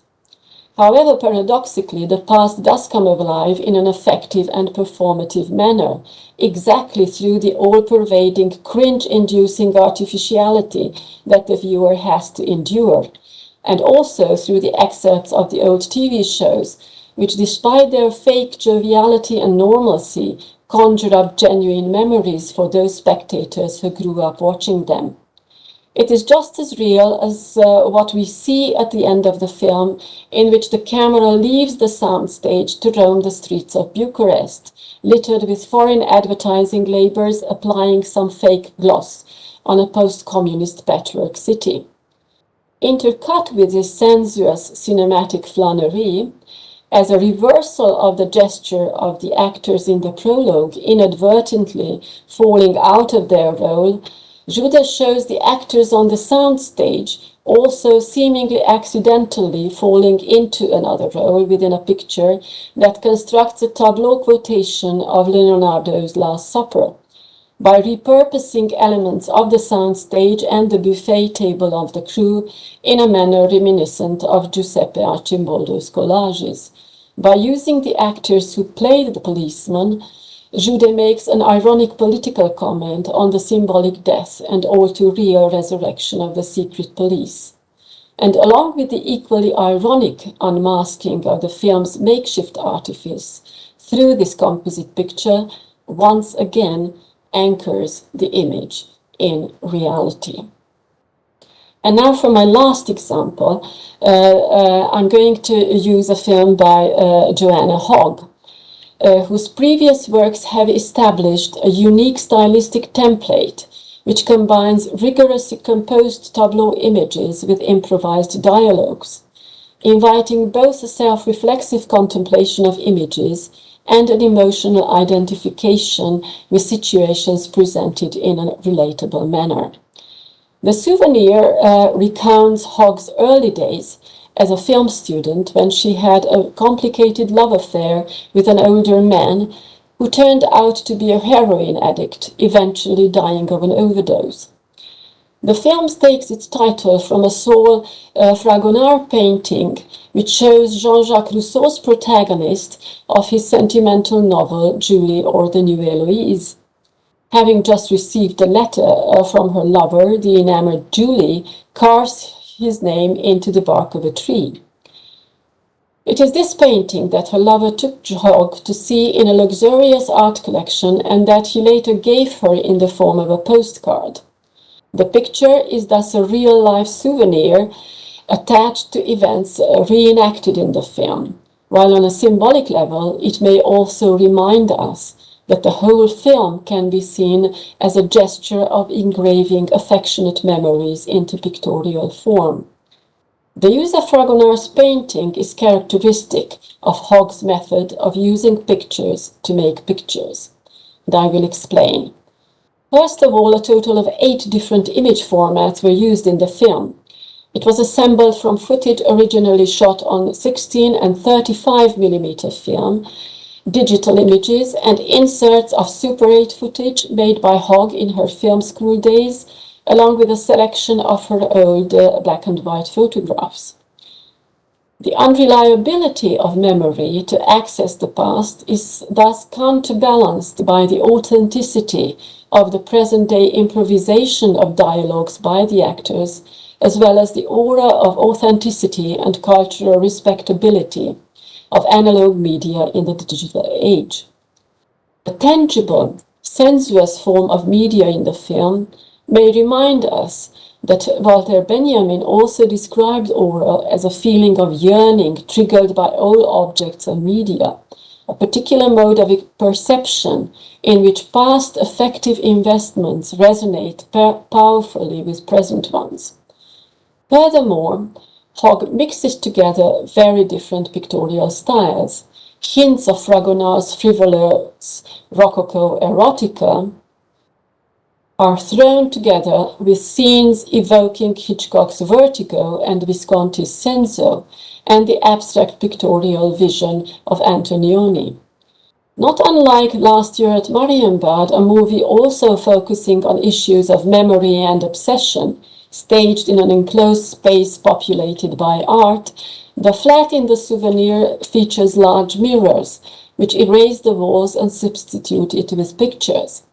And while the inside of the apartment appears as a hall of mirrors layering image over image, the outside is also a picture. The film was almost entirely shot in an old airplane hangar, used as a soundstage, in which Joanna Hogg reconstructed the old apartment she rented as a student. To create the period-accurate vistas visible through the windows, Hogg's photos were digitally stitched together and projected against transparent screens surrounding the set. So most of the film takes place in such interiors in which the windows literally open onto other images and introduce a subtle collage effect. Hogg created in this way a diorama-like space. In certain scenes, light floods and oversaturates the room, emphasizing further its pictureness, and makes these elaborately constructed tableaux look like Jeff Wall's light boxes illuminated from within. They also highlight the same apparent paradox that Wall's photograph of Adrian Walker presented for Michael Fried, namely the juxtaposition of what he famously called absorption with elements of theatricality in the staged picture, the subject of which is aware of being displayed as an object to be looked at by the viewer.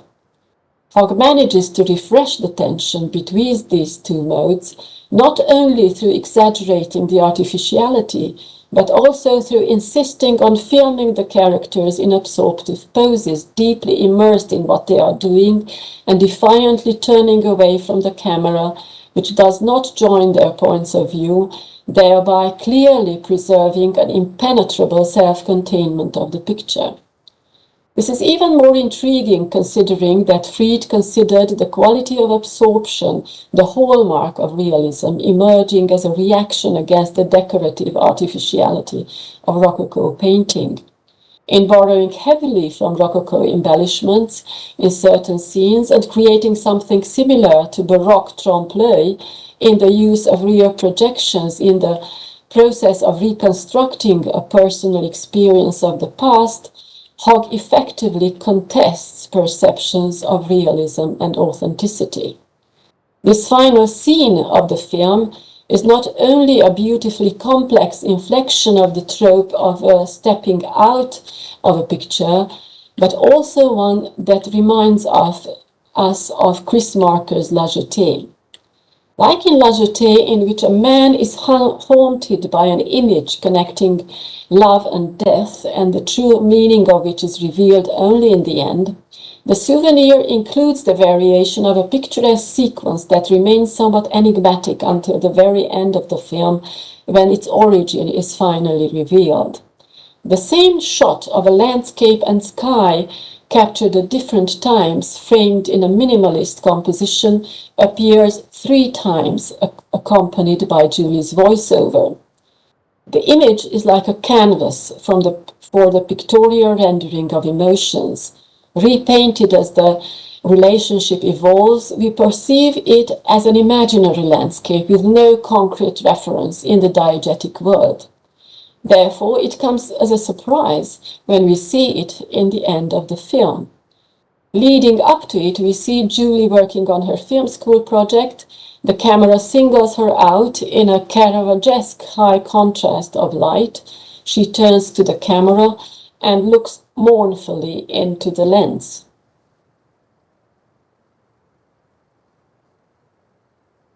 Then we see the doors of the aircraft hangar slowly sliding open.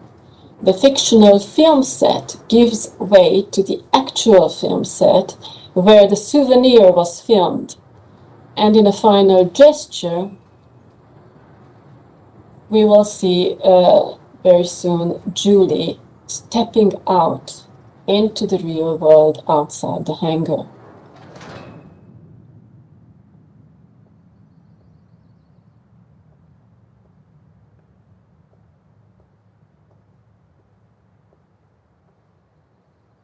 The slice of the countryside in the open doorway is already familiar to us from the image that haunted the film. The tiny figure standing in the huge opening inflects the trope of stepping over the threshold into a majestic, almost operatic scene. The image is the reversal of the effect of the photos projected earlier in the windows, which were standing in for reality. Here, the framing of reality takes the place of the picture, with Julie effectively not only stepping out, but also stepping further into yet another picture. And of course, we know that she actually does step into another picture. The sequel to The Souvenir will premiere within a few days at this year's Cannes Film Festival. So to conclude, Almodovar shows us the constructedness of fiction communicating with the real as an outside of the frame. Jude's film experiments with the effective performative accessibility of the past. And in this last scene from The Souvenir, reframing a recurring image cut out of the narrative, and a gesture that resembles the opening of an eye, an awakening, Hogg points out a reversible passage between art and life, life and art. Within the framework of very different poetic strategies, these 3 films employ the trope of stepping in and out of pictures as a kind of metaleptic leap beyond the hypermediated world of fiction into a reality that is not just another layer of the fictional world as we have in more traditional self-reflexive narratives. It is a gesture that both reaffirms the ontological position of the real beyond the edges of fiction and reclaims it in an epistemic process as something to be experienced through cinema's excesses of becoming intermedia. Thank you for your attention. And I'm stopping it. Well, thank you very much, Agnes, for your very, very intense and rich talk. During your presentation, I was crossed by a lot of suggestions, and I think, and I'll try to proceed in an ordinate way. Also because we have a few times, and I would like to give the floor for the audience questions. But before that, I would like to ask you a quick question. because the images from the movie you showed us remind me a sort of subgenre in contemporary cinema, the computer screen films, for example, when you where we can see the screen of the cinema invaded by computer windows, app, videos, etc., etc. I think, for example, films such as Searching, CLAM, Unfriended, also redacted by De Palma, especially in some parts, for example. And these films are linked to that kind of visible presence or absence, dialectic that you showed us. They are linked to the thriller genre, where people are to search for the people that is disappearing. But I would like to ask you if this kind of application of intermediate passage where the screen, the cinematic screen is elided, the contours of the cinematic frame are vanishing. So might we consider the visual organization of this film, these films, as a way in which the differences between the media are exhibited, making palpable our everyday experience of communication interaction with the screen media? So a kind of relationship between media represented and media in the reality, media, how we use media in the reality. Maybe in this way, do these films trace a correspondence or passage between intermediality and reality?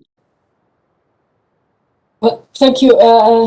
I perceive your intervention as a very welcome comment, addition to my talk, mentioning these other types of films, because they present, I think, exactly a different kind of passage, namely all those films which feature digital images and screens, as you say, critically engage with new media, and they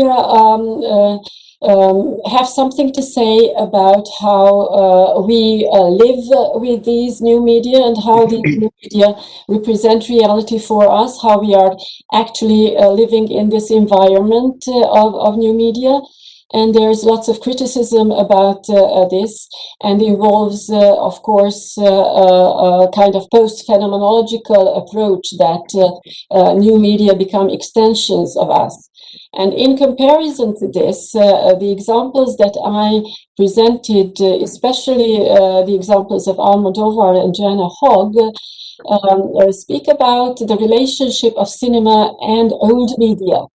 And also in part, Radu Jude's film, which speaks about television in the 1980s, which is already an old kind of media compared to today's internet.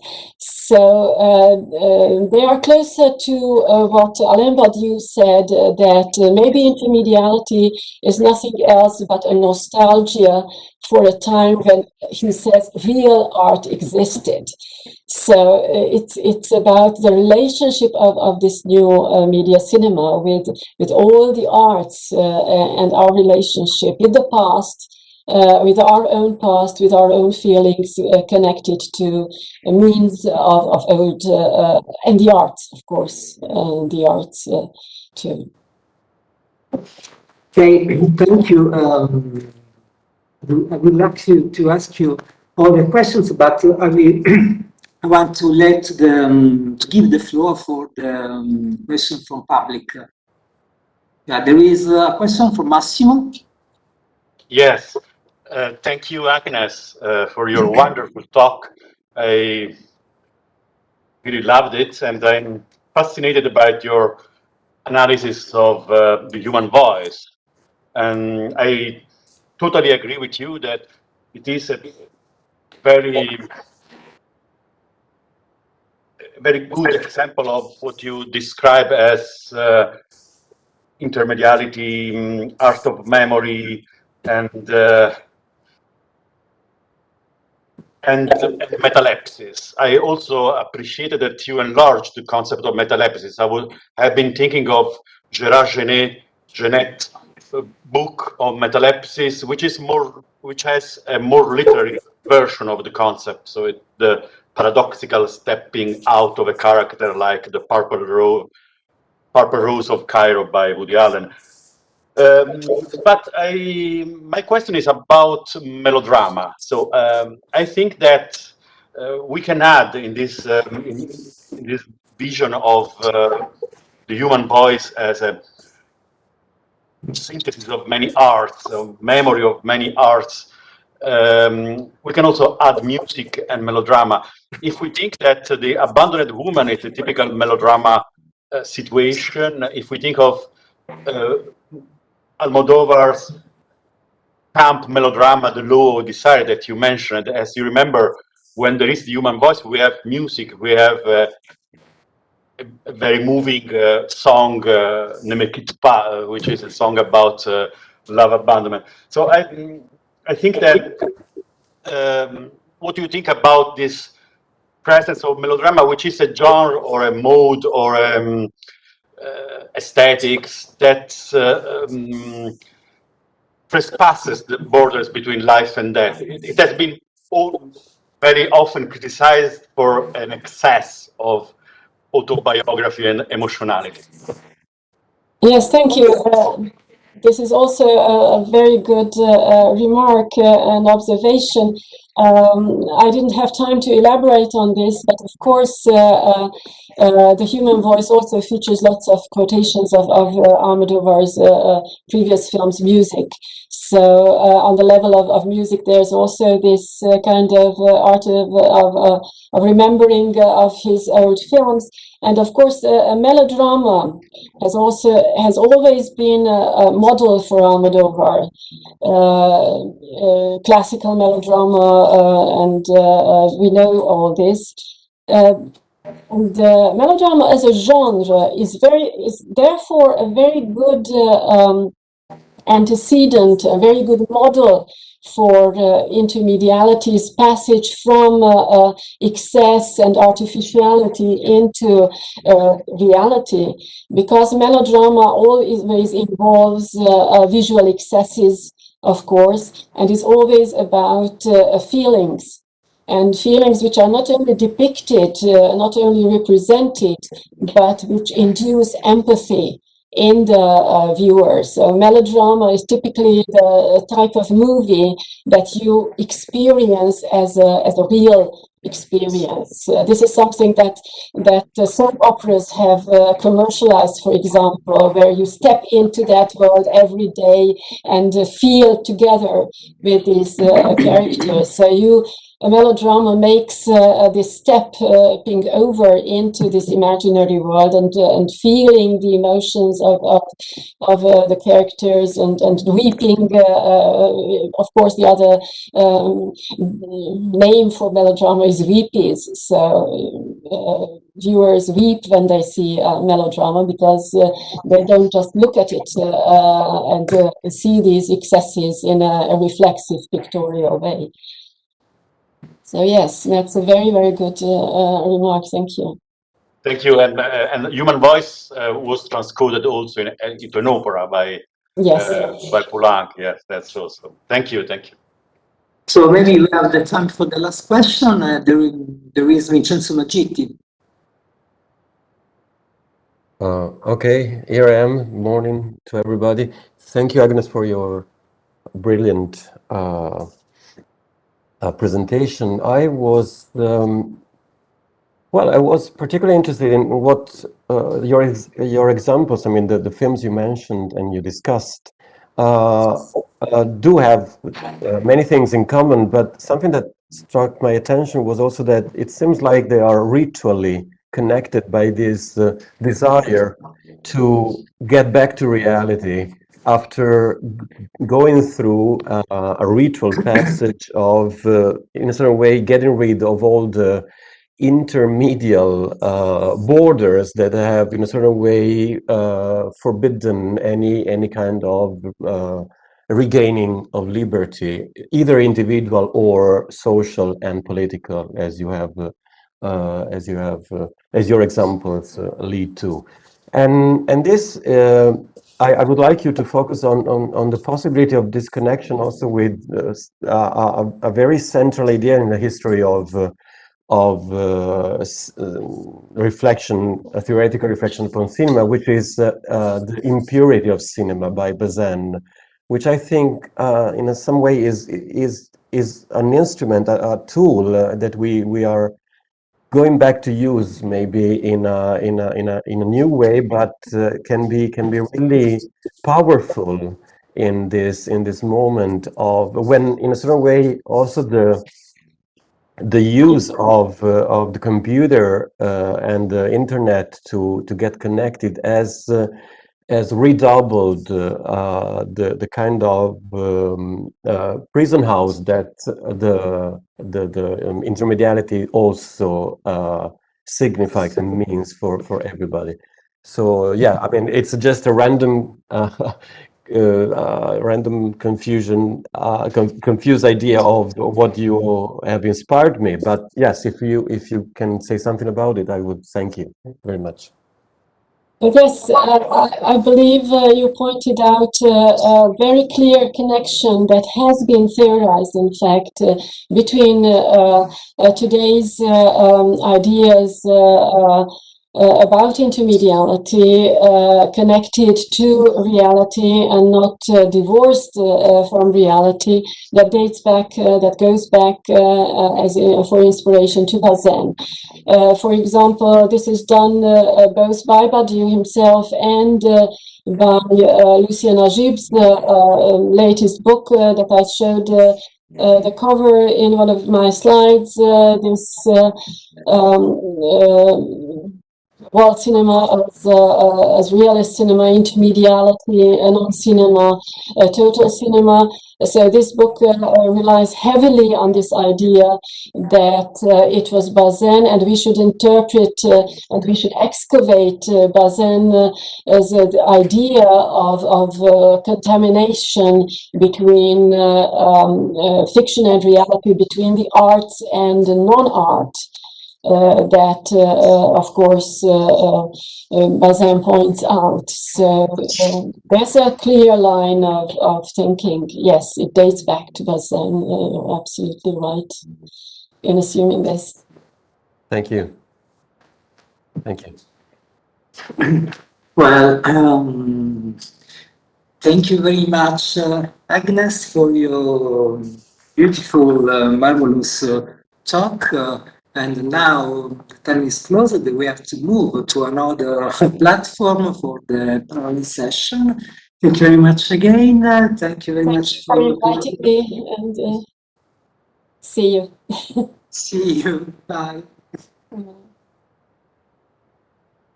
Wonderful. Thank you, Gianluigi. And also thank you once again for figuring out all those technical issues that we had before people joined us. That's very welcome. Wonderful. My name is Hayo Backe. I will be your moderator for our following keynote of Mary-Laure Ryan. I will just ask you already now that you maybe all mute your microphones during the talk, just because it's so easy to forget that once things get going. Mary-Laure Ryan will give us a presentation today, and when I thought about how to introduce her, the first thing that came to my mind was that she's one of those scholars that, to me at least, don't really need introduction. She's been really so active in the field of transmedia and digital culture studies that just to go through all her publications would take up quite a lot of time. But just as a brief reminder, already in 1991, in her Possible Worlds, Artificial Intelligence and Narrative Theory, she introduced the principle of minimal departure, something that I, for example, find myself, telling my students sort of in introductory lectures, even to this day, right away. So She has authored a whole range of books, such as Narrative as Virtual Reality, Avatars of Story, Narrating Space, Spatializing Narrative, and has also edited really influential volumes such as Cyberspace Textuality, the Johns Hopkins Guidebook to Digital Humanities, Story Worlds Across Media, the Routledge Encyclopedia of Narrative. I could go on and on. She has been visiting scholar and scholar in residence at the University of Colorado Boulder, at the Johannes Gutenberg University in Mainz in Germany, and received in 2017 the Wayne Booth Life Achievement Award from the International Society for the Study of Narrative. She is, in other words, as influential and as well recognized as one can be, and we're so happy to have you here tonight, Marie-Laure. And we're really looking forward to your talk on the 4 types of textual space and their manifestations in digital media. I give you the word. Thank you very much for this nice introduction. Even though I don't need introduction, it's even better to have one. So the first thing that comes to mind when we think about the relations of space to narrative is a space in which the characters live, act, and move, and I call it the space of the story world, or I can also call it mimetic space. But the space of the story world is not the only kind of space that artistic and narrative text can make significant. So in this talk, I will distinguish 4 types of textual space, namely, oops, what happened? I think you unshared the screen. I don't share the screen. Either I that was or you trying closed to move PowerPoint. my and I don't see a share button anymore. Is Here, PowerPoint still share. running? Yes. Okay. Okay, let's see if I can move my PowerPoint without unsharing. There we go. Wonderful. Now Okay. everything is good again. Thank you. Okay.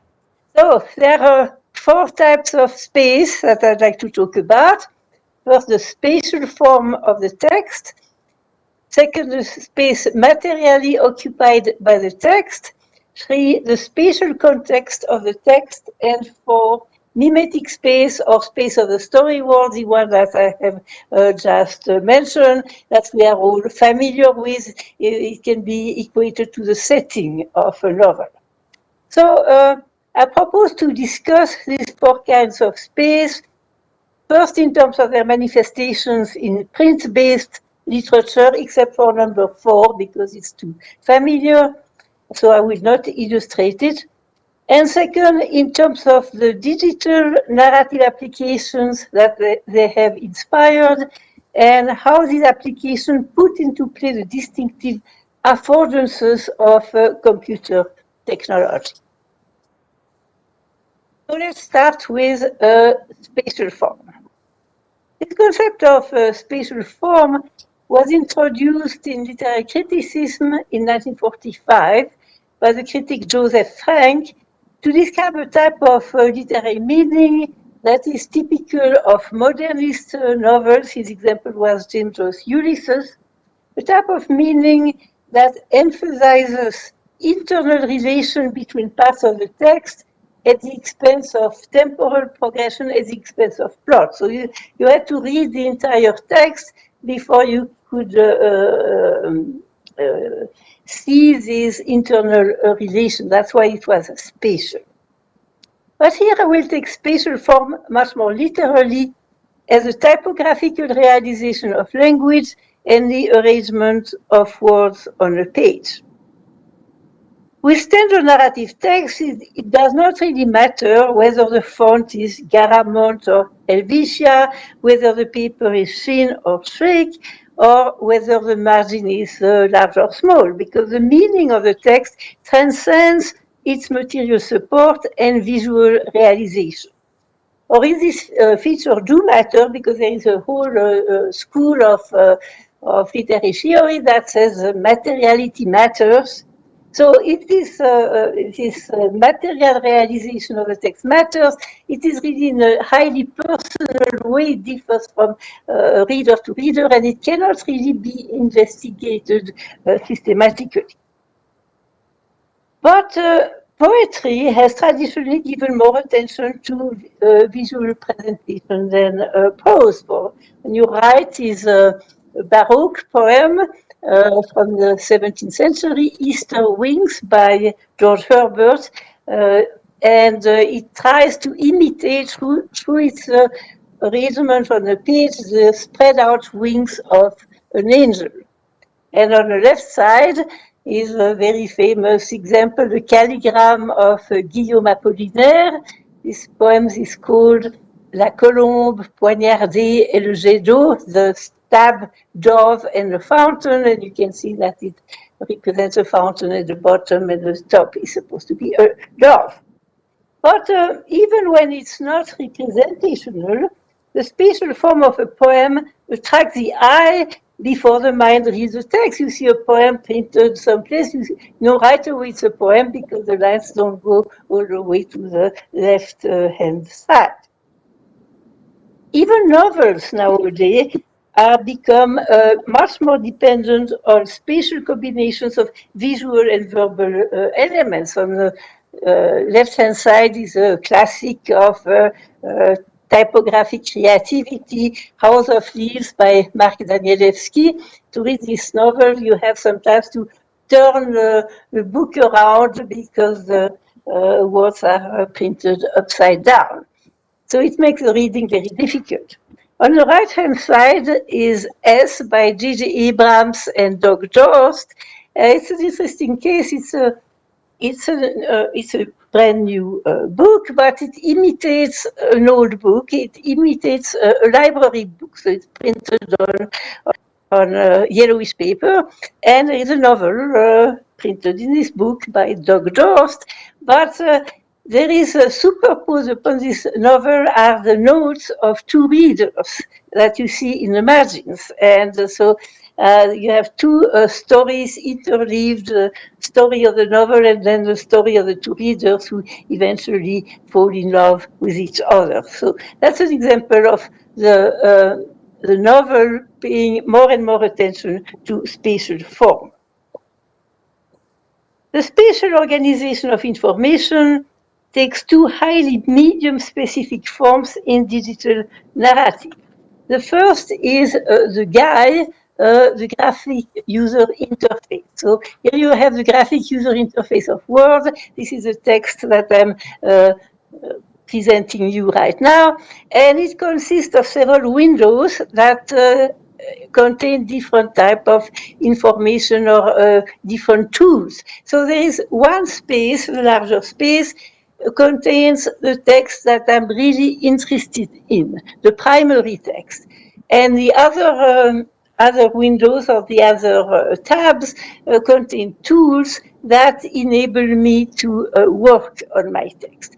So Dan Pundy has called the window where my text is the primary space, and the other space is the orienting space. You find this in many, many different digital texts. For instance, in a computer game, the primary space is represented by the game world, which is really the focus of interest of the player. That's where you live as an avatar. That's where you engage in the fights with other players. That's where you gain points and rise in the hierarchy of the game. But in order to act in this primary space, you need first to construct your avatar by using this button at the bottom. Or if you engage in a fight, you need to equip your avatar with weapons, and you can choose them from the menu on the right. So this is the typical organization of space in digital narrative, but also in digital tools. An even more medium-specific type of spatial form resides in the architecture of the underlying code that controls the navigation of the user through a digital text. This architecture determines the succession of textual and visual data on a screen, so it's in a sense temporal. But this architecture is also spatial because it is a topological configuration that can be represented on a diagram. And here are four types of configuration. On the left-hand side on top, you have the tree, and the determining feature of a tree as a diagram is that there is only one way to go from the root node to the end node. So this configuration is very useful for the type of text like choose your own adventures, each end node corresponding to one narrative possibility. And this enables the author to maintain a very strict control over the information that is seen by the reader. So you can maintain a narrative coherence when you have a tree structure. Next to it is a wheel. The wheel is really topologically a tree. If you grab it by the central node and let the branches fall down, you see that it has the same structure as a tree. There's only one way to reach every end node. I distinguish it from the tree because I assume that from every node there is a link that lets you return in one click to the central node. And so this is a preferred structure of web pages because you can always return to the home page in one click. Then you have the flow chart, which is oriented in time from left to right. So there is different ways to reach each node, and it's very often used in computer games where you can solve a problem and advance in a game through different sequences of actions. So there is even a way to skip the second node and get straight away to the third node. And again, there is a lot of control of the game designers over the actions of the players in this kind of structure. Then you have the network, and the network is opposed to the tree in the sense that there are many ways to reach each node, and there are loops, there are some circles. You never have circles in a tree. This means that the user can be caught in a loop and go in circles forever. This is a structure that is widely used in hypertext narratives, especially those of the late 90s and early 2000s, because it allows the user to choose their own itinerary through the network rather than being controlled by the author, and it gives you the impression that the text renews itself with every session. This type of spatial form determines the reader's progression through the text, but the reader normally cannot see them unless there is a map that is made accessible in what I have called the orienting space.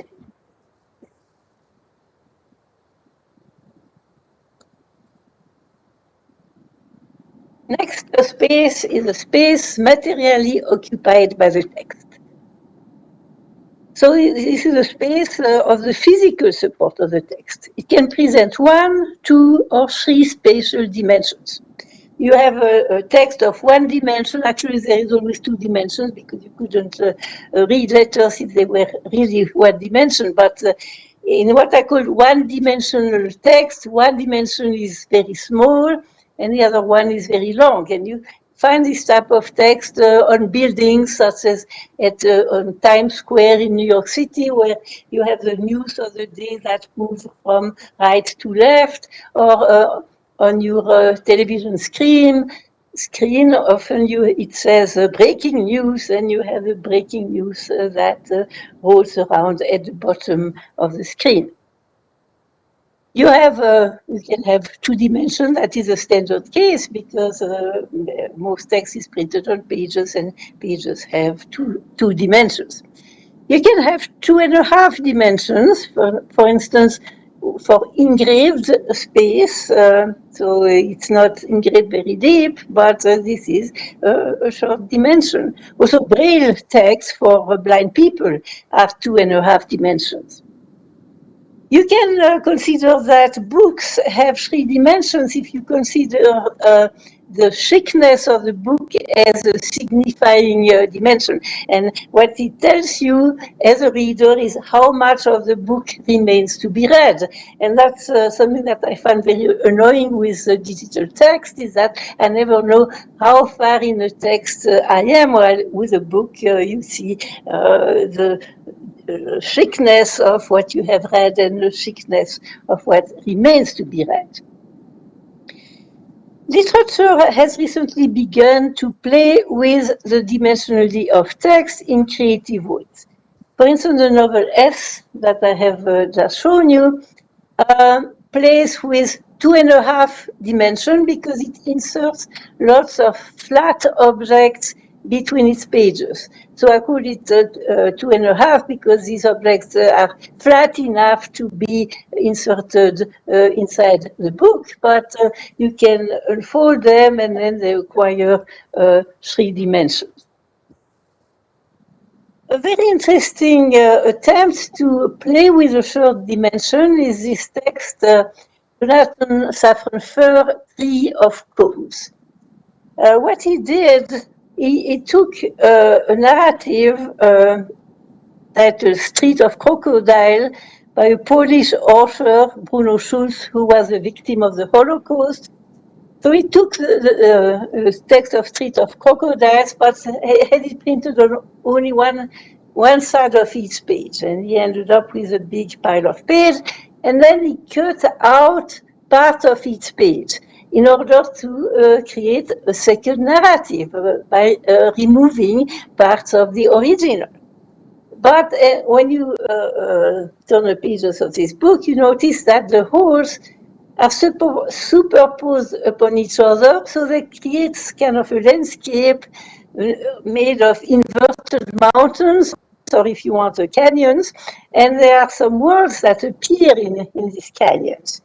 So should you read these words or not? That's some people do and some people don't. So if you don't want to read the words in the holes, you can slide a piece of paper below the page you are reading and just read the words that have been left. But if you want to pay attention to the words in the holes, then the author has very little control about what appears in the holes, kind of knows, so it destroys the textual coherence because they don't fit syntactically or semantically into the sentence that you are reading.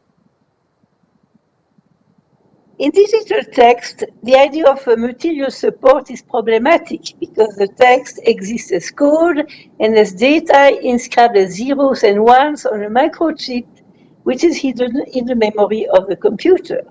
And so it's only when the code is executed that the text becomes accessible to the user, either as a display on a screen, where it's two-dimensional, or in virtual reality as a three-dimensional display. A flat screen can only convey a sense of depth through perspective. But a virtual reality technology can simulate three-dimensionality through holographic displays and stereoscopic effects. One type of support that allows a genuine three-dimensional virtual experience is a so-called cave system of Brown University. So the cave is a cube of sides of 2 meters each, and it's used by Brown for scientific visualization. but thanks to the author Robert Coover, who is very interested in digital literature, it has also been used for literary projects. And so I'm going to show you one. I haven't seen it in person because you have to go to Brown, of course, to experience it. This project is called Screen by Noah Wardrip-Ruin and his colleagues. So the general theme of this text is memory loss. And the memory is represented by the cave. And so the user sits in the middle of the cave, and there are fragments of text that are projected on the sides. And as long as this text can be read, it means that the user has a memory of the experiences described by the text. But after a while, the words start falling off from the walls. And the task of the user is to catch these words in mid-air and using their hands like a ping-pong racket to send them back to the walls where they speak again. And it means if you can manage to send the word from to the wall, that the memory is intact. You have forgotten for a short time, but you have recovered your memories. But just like in the game Tetris, the words start falling down faster and faster, and the user is not able to catch them all. So when they reach the bottom, they break down, and it means that the memory is lost forever. The length of the experience depends on the user's ability to catch the falling words, but sooner or later, nothing is left on the walls and amnesia is complete. This inevitable ending makes Screen indifferent to the meaning of words. Different texts representing the experiences of different users could be used as data, because we are all threatened by the nightmare of memory loss. But it's unlikely that the users will have time to read the words because they are entirely absorbed by the task of catching them in mid-air and putting them back in place. The narrativity of Screen, if it exists at all, is not a meaning signified by the particular words, but rather a meaning symbolically enacted through the corporal interaction of the user with the materiality of words. Next, the spatial context of the text. By spatial context, I mean the physical space where the material support of the text is located and from where the story can be accessed. By facilitating the creation of copies, the invention of print has made narrative text relatively portable compared to manuscripts. You can take books around with you, and they can take you anywhere in imagination. It doesn't matter where you are. So you can be transported into Paris by a book that you read in London and vice versa. But in a type of narrative widely known as locative or location-aware or even site-specific, this relation is fixed and a story must be accessed in the presence of its spatial referent. Actually, location-specific narratives have filled our urban landscapes for a long time through the signs that you see on streets that commemorate something that happened in this location. Every historical and cultural site marked by a sign is a story that is told in a specific place, is a location-specific narrative.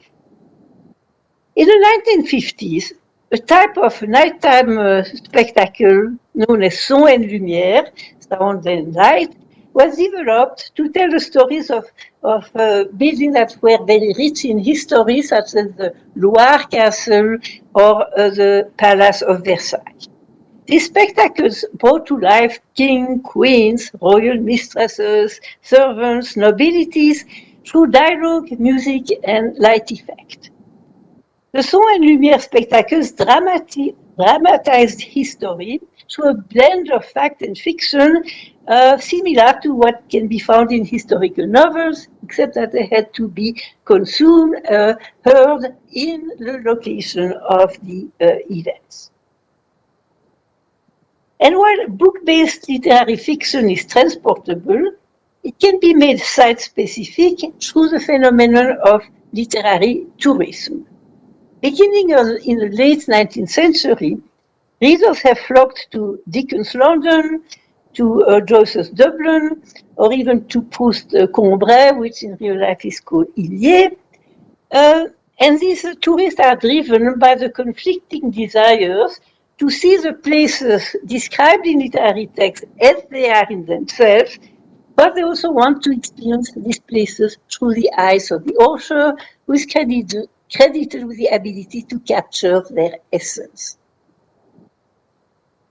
The advent of digital technology and the development of a GPS system made it possible for site-specific narratives to get rid of the permanent physical markers that you see on streets, markers that had to be approved by the authorities and that favored officially sanctioned versions of history.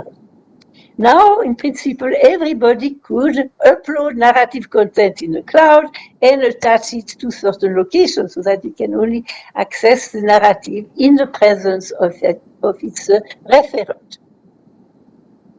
As site-specific narratives multiplied, they also diversified.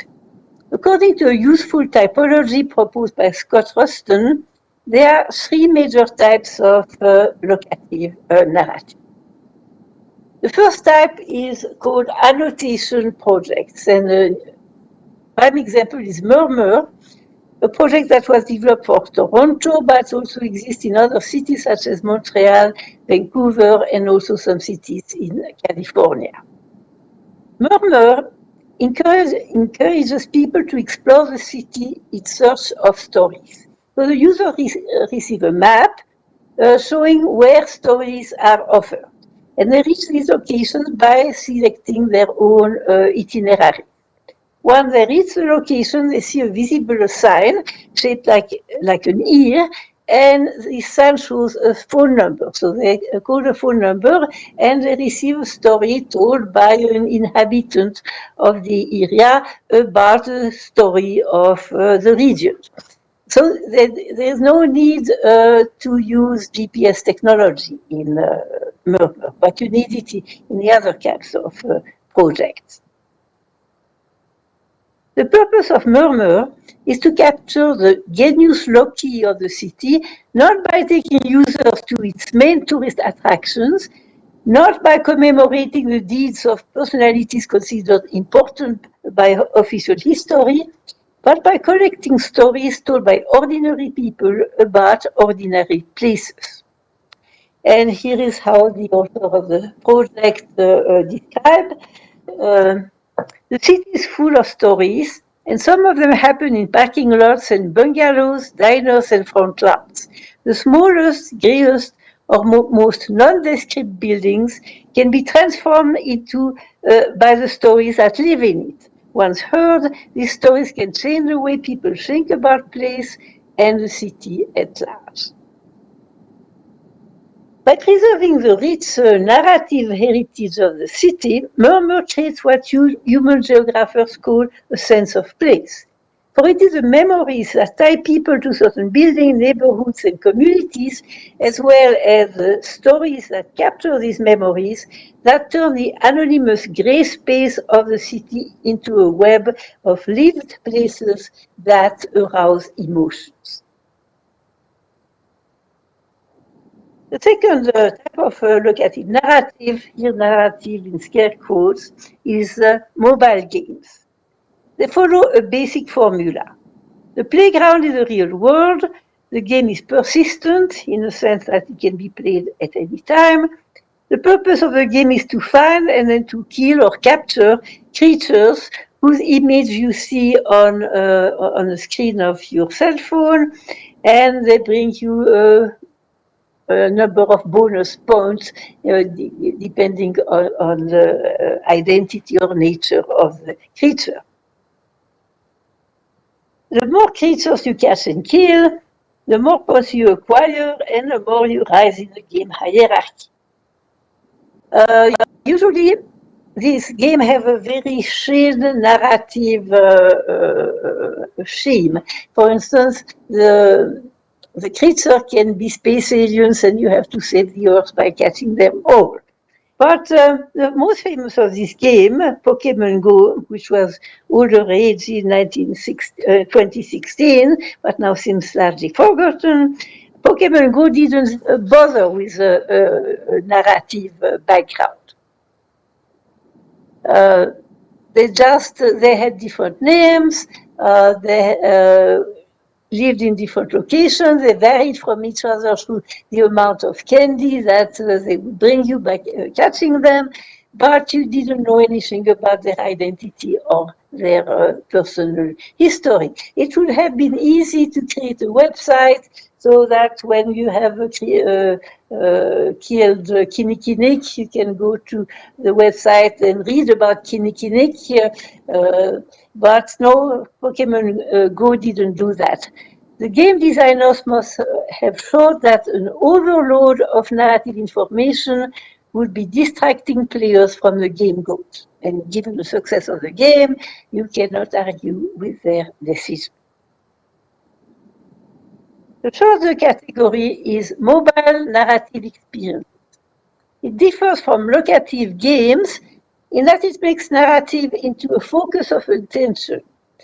And it differs from spatial annotation in that the project is spanned by a global narrative arc rather than consisting of little stories, as Murmur did. In Murmur, at each station you had a complete little story, and so it was like a collection of short stories. But in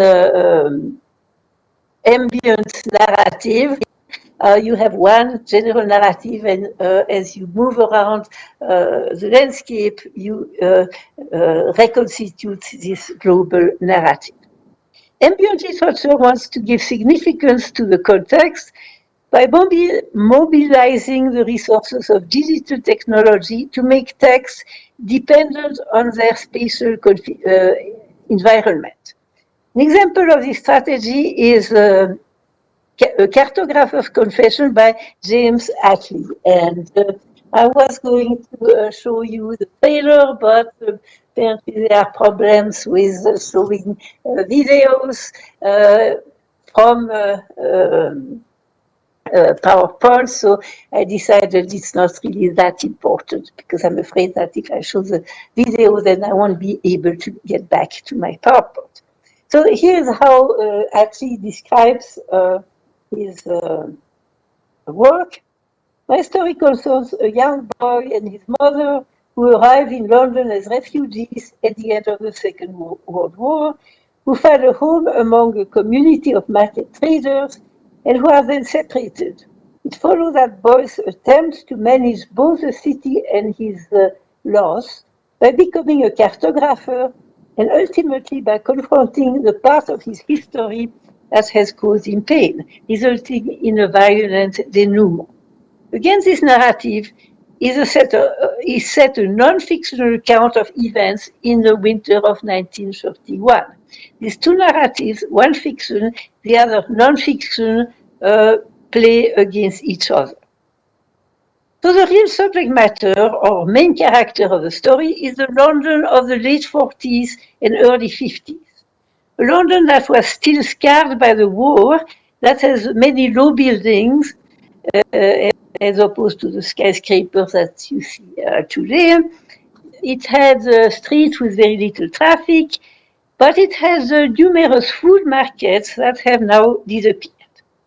The cell phone app takes users to the plot locations and it enhances their experience with multimodal documents that allow them to compare the prosperous present-day London with the London of the 40s. Documents such as vintage photos, illustration, videos, newspaper articles dealing with the site, and soundscapes that were specifically created for the project. So you see all of this on the screen of your cell phone. Of course, one problem with this kind of narrative is also the source of its originality. That specific fiction limits its audience to certain regions, and ambient literature is therefore unlikely to overtake the book, because only people who visit London are able to access or appreciate the cartographer confession. By superposing the setting of a fictional story upon an actual location, ambient narrative blurs the boundaries between category 3, that I have just discussed, spatial context, and my next category, the space of the story world.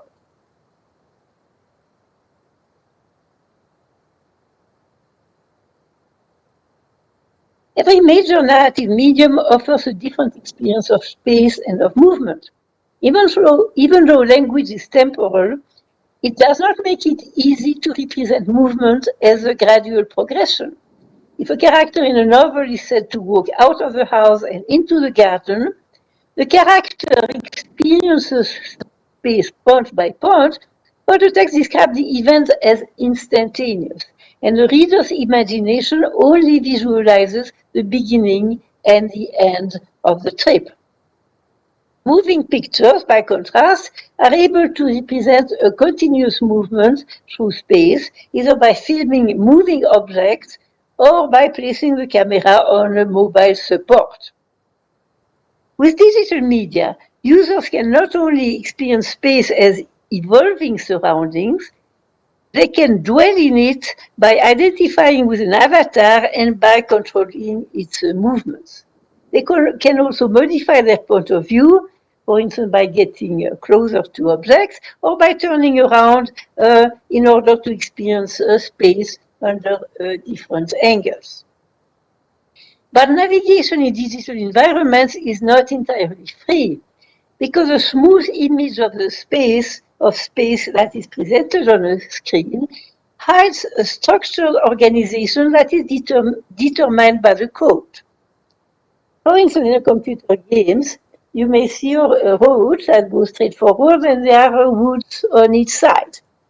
And on your screen, you don't see any obstacle that prevents you from going into the woods. But the computer code can put an invisible obstacle so that it is impossible to move left or right. Alternatively, in a computer game, you may be facing a huge wall and you think that you are in a prison that you cannot escape, but in reality, through a bug in a code, it may be possible to walk through walls. And gamers are very fond of these bugs because it enables them to beat the game more easily. It's known as a cheat. Most computer games are based on a contrast between inner space and active places that enacts the contrast between space and place described by the geographer Yi-Fu Chua. In standard adventure games, players are wandering knights who travel through vast expanses of land where nothing happens, except for changes of scenery. They travel in the hope of finding hotspots where they meet non-playing characters who give them quests, that is, missions, that will give them a chance to demonstrate their skills. In this game model, travel through space is subordinated to finding opportunity for action, since it's only by fulfilling difficult tasks that players can gain experience and advance in the game. But in another type of game, the relation between the journey and the game goals is inverted. An experience of space takes precedence over the performance of tasks. An example of this priority is The Page, an independent game by Michael Samin and Aurelia Harvey, inspired by the fairy tale of Little Red Riding Hood. The user selects one of 6 girls of different ages, and is told to take her to the grandmother's house by following the path. Here, the beginning of the game. But if the player stays on the path, she will get too easily to the grandmother's house, she won't see anything of the woods, and the game will conclude with a failure message. Ironically, the game wants the player to disobey the directions, to leave the path, and to get lost in the woods. Early in the game, the woods charm the player with their fog-shrouded landscape, their fantastic vegetation, and their strange, slightly disturbing atmosphere. But after wandering for a while with nothing happening because it's a very slow game, the player feels frustrated of moving in circles, and the woods become a prison.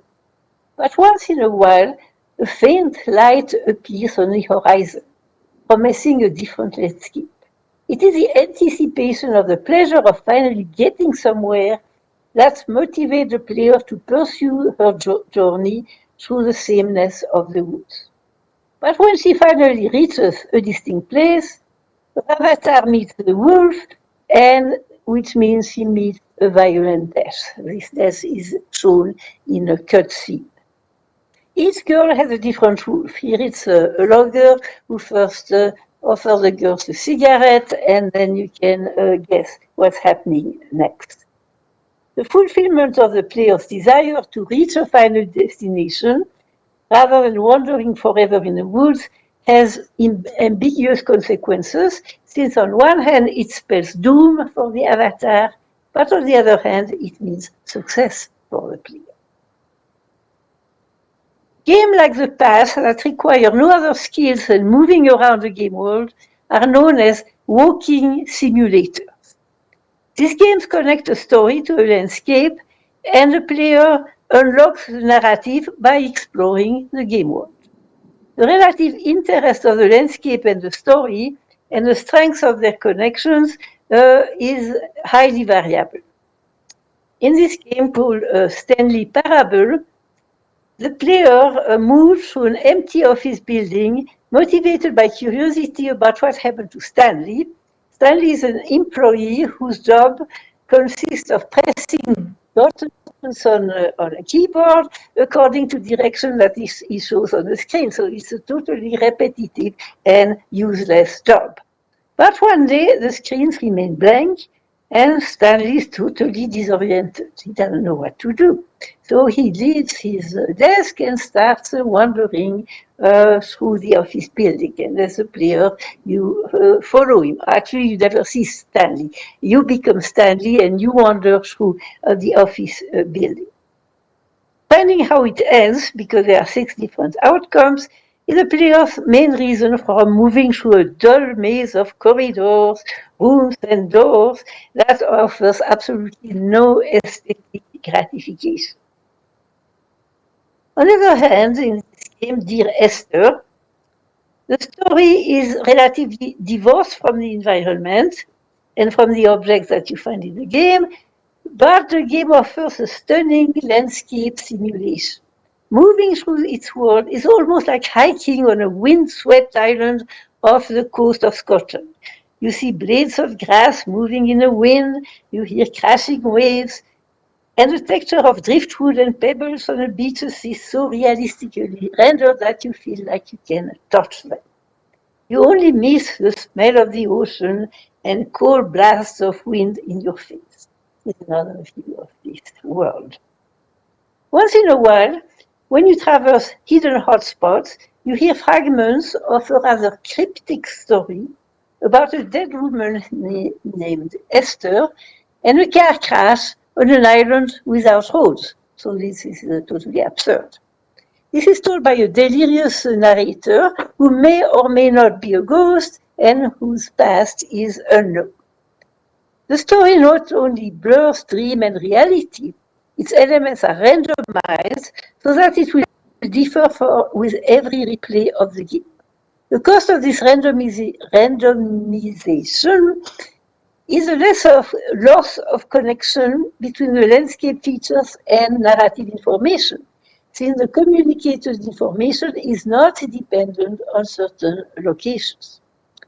All this makes Dear Esther into an ever-changing anti-narrative text that offers no certainty. But the player is too absorbed in the task of finding a way through the landscape to really pay attention to the story. Dear Esther is all atmosphere, but totally devoid of narrative tension. It has been accused by hardcore gamers of being a game for people who do not like it.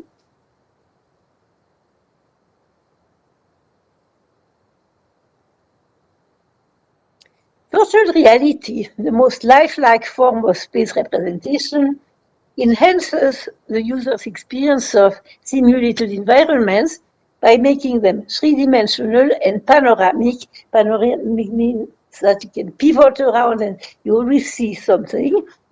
So the world is not limited by a screen. And also it lets people interact with the display by using their own body rather than by manipulating controls. Through its ability to continually calculate and update the position of the user's body, and by modifying the display accordingly, VR technology turns space exploration into a first-person, truly embodied experience.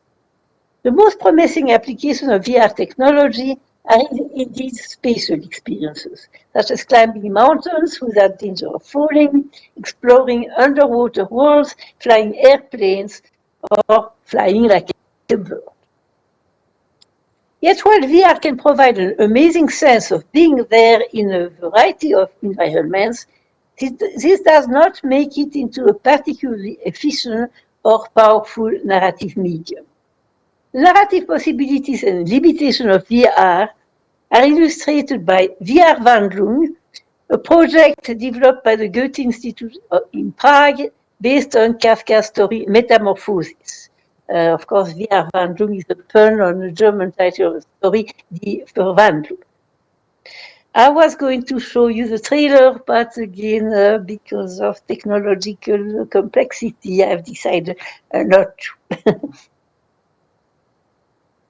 So, as you all know, Die Verwandlung is about Gregor Samsa, a traveling salesman who one day wakes up and discovers that he has been transformed into a giant insect.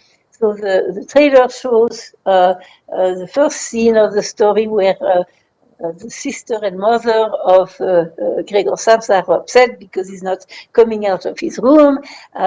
He cannot get out of bed because he's caught in this weird body, and they scream, Gregor, Gregor, are you okay? Are you okay? And they badly need him to get out of his room because he needs to go to work, and he's the only breadwinner in the family. They all depend on him. So it's a financial catastrophe for the rest of the family that he has been transformed into an insect. Marie-Laure, just a brief note. We only have 9 minutes left. So okay, I'm almost finished. Wonderful. Thank you. I have one page. An important theme in Kafka's story is Gregor's progressive acquaintance with his new body, how he uses it to move around the room, and how space is reconfigured to fulfill the needs of an insect. For instance, Gregor can now crawl on the walls to entertain himself. And this theme of rediscovering space is uniquely suited to the affordances of VR.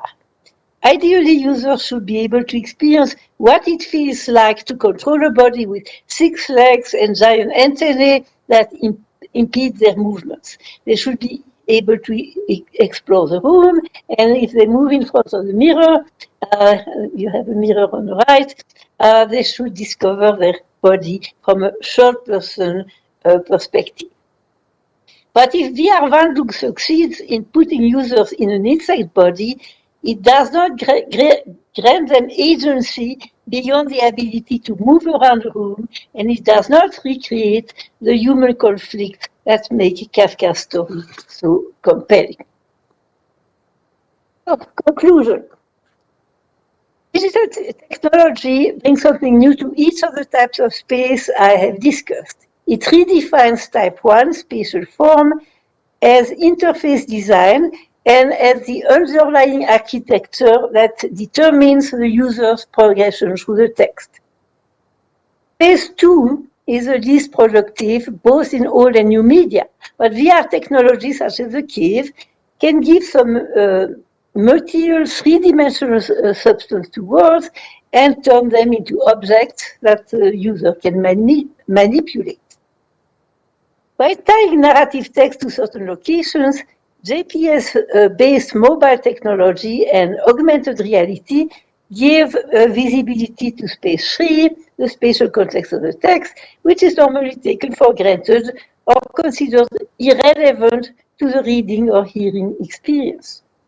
For the strongest impact of digital technology on narrative concerns space 4, the space of the story world. While other media merely represent space, the computer provides a lived first-person experience of space by turning it into a habitable environment in which the user can interact, with which the user can interact, and which can be navigated either through the substitute body of an avatar or, in the case of VR, through the user's own body. None of these innovations would be possible if digital text depended exclusively on language as does the traditional conception of literature. It is through its ability to orchestrate diverse modes of signification and to remediate all existing media that digital technology can produce truly new forms of spatial experience. Thank you. Thank you very much. This was wonderful, very, very enlightening and thought-provoking. We have 5 minutes left for questions. Please, the audience, I'm sure some of you will have questions. Please give me a sign in the chat window, maybe raise your digital hand over the reactions function that you find at the bottom of the screen, or simply open your microphone and start talking. Take any of those.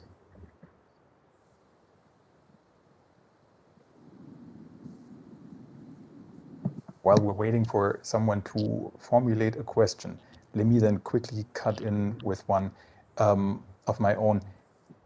Your 4 kinds of space make absolute sense. And I've just tried to follow along and ask myself how much overlap there is between these 4 different cases. Would you say that many of them can hybridize with each other? For example, with the second category, the space materially occupied by the text, you were talking more about book objects, whereas then with the third category, you went more for digital texts. Would you say there are hybrids between those cases? Well, I think one type of space that's really separate from all the others and cannot hybridize is the second one, the material substance. I mean, every text has material substance, but you cannot really highlight it in a context that is also location specific or that focuses on the environment. So I think it's a very it's in a sense anti-narrative. The example that I have given you really break down a narrative into words, and these words are only signifiers and lose their signified. So I think this text, this space is really separate from the others. But I think that space 3 only becomes meaningful when it functions as the setting of the story. It just happens that the setting of the story is seen live by the user. Of course, you can have a setting without having a locative narrative, so that you entirely imagine the setting and you are not located on location. As for space 1, the architecture of the text in digital text, it is always there. It is always underlying the project because I mean it's always written in a code because the user progression through the text is determined by web computer instructions. Yes, thank you.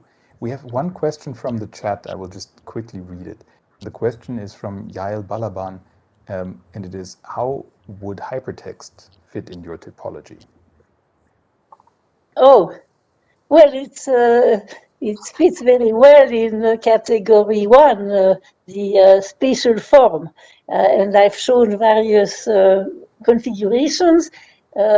So the fourth configuration at the bottom right, which I call the web of the network, is a typical configuration of hypertext. But you also have hypertext that are configured like a tree. I was mentioning choose your own adventure games, but you can also have hypertext configured like the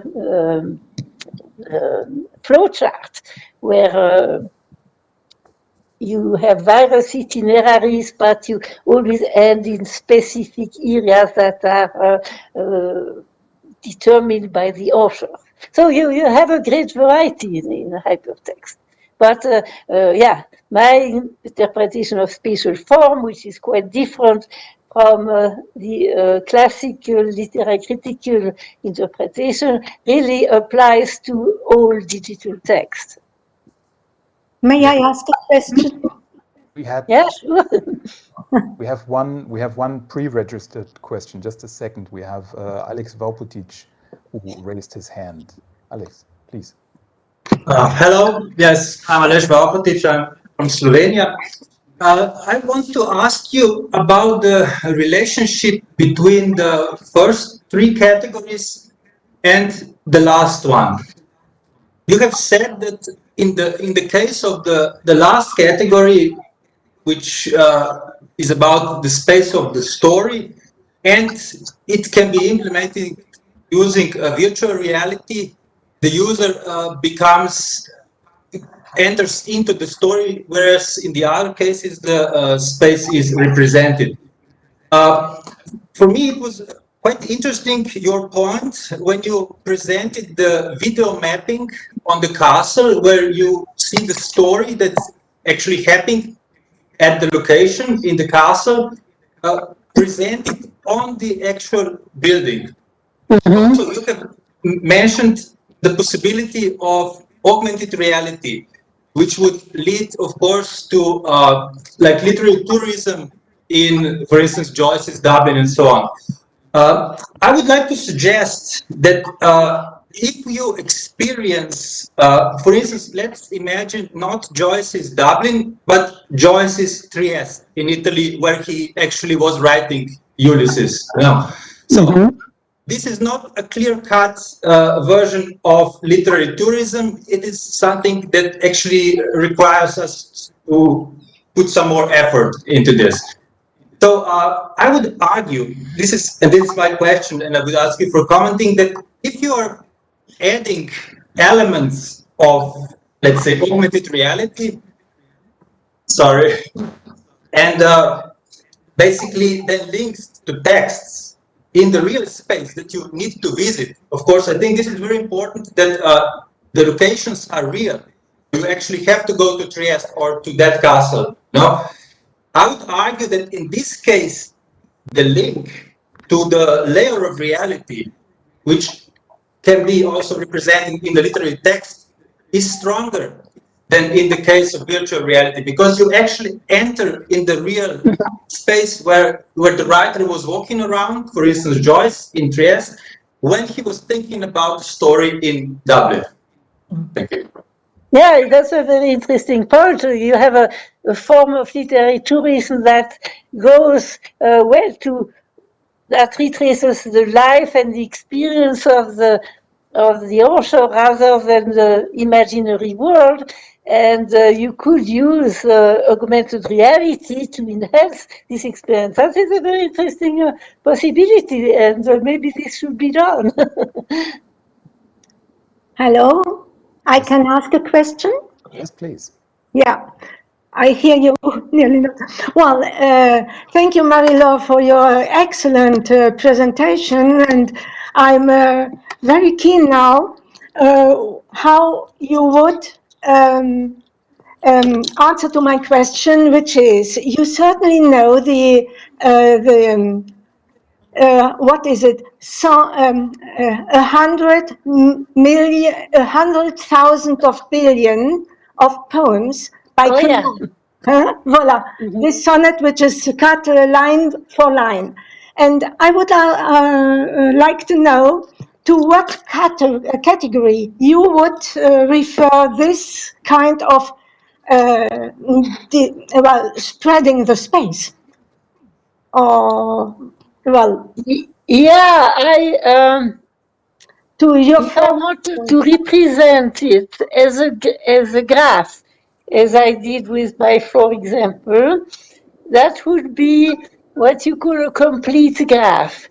A complete graph is where every node, every page is linked to every other page, so that you can have all the possible combinations. I think that the sonnets that from the basis, who was the author? Queneau. Yeah, Queneau. The sonnet that Queneau worked with, every line can be combined with every other line. That's what gave this huge number of different poems. So that you would need a network with an infinity of links, a link from every point to every other point. But it is an example of the textual architecture that I discussed as a type of spatial form. Yes, could it be a mimetic one, the number 4 in your point, in your organization? Could it be referred to this number 4 also? Because it is, let's say, it is finally the composition. Every time you take another line, you compose a new poem. So if we take a poem as a mimetic form first, but then it could be always new mimetic composition, a new fiction. Yeah, if it makes sense, but when you can combine 16 lines in every possible way, it's very unlikely that it will have enough coherence to allow the mind of the reader to form an image of space. So I think that all these experiments, they are syntactically coherent, but they don't make sense from a semantic point of view, and they don't really speak to the imagination in a mimetic way. Yeah, I see. Yeah, thank you. You're welcome. So we have time for one more question.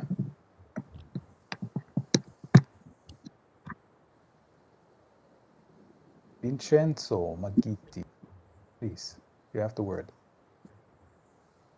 Yes, thank you very much. I was just wondering, since all the, we can say, classical theoretical thinking about narrative has been biased upon temporality, if we think about classical studies as binary tempus or recur, would you say that, because I was very much impressed by your moving towards spatial as the real key aspects of digital system and digital narratives. Would you say that there is a spatial term that we could talk of following your direction for for digital narratives? And in this sense, we are also experiencing a sort of transmedial, not only the transmedial difference between classical and digital narratives, but also a new kind of combining narrative structures in this sense. What would you say? Thank you very much. Yeah, I personally don't think that digital media are very good for narrative. I think we have one medium that is fantastic for narrative, that is language, and another one that is cinema, because cinema is very temporal. But the strength of digital media is, as you mentioned, is to combine elements in a spatial way and to make this spatial combination meaningful. It's more meaningful in a metaphorical way or maybe in a poetic way, so that I don't see anything comparable to War and Peace being achieved through the digital media. It doesn't mean that they cannot be used for artistic or even poetic effects, but I don't think that narrative is the preferred structure for digital media. And I take virtual reality.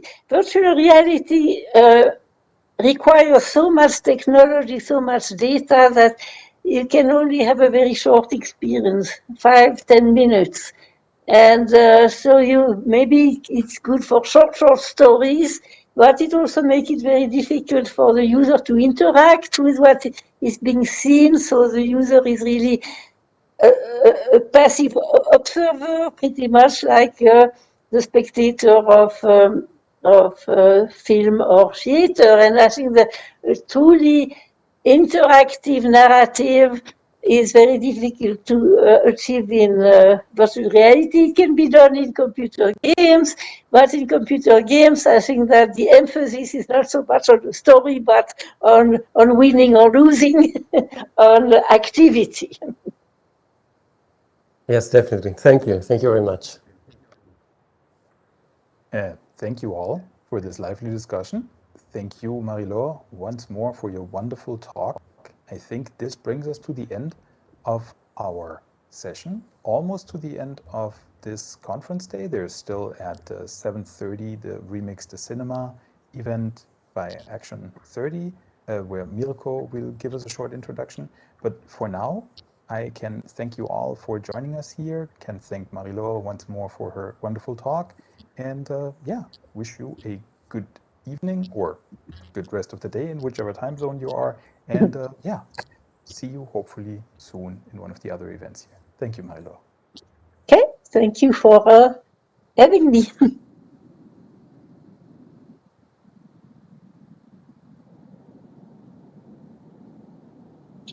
Thank you everyone. Thank you very much. Hi. Thank you, Hannah.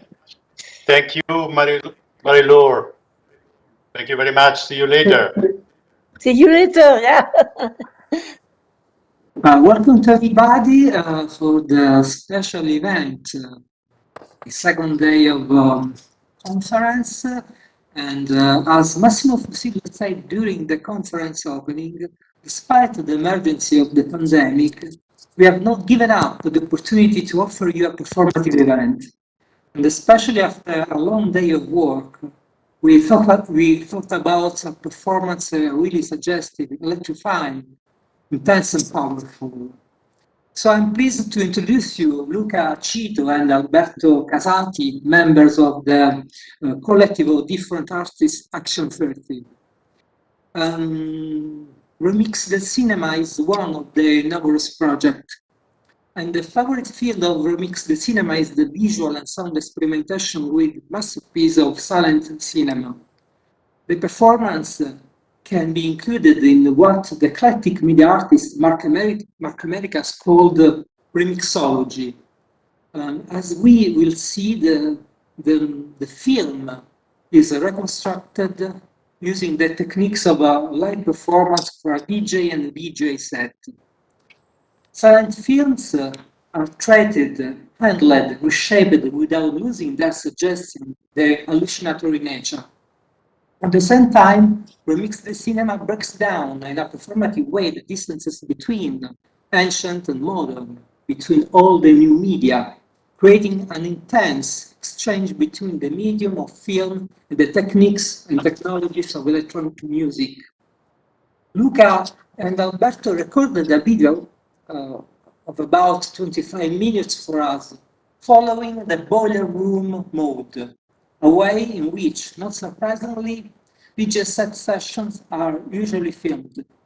We will then see the remixes of two masterpieces of silent movies, of silent cinema, Les Armes de Poète by Cocteau and Exxon by Christensen. And as you will see, the video was shot in a very particular, special location. And I would ask you, or Alberto or Luca, to briefly tell us something about the location within the video. Okay, I speak in Italian and please translate this. Abbiamo girato questo video in una location qui nel nord Italia, in Piemonte, in una vecchia fabbrica di costumi, cioè la fabbrica più grande di costumi d'Europa agli inizi del Novecento. In un capannone dove venivano, diciamo, archiviati i tessuti e immagazzinati i tessuti dei costumi. È stata è la prima fabbrica di importare il tessuto lycra e quindi in Italia, e quindi da lì e poi è diventata la fabbrica più grande d'Europa e così insomma. Abbiamo fatto molto fatica a trovare un posto diciamo adatto insomma, a quello che stavamo cercando, insomma, e per cui siamo molto contenti del risultato, di quello che poi vedrete, insomma. Ecco. Okay. Thank you very much. So I'm going to translate now. So we recorded the video that you're about to see in an abandoned warehouse in the north of Italy, in the region called Piemonte. Now, the location, the warehouse is a part of, was once, now it's an abandoned place, but once was the largest factory of swimming suits in all Europe. And it was actually the very first factory in Italy which imported the lycra, which is the fabric bathing suits are made of. And the warehouse that you will see in the video is actually the place in which the fabrics that were used during the production process were stored. It was quite hard for us to find a place that we deemed suitable and that fitted our needs for this video, and we are very happy that we found this location, which finally made us happy. Thank you, Mattia. Yeah, and then Alberto said me before that the warehouse will be destroyed in September, so this is maybe the last opportunity to see this very particular setting, this particular place. Well, now let's go to see the video, and then we'll have the opportunity to talk again with Alberto Casati and Luca Cito, asking them questions to satisfy our curiosities, for example, about the way they remix the movies. So now have some fun, relax, and also dance with the remix the cinema, and see you after the video. I share the video.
dans la glace, entrez dans la glace, entrez dans la glace, entrez dans la glace.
réveiller qui n'est pas fou, de réveiller qui n'est pas fou,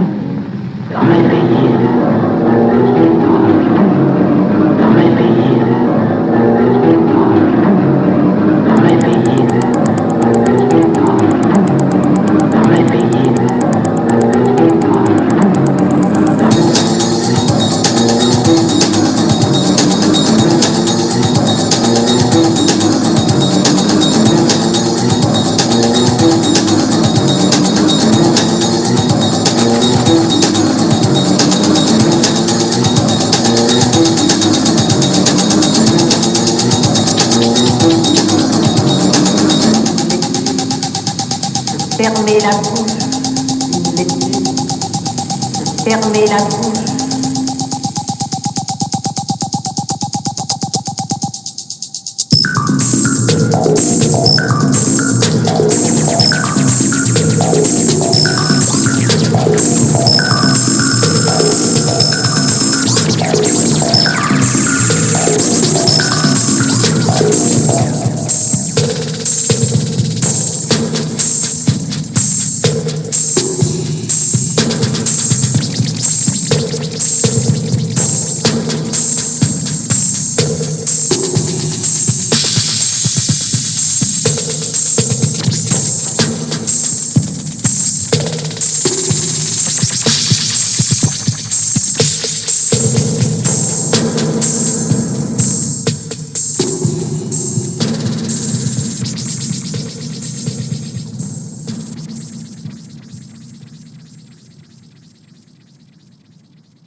knock them out forevermore. Nook and cranny, window, door, seal them out forevermore. More, more, more, more,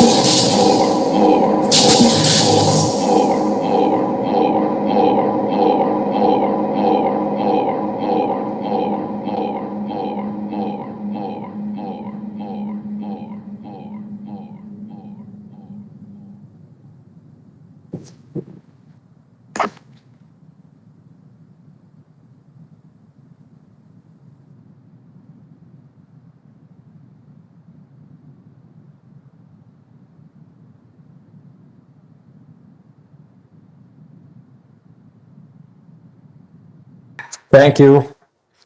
Thank you very much. Thank you very much.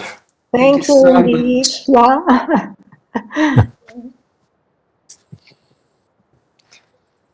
Grazie, grazie.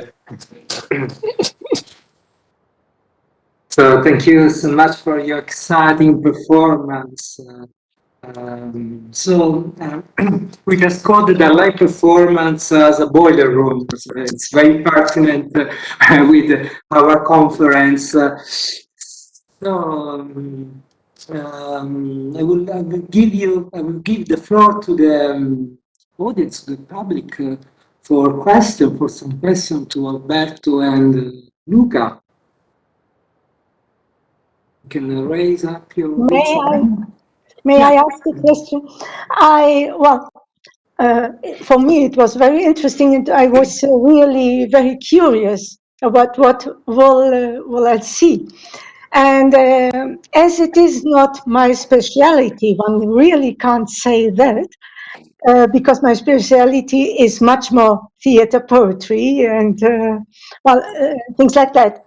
And every evening I was in the theater, so not in the cinema. And now my question is, when you have the remix there, does one need the references of the films? Or how did you make the montage? Those who go much to cinema, to the films, do they recognize pieces of films? Did you work with that? I can't say that because it is not my specialty at all.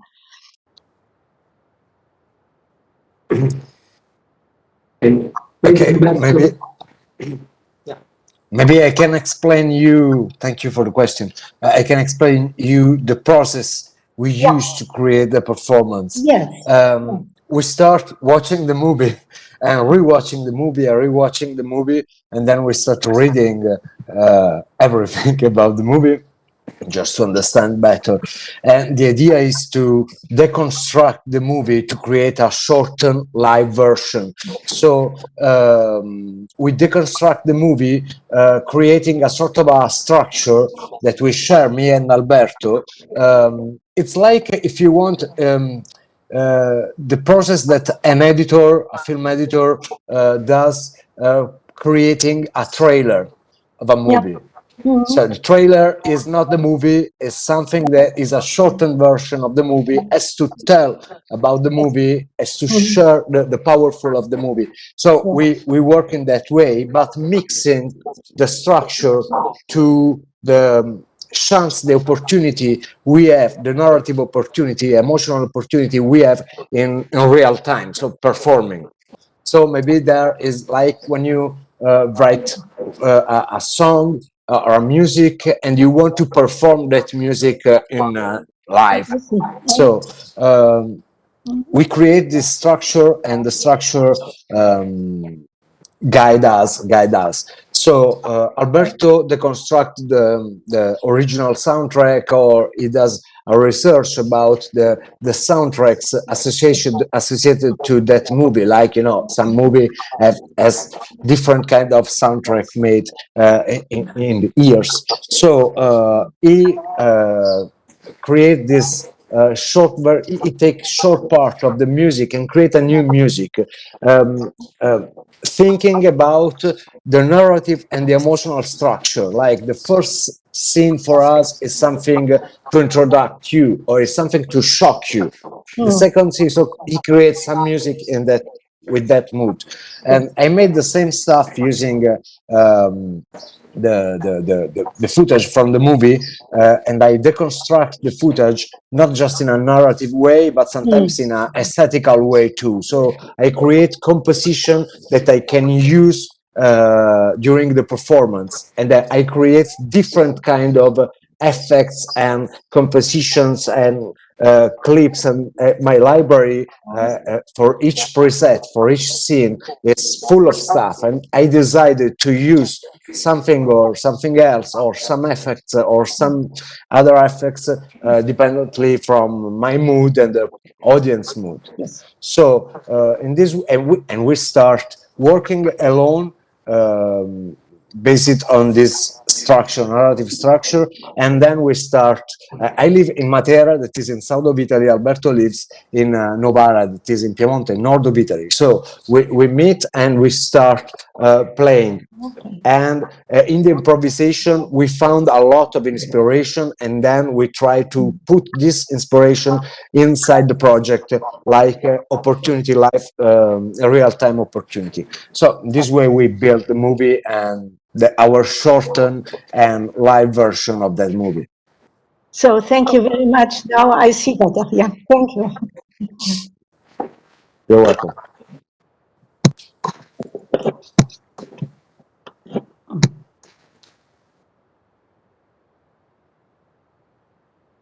Okay, other question? Don't be shy. Don't be shy. How do you select the movies? How do you select them? So what criteria do you have? We started from the blood of a poet, the blood of a poet, just because we were working on another live performance project that we made in Brussels for the National Theatre, and the project was a live performance show called Constellation 61. And so we used some footage from the blood of a poet, and so that was the starting point. And so we start with the blood of a poet, and then we start seeking from for silence movie. And so we found Accent. Accent is a masterpiece, but it's not so well known. So the idea and the target of the project was to try to involve new audiences, new people, and to give inspiration to them to appreciate that kind of cinema. So it's like a young guy maybe is not so interested to the live soundtrack of a movie, silent movie, but maybe could be interested in this kind of project. Maybe this project can inspire him to know more about that movie, to watch the movie. So like a trailer does. Sometimes we made a movie just because they ask us. Like we made the remix of the Gospel According St. Matthew by Pasolini, and we made for the Minister of Cultural Heritage, Italian, because there was a big exhibition about Pasolini and the Gospel According St. Matthew, and so we is the only not silent movie we remixed, and we made a remix using the gospel, and the narrative structure of the gospel is very easy. It's the story of, it's like the Blues Brothers. It's the story of a man who want to do something revolutionary, and he found his band, his Alice, and then he goes to do his revolution. So we rebuilt in a shortened way the narrative structure of the gospel, and we mixed the movie with another movie by Pasolini that Pasolini made the year before the Gospel according to St. Matthew. That is the title is The Rage, I think, La Rabbia in Italiano. I don't know if it's right the translation, but it's a mashup video. Pasolini used different kinds of news of the time to tell his point of view about the present in that time, 1962 or 1963, I don't remember very well. And so we use some footage and the voices that Pasolini used in the Rage, poetic voices, and we mix the Rage with the Gospel according to St. Matthew. And now we are working on a different variation of remixed cinema. We are working on a VJ set using just a surrealist movie. So it's a sort of a live, real-time documentary about the surrealist movement.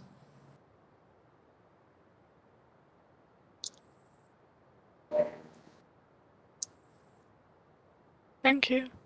You're welcome. Thank you, Luca.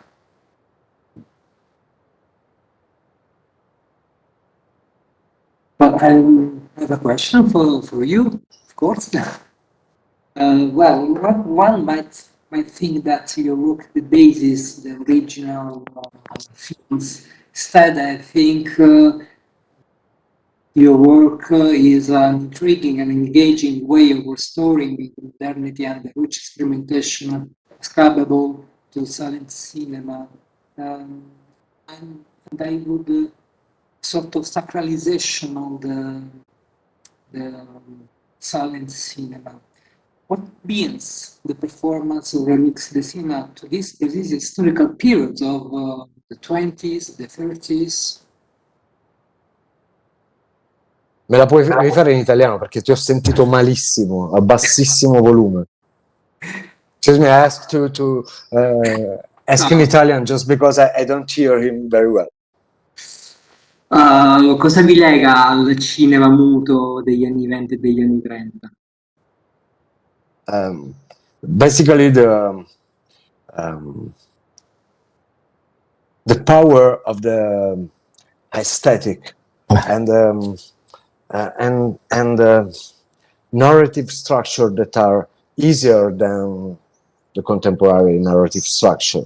And I think that give new life to archive stuff, photos, videos, footage. It's very interesting because we have a lot of information. This is the first time in human history that we have the access to all this information. So it's natural that you want to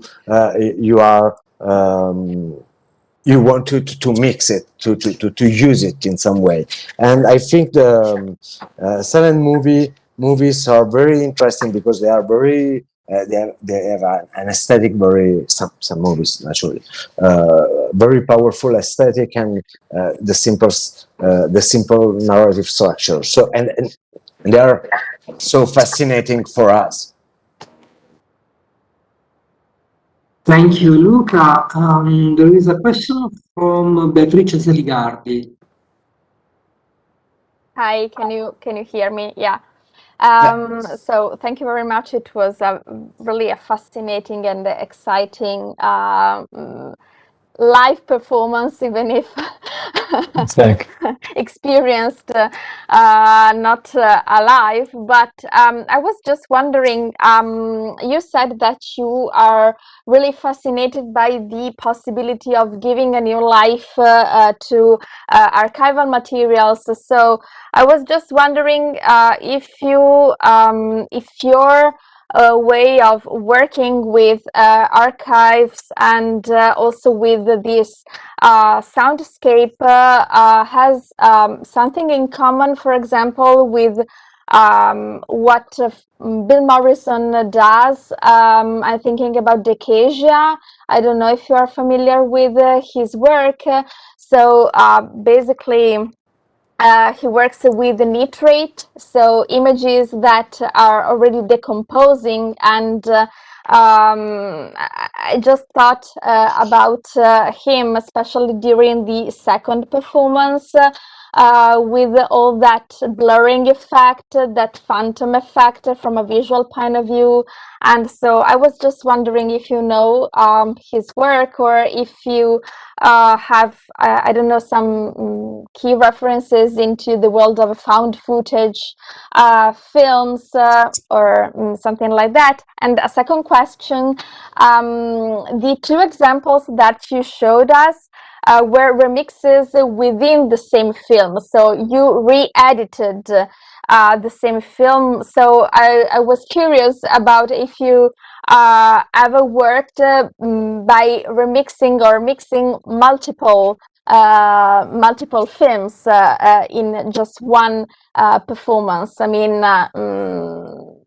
not one film after the other, but creating a mixture where the viewer is stimulated to guess what's the film, what are the films that he or she or they is viewing. Thank you very much. Vado io, Alberto? Sì, Luca, vai. First question, I don't know him. I don't know his work. About the second question, yes, we made different experiments. Like I said, we are working on a DJ VJ set thematic on surrealism movement, and so it's like a real-time documentary about surrealism. We made the DJ VJ set using just movie scenes, but it's not easy. It's something that is interesting. Ask to the people, to the audience, a different relation. That is a dense relation with like a DJ VJ set that is very interesting, but is not remix the cinema. Remix the cinema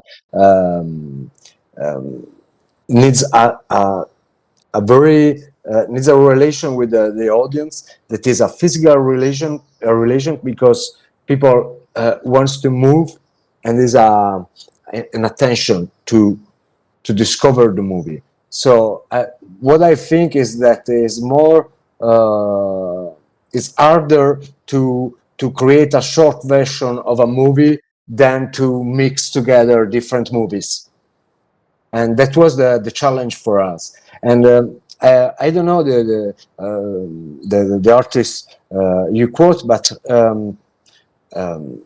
what's our goal is to arrive to the people and to give, you know, like for me, the cabinet of Dr. Caligari is interesting.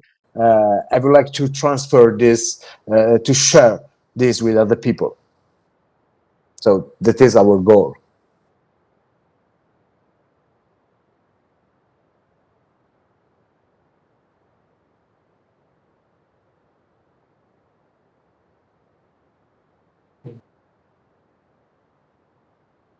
Last question, because we have to go to watch the football match. No, I'm kidding. I'm kidding. There is no other question. We can close with the last very general question to Luca and Alberto. By what criteria do you select the films to be remixed? We start with, like I said, with one movie that inspired us, and then we create a sort of a part. Is something we thought about the pain. So we remixed the Blood of a Poet, Haxan, and then we remixed in this theme of the pain, Jeanne d'Arc, and then to close this circle of pain for a performance that is a 1 hour performance, we remix the cabinet of Dr. Caligari. So it's something thematic in some way, and because it needs a lot of time to create the project for each movie. So like the Jeanne d'Arc, we made that for the Museum of Cinema of Torino, because they had an event related to some anniversary of Dreyer, so they asked us to remix Jeanne d'Arc, and was in line with our research about the pain. So that is very interesting. The thematic way to proceed to select the movies.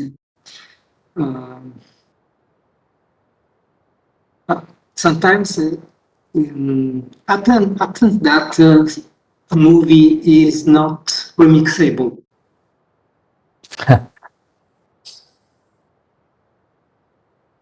yeah, we work. It's passed a long time, but we work on. We try to work with some movies, but some of that they were just not impossible. In some way, I can say some movies doesn't inspire us. I don't remember what movie. Alberto helps me. There was a movie. I don't know, but it was a movie that we said, no, this movie it's Napoleon. Maybe Napoleon. could be. It's just remixed. So we can add nothing to this. Maybe it could be Napoleon. I don't remember very well, but I remember the split screen of Napoleon was very innovative. Just, if I can, just the last question, because you spoke of the place. You didn't find the right place. And is the place important? Or can't you remix the films in the studio?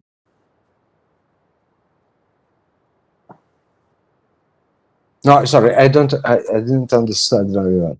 Well, whether the place to remix, is it important, or can't you remix simply in a studio? No, we prepared the performance, and then we want to perform with the audience. So we made this in different places, but with the audience, in theater, in cinema, in festivals, in squat, in museum too. So it's very hybrid, but. What is very hard for us is that is something that we are not able to communicate very well, because telling to someone, explain to someone what means remixing in real time, it's hard to understand, and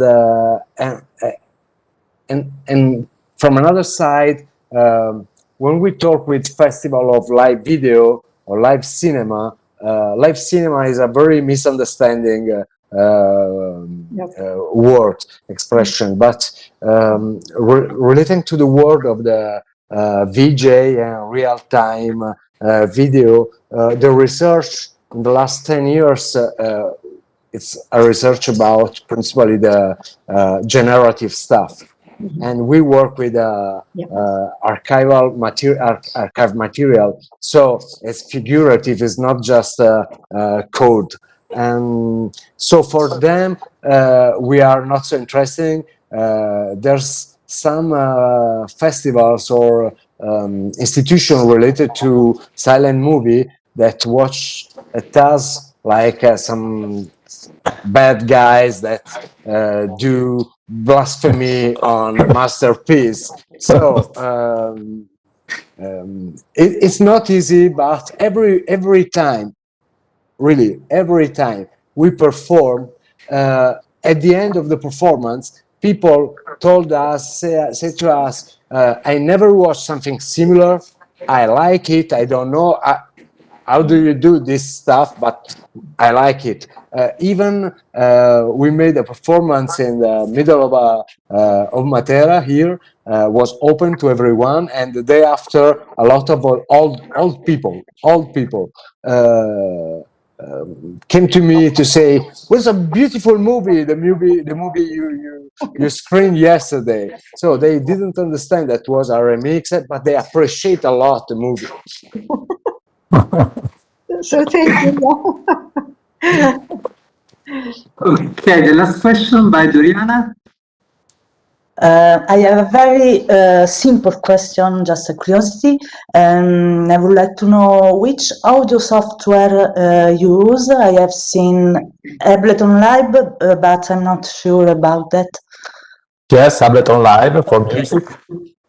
Okay, perfect. Just a curiosity. Okay. It's the very best for improvisation. I know.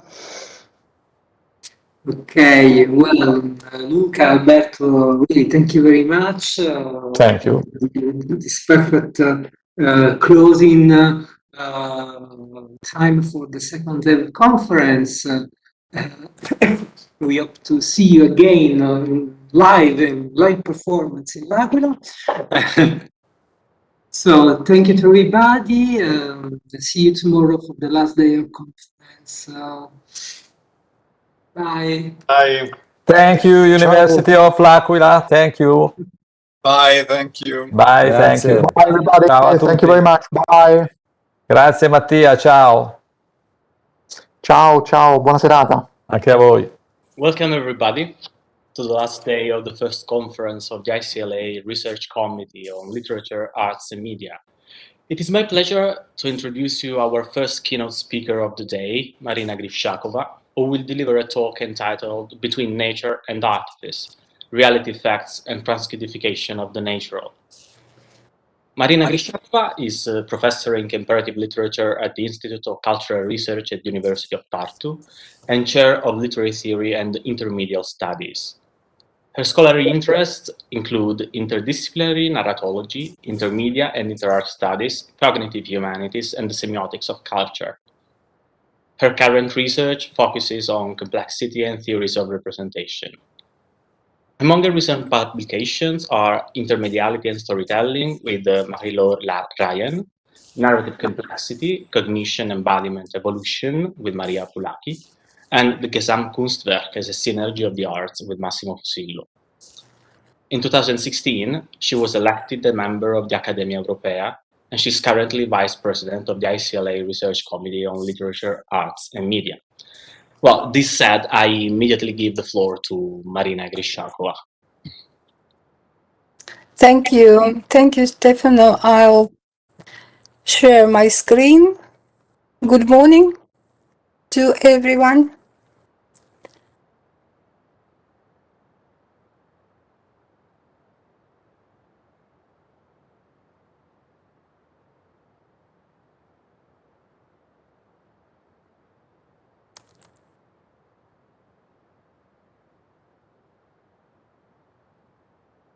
Is it okay? Is it visible, Stefano? Yes, we can see it. Great.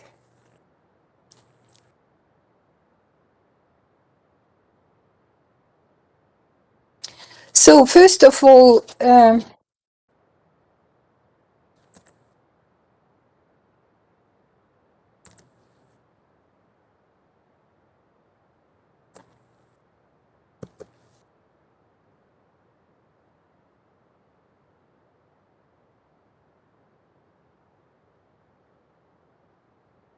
I'll probably minimize it because it doesn't work properly.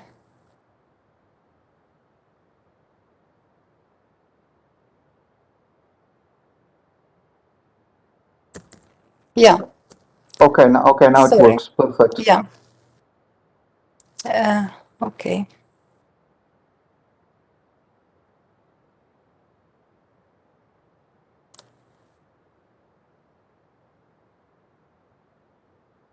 So, first of all, my heartfelt thanks to the organizers of the conference, their goodwill and enormous effort which such conference requires.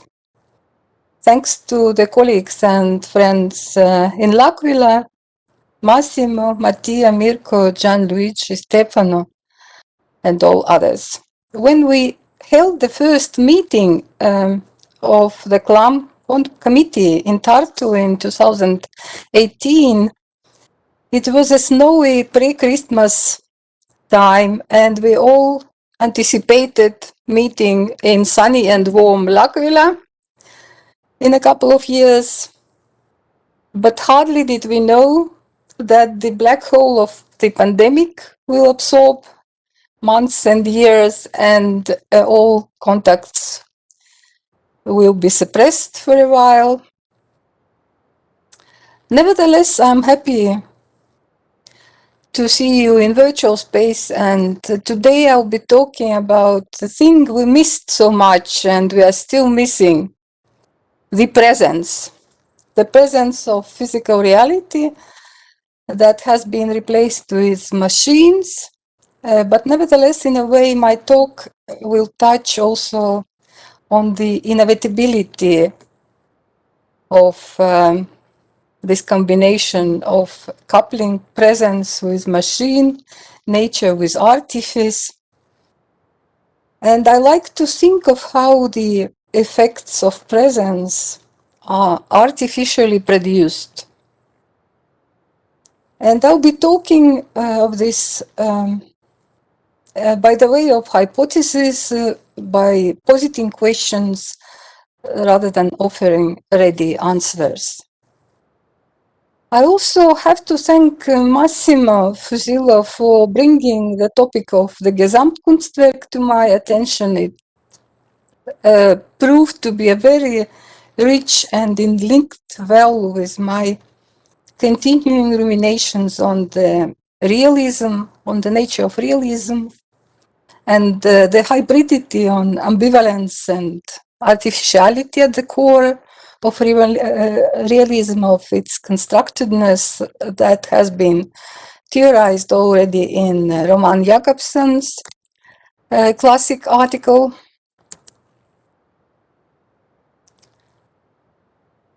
Similarly, the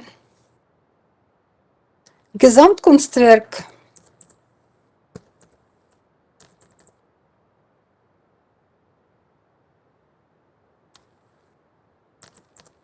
yes, sorry, it still doesn't move for some reason. Are you having troubles showing your presentation? Could you try to collapse the full screen and see if that works without the full screen on? Browsing doesn't work. What do you suggest to do? I would suggest collapsing the full screen view and just returning to non full screen view and see what happens from there. Our technician is saying you could try with the arrows on your keyboard. If you press just the right arrow, maybe it will. Yeah, I'm working with the keyboard and arrows. Doesn't work. Okay. Doesn't seem to work. If you press the keyboard arrow, it doesn't move. Okay. Maybe you could try to, as Mattia was saying, to collapse the presentation, just pressing ESC, I think. ESC. Yeah.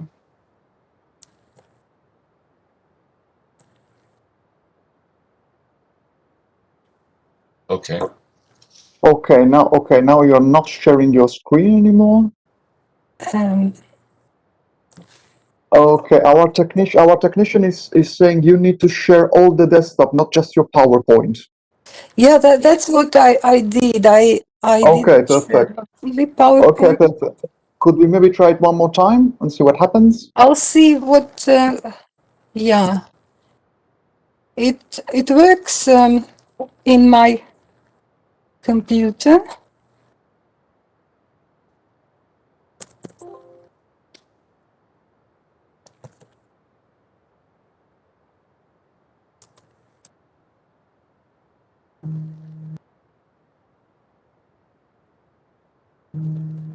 And just a moment.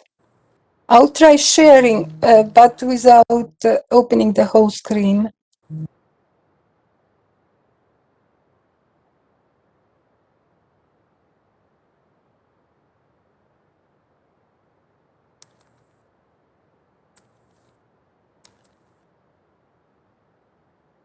Share the screen, right? The whole screen. Yes. Yes, exactly.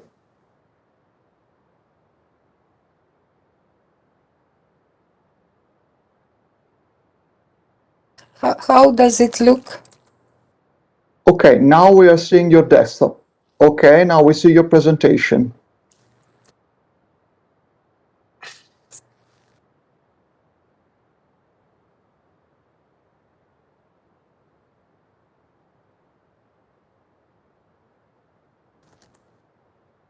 Okay, Yeah, let's but, try it again. Yeah, Perfect. Okay, okay. slightly. Eventually, it works. Hope for the better. Okay. Yeah. Perfect. Thank you. So I hope it will work in the future as well. So similarly, the Gesamtkunstwerk, in its attempt to produce a tangible presence, a synthesis that would integrate spectators' senses and perceptions in a powerful whole, reveals the artifice, machine, apparatus, or computational device, which might include the human mind at the core of it. Here are 3 citations that I particularly like and that somehow provoke some kind of excitement and with its mysteriousness and the rich potential for recuperation, because it's evident that the realistic effects haven't been studied widely yet, and there is a rich potential to work on this. Lev Manovich says, each new technological development points to the viewers just how unrealistic the previous image was, and it also reminds them that the present image, even though more realistic, will be superseded in the future. But I would like to start with a very specific realistic effects or presence effects in a specific Barthesian and Gumbrechtian sense. In his classic essay on reality effect, Barth refers to them as scandalous or disturbing because of their unsystemic and seemingly random character from the point of view of the whole. And more recently, Alva Noe, contemporary cognitive philosopher, in his varieties of presence, called this reality effect or presence effect embarrassment. The embarrassment that is usually denied or suppressed in the symbolic space of art, such as, for example, the space of theatre. Noe describes it as an experience of failure. When something goes wrong, the stagecraft doesn't work, comes undone, due to the disruption of magic and the viewer's complicity, we are embarrassed. So this kind of embarrassment reveals the fragility of the presence and its momentary, its punctual character. There is a whole cluster of essays, Barth essays, actually. The reality effect is cited most often in connection to reality effects, but other essays also may serve better understanding and opening up this concept. For example, the essay on obvi and obtus the, so to say, obvious sense structured and recuperable meaning of work and obtuse constituents of the work. And Barthes takes as an example from Sergei Eisenstein's The Battleship Potemkin, the classic film, and the famous episode on Odessa ladder when the masses of people, the crowd, comes out to greet the revolutionary battleship and is shot by the armed Cossacks. So this is the example of these two shots are example of obtuse sense or the reality effect, because they are not fully motivated or integrated within the aesthetic texture of the film, arguably. The very low line of kerchief, of a headscarf, the very high line of the brows of this woman, the open mouth, slightly grotesque, something that might remind of Bakhtin's carnival without any carnival on the background. So again, obtuse or unsystemic, random, seemingly random constituents of the aesthetic work, nevertheless are integrated in its texture even when they are disturbing, disruptive, embarrassing.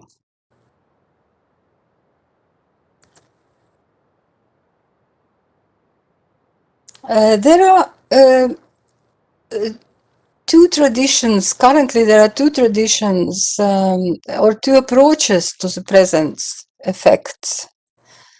First stems from Heidegger, Heideggerian, Gumbrechtian. Another is more cognitively and neuroscientifically oriented, but something that is in common is the function of this presence or reality effects, and the idea that these reality effects somehow stand out, are semiotically marked in the texture of the work. They are brought forth in space. The world shows up for us, says Alva Noah, and we need, on the other hand, we need the skills to bring the world into focus. So it's something mutual, the mutual movement of showing up and bringing forth. In this sense, it also refers to the Heideggerian phenomenological line of describing presence. For Heidegger, presence was something thought-mediated, as opposed to readiness to hand, which is spontaneous and practical. So it includes, in the phenomenological tradition, mostly inherited by Gumbrecht, it's something mediated and detached from the world. It's something that retains thought-mediated distance from the physical world. And on the other hand, Gumbrecht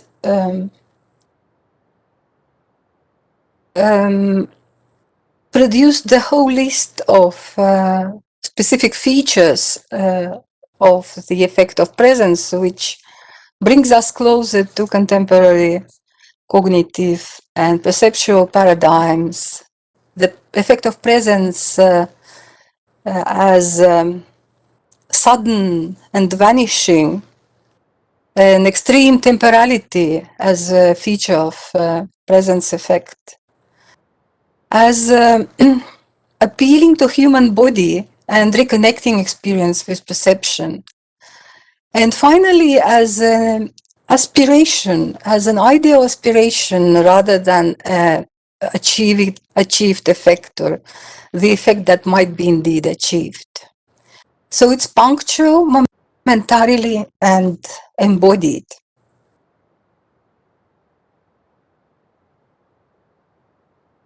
The effect of presence or reality has been studied, widely studied in film aesthetics, particularly in neuroaesthetics. Murray Smith's book, the whole book on naturalized film aesthetics.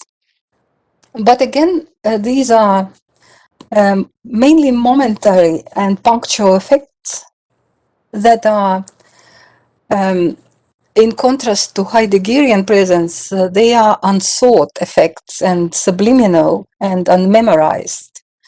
And they are often even unnoticed, such as, for example, starting reflex or face recognition, surprise and wonder from the neurocinematic perspective, something momentary and something unmarked that nevertheless becomes absorbed into the film texture, becomes integrated and operationalized as films, as part of film aesthetics. So it's only through the film aesthetics, the work of art, that such effects of presence become available to the observer or to the viewer, and they are amplified or suppressed, made available through film work. These two approaches, similar but at the same time quite different, they leave some explanatory gap unfilled, nevertheless. The question about origin of this reality or presence effect, and the question of the detectability of the presence effect, how is it detected, and how does it work, how does it made available to the reader or viewer. The question is whether this difference might be bridged, and one of the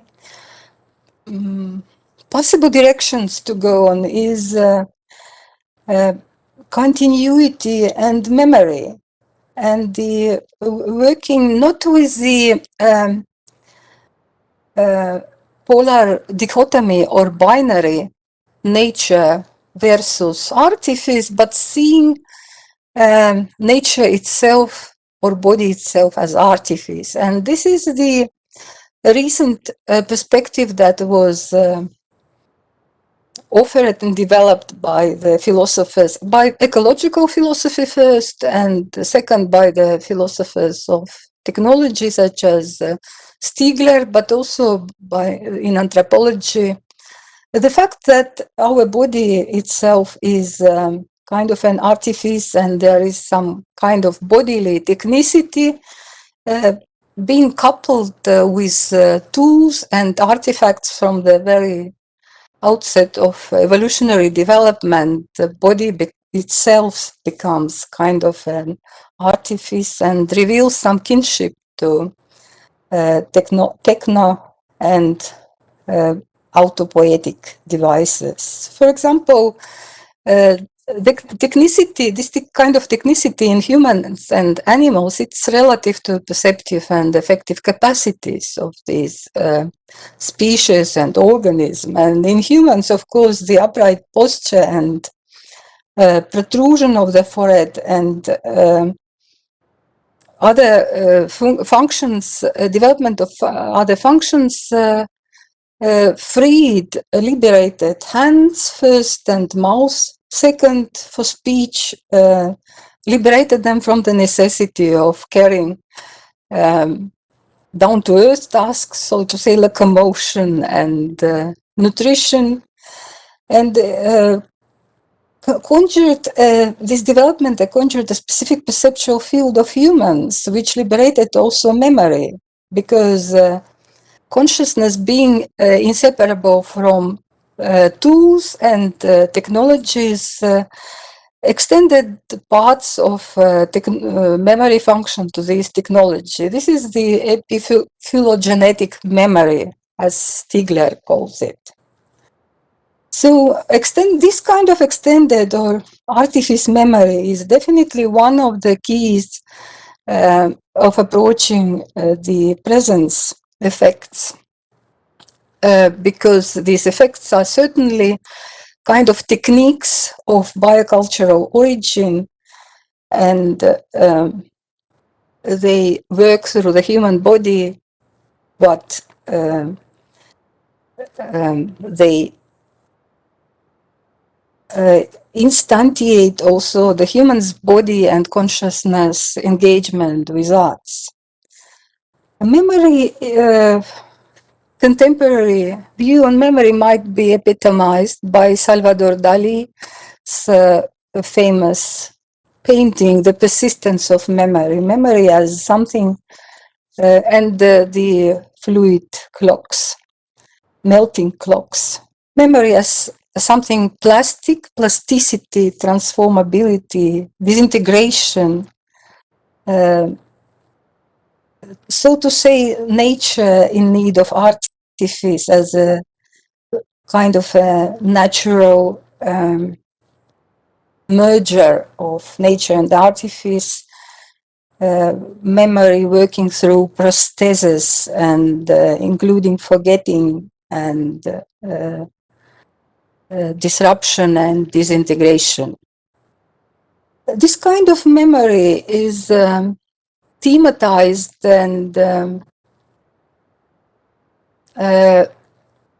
activated in both film and verbal fiction, and probably the persistence of memory or continuity of image, short-term memory, is one of the basics of montage effects, the persistence, and the so-called phi phenomenon.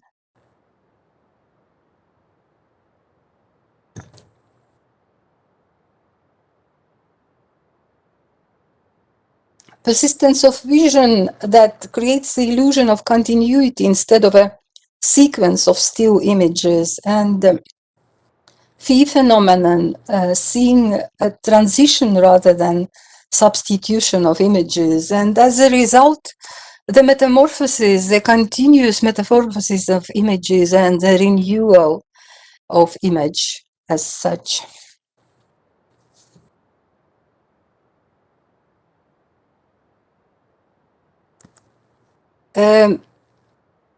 This kind of memory mechanisms has been studied, for example, by Jason Mitchell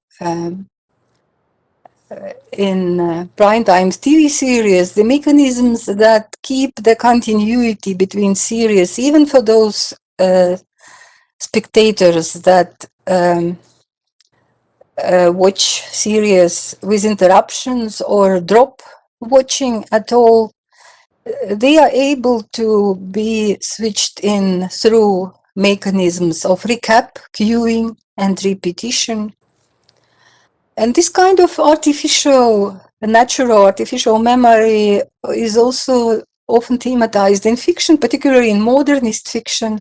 Here Proust is, of course, a classic example, but there are a few examples from Nabokov's fictionalized autobiography Speak Memory first, and second from his novel Gift. The memory that is plastic, disappearing, disintegrating, and permanently sustained and extended through artifacts, tools, or propmans of memory, as Nabokov calls them. St. Petersburg of memory, restored here and there according to the best pictures of our national painters. So painting artifact. Artifact is something that works hand in hand with memory and process of memorizing. This kind of intrusions that create a merge of natural and artificial indeed evoke the effect of presence or reality being based on the real mechanism of memory, of how memory works. What are current psychology's ideas about memory working? Also, the inclusion or insertion of unusual, unfamiliar, strange perspectives or viewpoints might create the effect of making strange, according to Shklovsky, but also, on the contrary, the effect of making natural, kind of a naturalizing effect we see in this episode from Tolstoy, War and Peace, cited by Shklovsky in his classic article Art as Device, as an example of defamiliarization or making strange. But in fact, this episode has a reverse effect because it naturalizes what is deemed artificial, the theatrical setting, the conventions, through the children's eyes who are not yet familiar with these conventions. The theater is naturalized and looks at the same time strange and familiar to the adult viewer or adult narrator, because the episode is rendered in the settings of adult life. In the middle of the stage sat young girls in red bodices and white skirts. Young girl, very fat, was sitting separately on a low bench to which a green cardboard was attached from behind. They were all singing something. A man in tight-fitting silken hose on his fat legs approached her, spread his arms in despair, and began singing. So the whole this theatrical action is presented as in a very natural light, as children might see it as an action between adults, which is strange and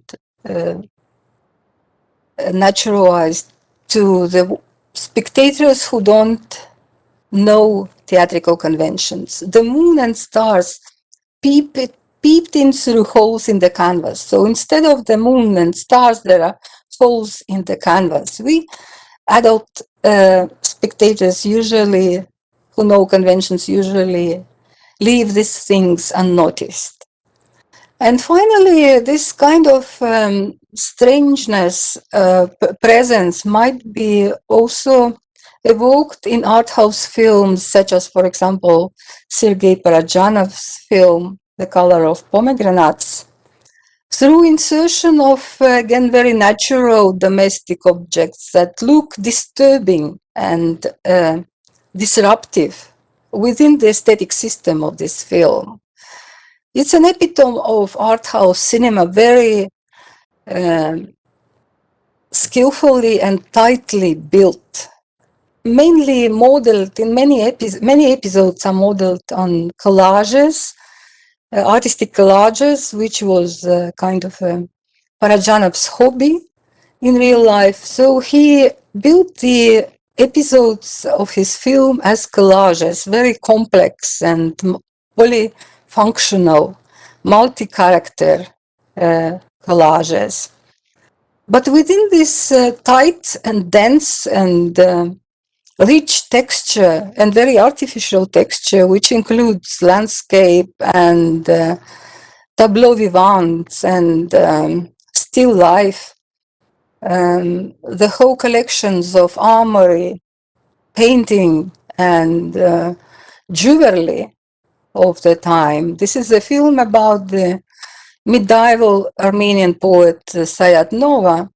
It includes It's also very domestic and maybe autobiographical details, such as, for example, eating lavash or kind of a Holy Family picture with angel knitting socks on the background.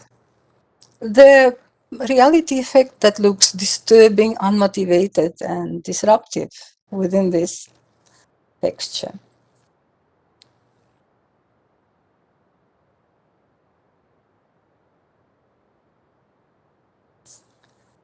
And since the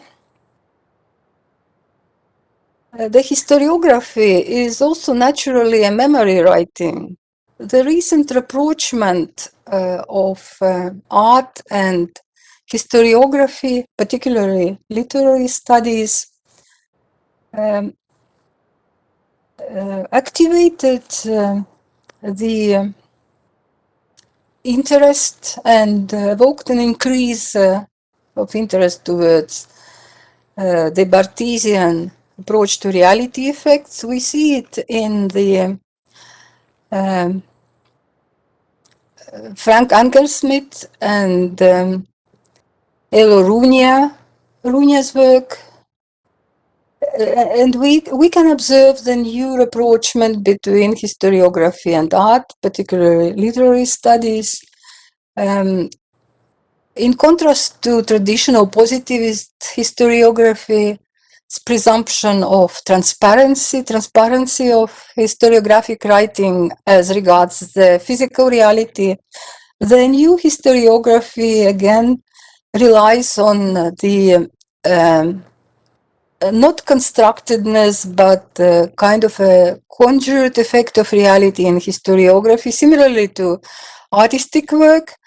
Historiographic or historical world is conjured through its conventional access to reality, and it's has been deemed obscure, something that has been deemed obscure in the 70s, 80s, when historiographers condemned transparency as a hermeneutic naivety and interest in constructedness and rhetoric and narration of historical work appeared. Nowadays, again, history looks at the philosophy of language and literary writing for inspiration, and a reality effect appear as something very characteristic for historiographic writing, something that what Barth calls irrelevant details or notation as opposed to predictive speech, narrative, meaningful narrative, and notation as a description for description's sake, rich, factual, breaking away from predictive language and culminating in poetic effects such as hypothesis or ekphrasis in Le Discours de l'Histoire. Barth notes that these are relatively new phenomena and notational speech, and something that is deemed disturbing and disruptive becomes actually a writing of history, revealing the past itself as it really was, showing past and living through the past rather than telling it. If predictive speech is meaningful, the notational speech, speech that produces the reality effect, is resistant to established meaning. It's not the fair representation of the past waiting for representation somewhere.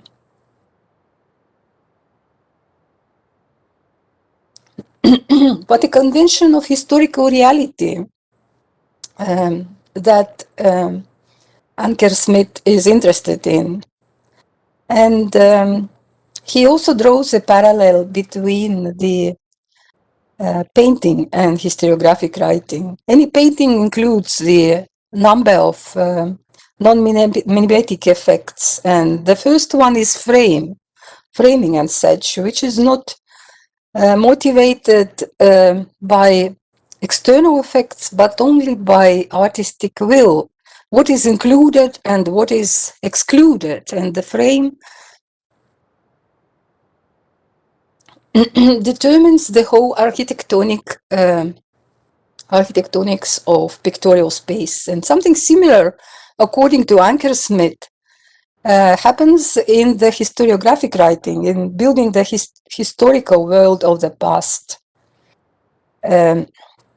It's a permanent making and unmaking, the continuity and creation without pre-established rules and conventions. But of course, the historiographic writing, similarly to artistic creation, also has its own immanent implicit representational codes, which are created, so to say, ad hoc in historiographic writing. This kind of rapprochement seems to be very interesting, and it's entirely based on the reconceptualization of presence effect or reality effect in historiography. Another very interesting direction arises in the digital art and the notion of perceptual realism, as it has been theorized by Stephen Prince and other film scholars. The digital realism that creates entirely new conditions for the reality effect, the digital images being rooted within physical reality through correspondences in color, light, surface detail, and texture, reflectance, heaviness, motion, etc. But these perceptually realistic details are ontologically fantastic and or fictional. And Prince refers to Spielberg's dinosaurs that are not produced optically, but nevertheless are optically very realistic. And they create a deceitful, leave a deceitful impression of being photographed. So these new developments and approaches probably foster the reconceptualization and revision of the very notion of realism as such, as a merger of nature and artifice, or nature and imagination, as actually Auerbach defined realism in his Mimesis. This is a citation from my own article from our collective co-edited collection on Gesamtkunstwerk, to which I owe gratitude to Massimo. And thank you for your attention. That's it.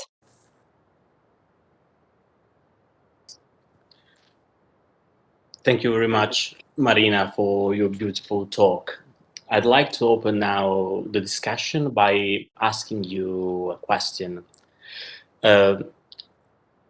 Why talking of reality effects instead of just presence effects? I mean, reality is not something neuter. The perception of reality always implies a body, a sensory and memory system. Presence in this sense is always the presence of the body and also the presence of affect. It seemed to me that in your talk you used sometimes reality and presence effects as synonyms. Other times you didn't. Thinking, for instance, of Frederick Jameson's The Antinomies of Realism, which heavily relies on affect theory, I was wondering whether it would be more accurate to talk just of presence effects and permanently drop Barth's idea of reality effects. Okay, in a sense, I followed Anker Smith lead, and who uses reality and presence effects interchangeably, which might be not quite correct, and it's something that needs further pondering and thinking out. But nevertheless, I think that something very important enters in between the body and artifice. It's imagination, and its role, it's not yet entirely opened up, neither by historiographers nor by film scholars. Okay, thank you very much, Marina. I'd like now to know if there are any questions from the audience. You can just raise your hand or write in the chat box.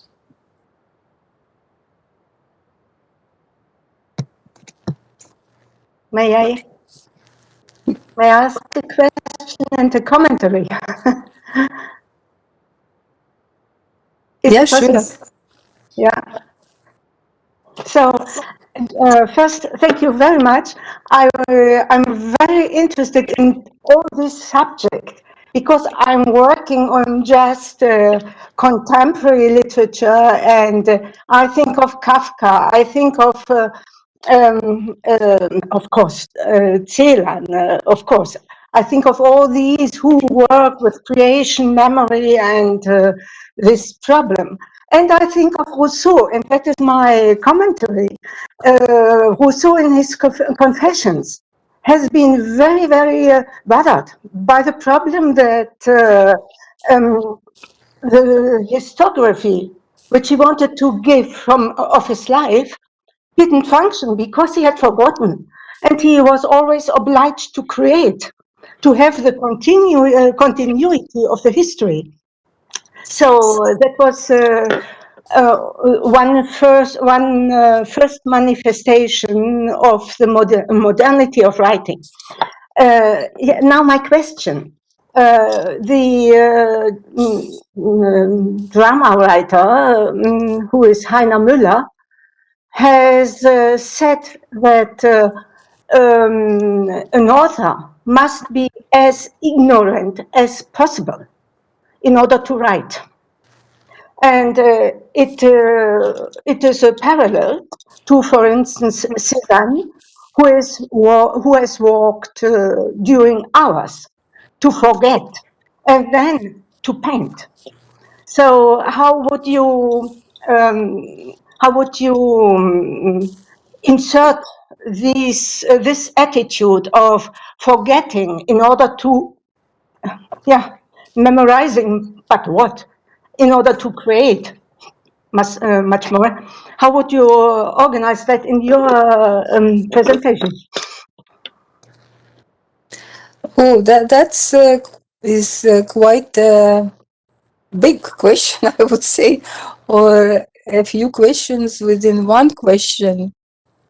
I think that ultimately, for any author, it's an issue of representation, and we know very well that Starobinsky, for example, with his critique of Rousseau, has shown that Rousseau's aspiration towards transparency and sincerity was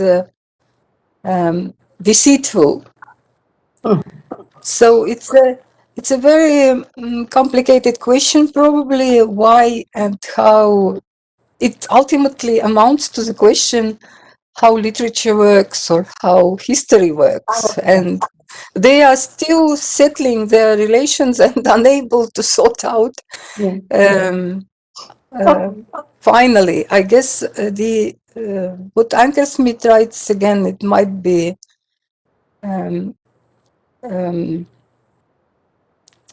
considered a kind of a sacrilege to the traditional historians.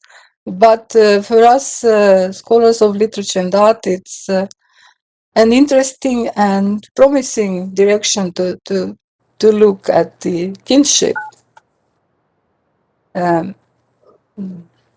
despite the critique. But you also asked about the forgetting, which starting from Nietzsche is, of course, a persistent topic and part of memorizing, deemed part of memorizing, because the burden of culture just prevents us from acting. If we remembered everything, we wouldn't be able to live, says Nietzsche. And it was probably the very important idea to many modernist authors who went through the fin de siècle and war horrors, the chemical arms, bacteriological arms, invention of chemical arms, and their use during the First World War. So the burden of remembering proved to be too heavy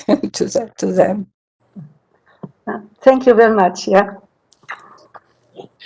Marina, can you read what is written in the chat box? Because there is a question for you. Or should I read it aloud? I'm trying to open the chat.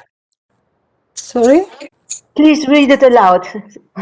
Okay, Marina, there is a question from Marie-Thérèse Adamessi, who writes, in your view, how does digital art or new media art changed our perception to reality and time? Oh, it's again, thank you for this question, but it's again probably a too big question for me at the moment, because it should inevitably involve some remembering and some forgetting, I guess. My angle was, I was quite surprised and pleasantly surprised by Stephen Prince's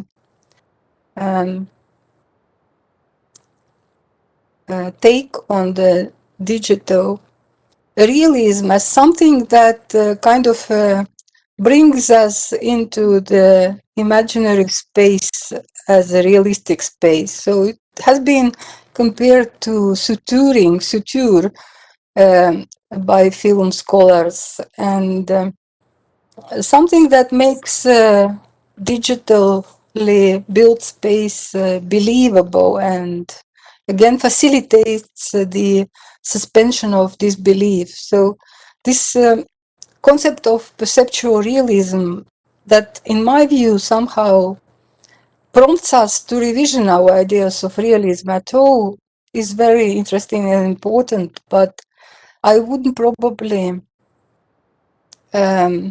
elaborate on the perception of reality and time in general right now. Thank you. There is also another question by Yael Balaban, but it's not written, so perhaps Yael would like to take the floor. Yes, thank you. First of all, thank you for an enlightening talk. And what I would like to ask, in literature, we always had descriptions, realistic descriptions of things that never existed. So maybe what's new in the new media, in the digital media, is the incorporation of the senses. Now the sense of sight and hearing, and maybe in the future more senses. What would you say about that?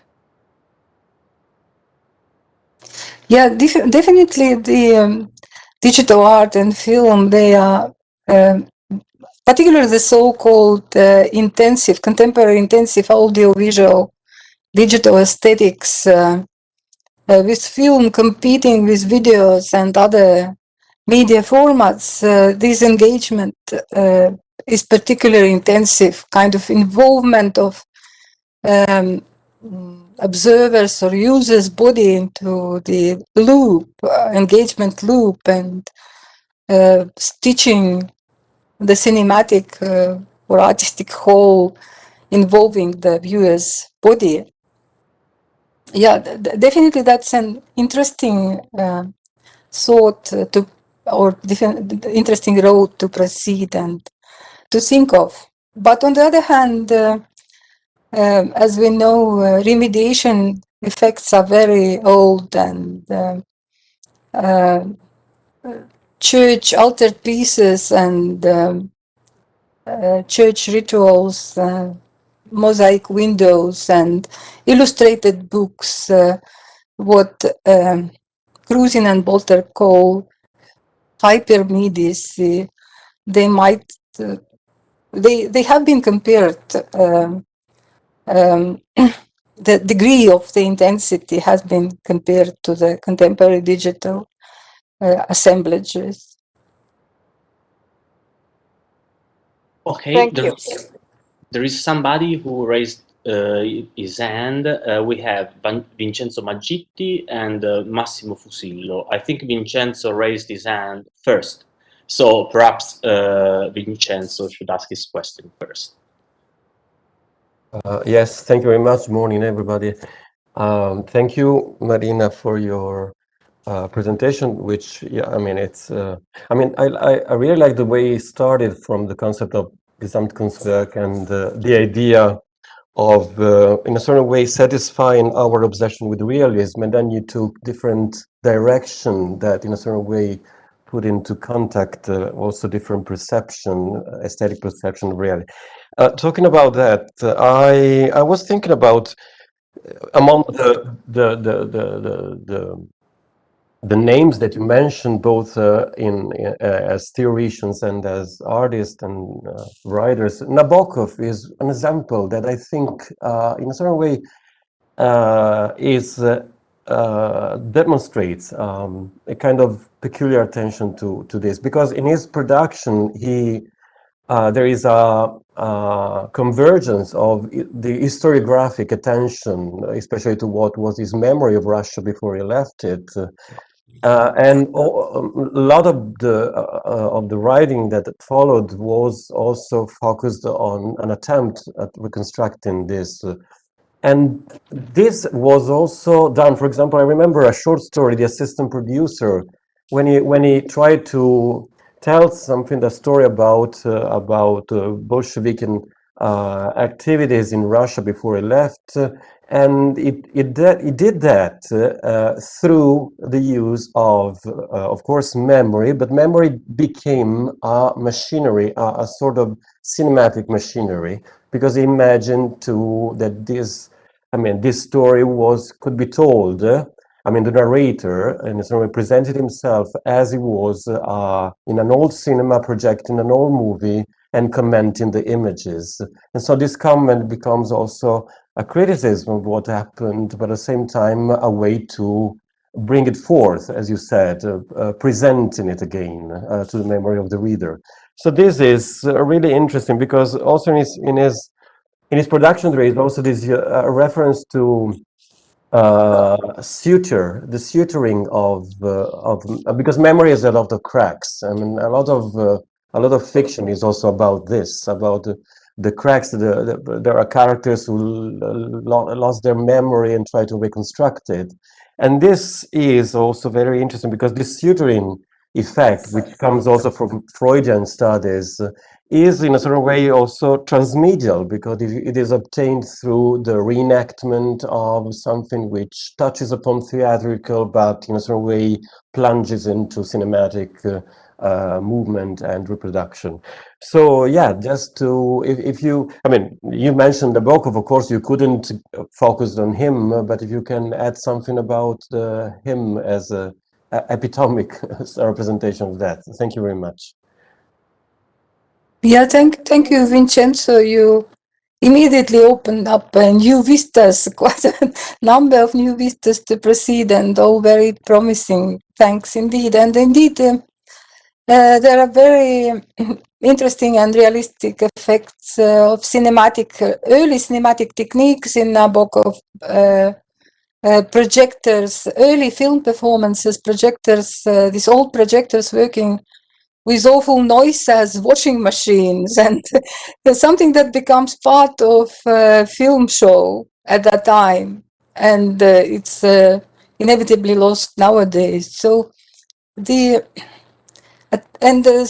attempts to restore this lost world, indeed the lost world of Russia or the past, and which is again brings us closer to historiographers, anthropologists, people who are working with something unavailable and inevitably resorting to the force of imagination to restore the missing parts of this lost world of the past. Yeah, that's very interesting. Thank you. Thank you, Matt. Thank you very much. Massimo Fusillo. Thank you very much, Marina, for this wonderful talk. I find very interesting the quotation of Alva Noe and the cognitive idea of presence, the cognitive effect of presence. I agree with Stefano that it's better to say effect of presence instead of effect of reality. Alva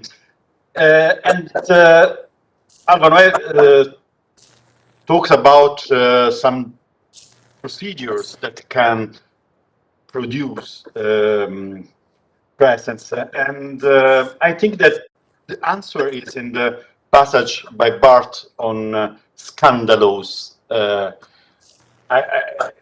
concept of scandalous, luxury, that reminds me of what Sean Cubet said in the first plenary talk 2 days ago about glitch, noise. I wonder if we can say that the effect of presence is always provoked by some dissonance that breaks the automatic perception of reality. And this is also, of course, the idea of estrangement, of Sklodowsky estrangement. So art must interrupt the automatic perception of reality. Yeah, thank you, Massimo. Indeed, I felt this resonance with Sean Cubet's talk all the way, and I became also interested recently, more deeply getting into the concepts of noise, glitch, and failure as art generating moments. But a historian would probably disagree with you.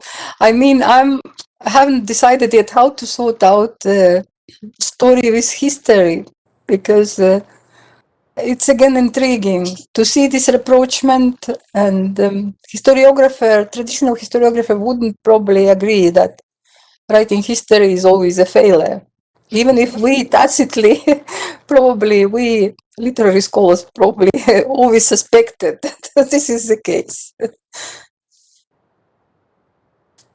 We have another question, other two questions from Simone Bellini and Marzia Beltrami.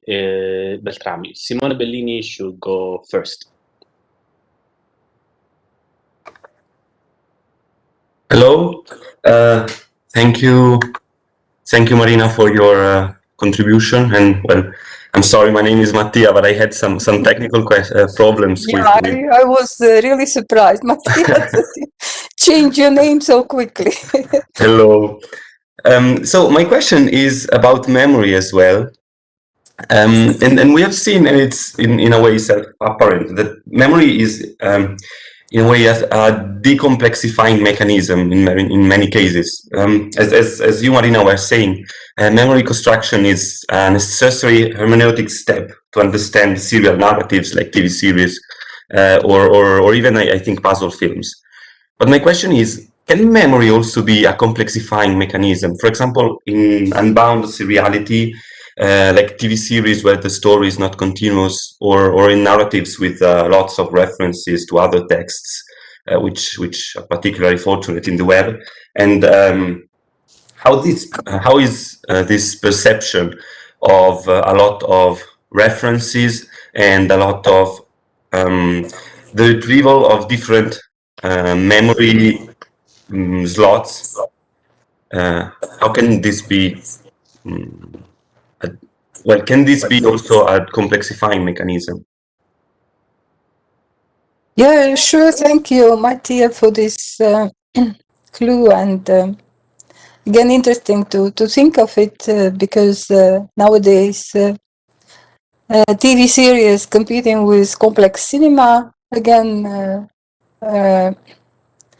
and forging their own format, complex format, which might produce an effect, something that might be called hypermnesia, probably, which is an analog to hypermediacy, a kind of an overdetermination with multiple stacking and tracks that could be kept or should be kept on hold to embrace it.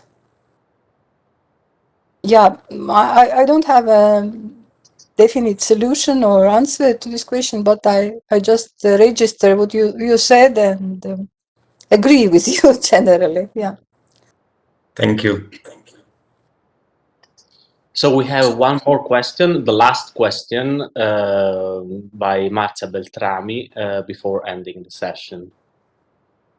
Hello, thank you. It's a important role to close up the session. Actually, my question was more a follow-up and request for clarification following Massimo Fusillo's question about how presence, according to Noe, might be regarded as the result of a dissonance that breaks the automaticity of perception.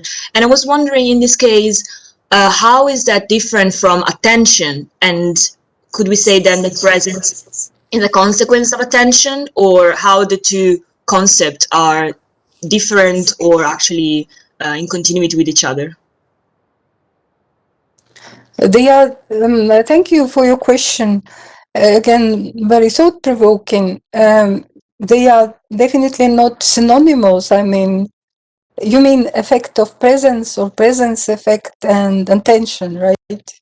Yeah, I was just, I sense that they are not the same, but since following on what Fusillo and what I understood Fusillo was suggesting, I was wondering, that prompted me this question. So in this case, if presence is the result of a dissonance, so the kind of sudden attention towards something due to the dissonance, if that's the case, how presence is different from attention, so to say. So it's how the two are interact with each other, so to say. Attention, I would say, is a psychological mechanism, and presence effect is something that results from this conjunction, readers or viewers' engagement with artifacts. So it's I would say, the border object, some kind of metamorph, which includes both reception and textuality, because attention is guided by the text ultimately, and the reader or viewer might select whether be engaged with this dissonance or disruption, or ignore or suppress it. We haven't yet decided, I guess, corpora as a professional community, what to do with randomness, because the traditional procedures in literary studies and in film studies, they are rather oriented towards explaining away randomness. But randomness, as well as disturbance, plays a huge role in artistic practices. It's obvious. So I guess we should look for some kind of meeting point to understand, to reach a better understanding of these effects. Okay. Thanks, everybody, and please join me in thanking Marina Grishakova for being with us today. Thank you all. Thank you. Thank you very much. Thank you. I miss you. I miss you awfully. Yeah. Particularly you, Massimo. But also all other friends. Remembering the snow in Tartu, which is now something very strange to imagine. Yeah, kind of presence effect. Thank you. See you later. Thank you, Stefano. Thanks, Stefano. Yeah, thanks for managing it so nicely. Thanks. Hope to see you also in physical reality at some point. Yeah, me too. We hope to. I hope so. I hope so. Okay, see you later with the sessions. Okay, bye. Bye bye. Bye. Thank you. Okay, so I'm really happy today to discuss with Rebecca Schneider for finish keynotes of this important conference. I'm really happy to discuss with Rebecca. She probably doesn't know it, but for me, she's a point of reference because she's one of the few scholars who managed to keep performance studies and media studies. Whenever I have a theoretical problem, I usually go to check if Rebecca treated it and how she did it. Therefore, presenting Rebecca is very important to me, and for this I thank the organizer of the conference, Massimo Fusillo, Mircolino, Doriana Legge, Mattia Petricola, Gianluigi Rossini. Rebecca is professor in Department of Modern Culture and Media at Brown University.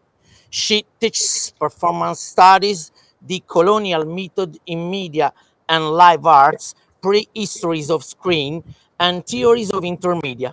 Very important are her reflection on theatrical and performative documents that she have been conducting since 22.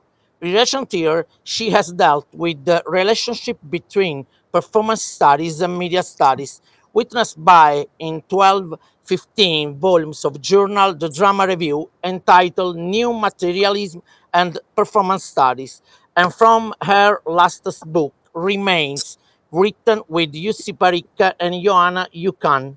Her speech today is titled Limb on Limb, Media Jumping in Geological Time. I'm very curious to hear this speech, and therefore I give the floor to Rebecca. Thank you so much. Thank you. Thank you. And thank you to Massimo Fusillo, who first invited me into the organizing committee, and to all of you for still being here at the end of a wonderful conference. Thank you for your attention. I want to say that my talk moves in waves, in a sense. And as English is not everyone's first language, I'm grateful to you for lending an ear. And I just want to say it's okay to let it wash over you, right? Because the paper doesn't scaffold, it rolls. And so I want to invite that kind of an ear. I am coming to you from Providence, Rhode Island, where we are behind you in time. I'm coming from the unceded territory of the Narragansett and the Wampanoag. And so I will begin. Hello. Hello. Here I am. Okay, your presentation is coming up in a second. Okay, I don't need to start it yet. Don't start it yet. Just so the audience knows, we had a technical difficulty beforehand, and I've ended up emailing my PowerPoint, and I'll be gesturing, which is totally appropriate to the topic of my talk, each time I need to have a slide. So I'm not trying to be weird with my hands, but I am starting by this gesture, which is not this gesture. Anyway, I'm starting by waving. I waved to you. I sent out a wave. Yeah. Hello? Sorry, I heard someone. I sent out a wave. Sorry, please everyone, shut your microphone off if you're while you are listening. Sorry. Rebecca, can you see the presentation? Yes, we don't need to start it yet, but I can see it. We can leave it on. That's fine. Okay, perfect. Okay. Just leave it. Now I was waving. I wasn't. This will be the sign for moving the slide. Okay, perfect. So I'm going to start again by waving hello, hello. I sent out a wave from my body.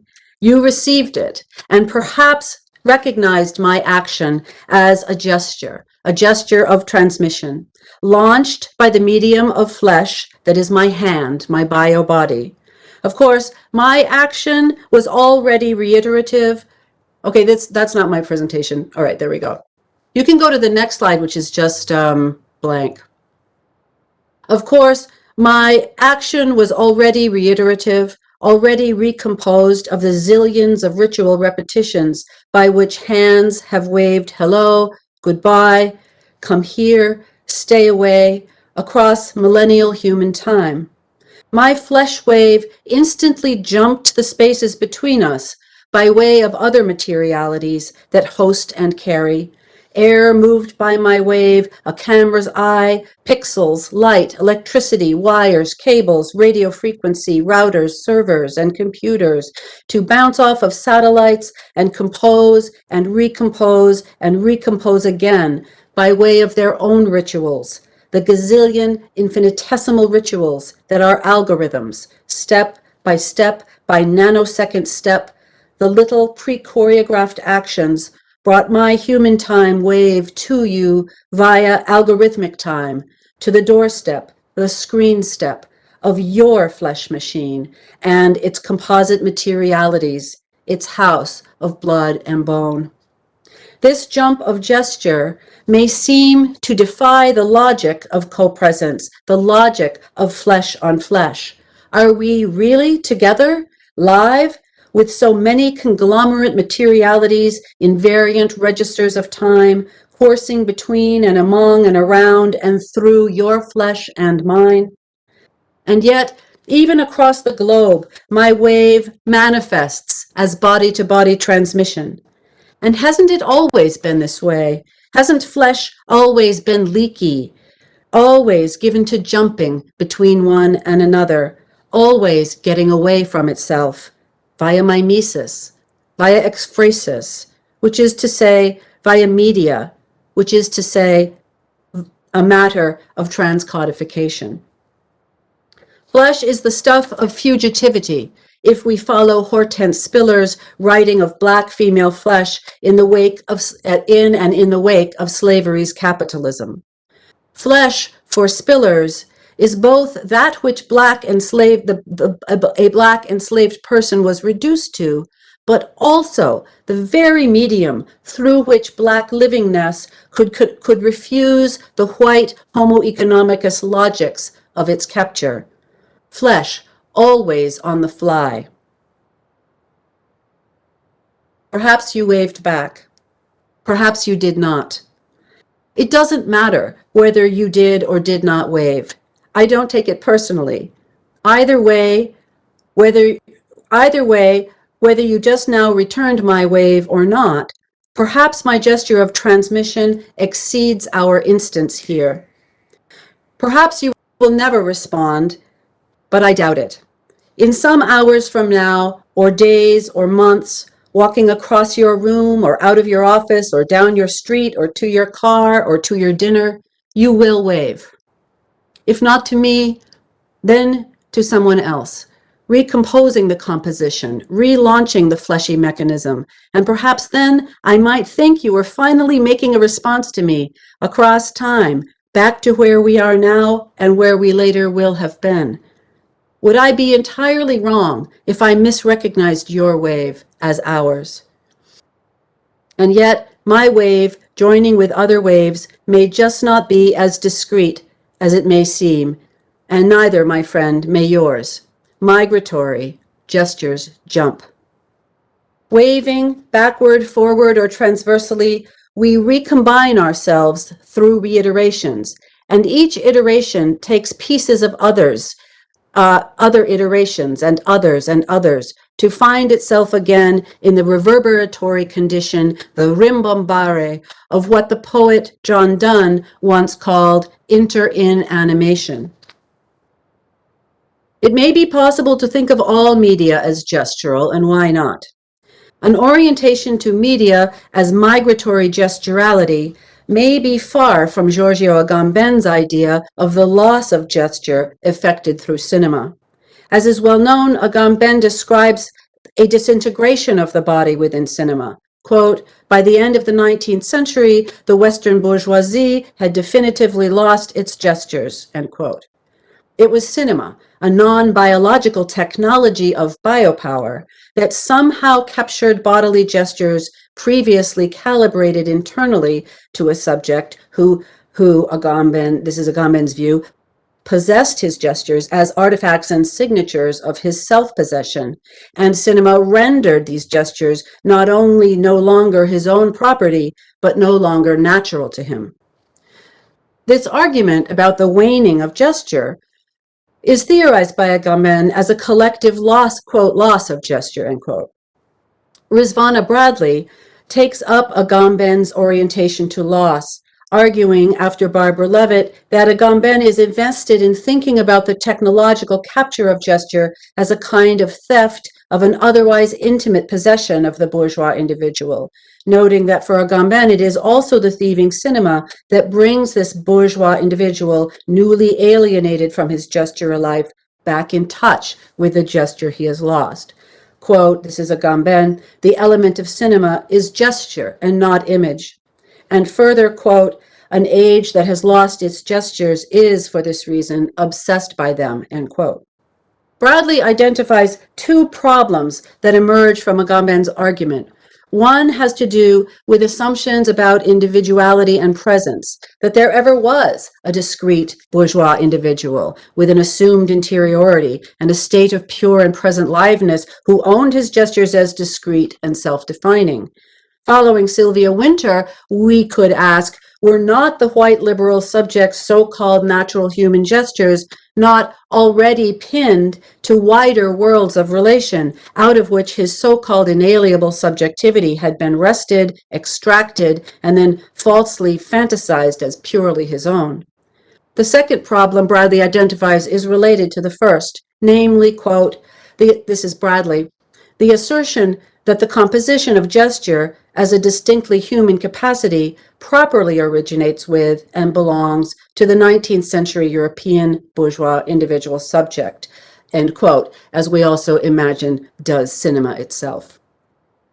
As against these problems, Bradley reads in her excellent essay, Black Cinematic Gesture and the Aesthetics of Contagion, Bradley reads the film The Fits, and for those of you that were able to watch in advance the clip that we sent around, the dance troupe that is filmed in The Fits is featured in that. Oh, sorry, I was not gesturing.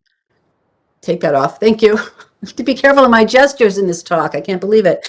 As against these problems, Bradley reads the film The Fits, a 2015 American film directed by Anna Rose Holmer, telling the story of an 11-year-old black girl named Tony, a tomboy, who struggles to fit into an all-girls battle dance troupe.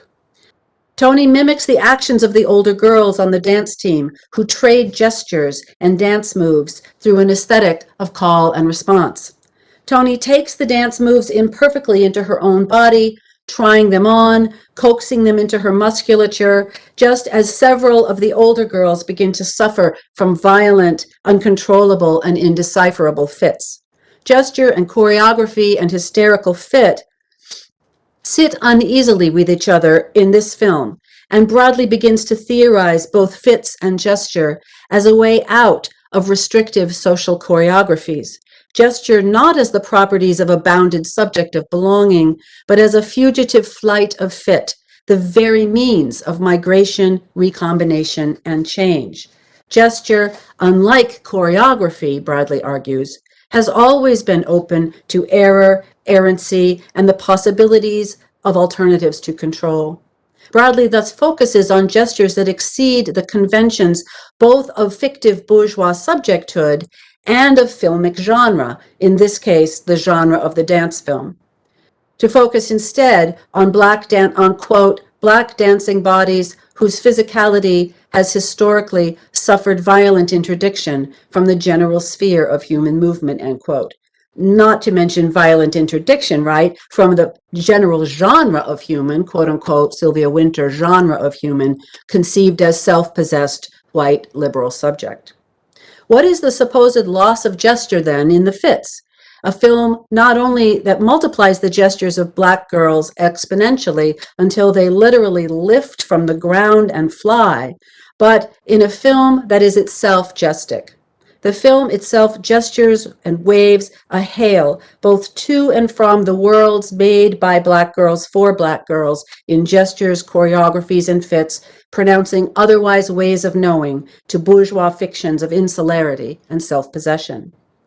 Rather than seeing gesture, then, as the defining property of something assimilable to an individual, many dance scholars, including Bradley, but also Sally Ness, Carrie Noland, and Leslie Stern, see gesture as always already migrational, always moving off, among, and between shifting and varying bodies, objects, affects, and ideas.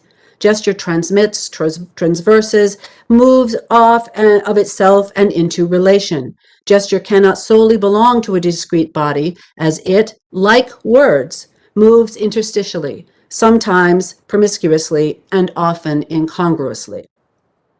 To see media less as capturing isolable gestures and more as contagion, with Bradley, carrying and moving gesture from one medium or one body to another, is to change an orientation and focus instead, or not focus, anyway, bring out interstitiality, which I'm sure has been a topic here. It is to unsettle the provenance of the individual and the provenance of discrete, insular medial supports. Without that shift, we won't see the forest because we're hung up on the medial specificity and delimiting typology of the tree. Gesture and as media jump from one body to another, sometimes incongruous, as stone may gesture to flesh and flesh to stone. Catherine McKittrick, the formidable reader of Sylvia Wynter, in her powerful new book, Dear Science and Other Stories, argues for transmediality by interleaving the words interdisciplinarity and storytelling to write of work that is always off of itself, on the jump, and among seemingly incongruous media, objects, affects, persons, and things. And I want to cite her at length before we start in on my PowerPoint presentation.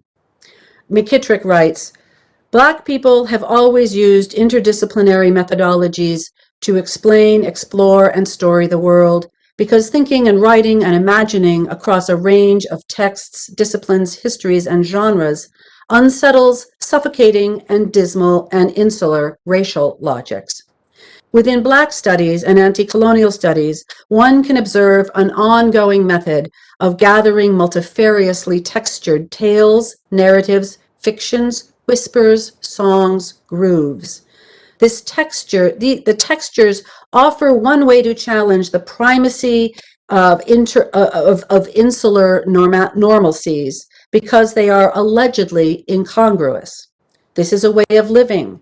The method is rigorous too. Wonder is study, curiosity is attentive. Black method is therefore not undisciplined. Black method is precise, detailed, coded, long, and forever. The practice of bringing together multiple texts, stories, songs, and places involves the difficult work of thinking and learning across many sites, and thus coming to know generously varying and shifting worlds and ideas. In a way, what McKittrick is arguing here for is something that Fred Moten has written about, right? That the way any medium is known is in and through another incongruous medium. So this is again, I do want to cite Moten though too, because Moten in another article writes not in between. So he's not wanting to re-fetishize betweenness. And we can talk about that if there are questions at the end. Rather, I think instead of betweenness, there might be an emphasis on amongness, but let me go on. Gesture holds history in movement that extends from one body to another, tracing one time in another time, one space in another space. Movement rolls through bone, flesh, coursing limb to limb, not unlike the way a beat is held in song or text, or the way an image passes across a field of vision, jumping frame to frame, screen to screen, or passing hand to hand. Movement inevitable in the seeming stone still of statuary moving in geologic time, shuffles events across time in interactive waves of expressive form as flesh stone meets flesh meets stone. We are not only talking about humans here. Everything gestures and everything jumps. Movement can jump from stone to human body and back, and now we can go to my PowerPoint. From stone to human body and back, as in the nature self-portraits of Laura Aguilar. And you can go to the next. Mimesis can erupt. Okay, another one, another Aguilar image, I think is next. And next. These are Laura Aguilar. And next. Mimesis can erupt among stick and insect or spin between architecture next and human body and back, as explored in the scholarship of Roger Calois or the Corpora Configuren of Valley Export.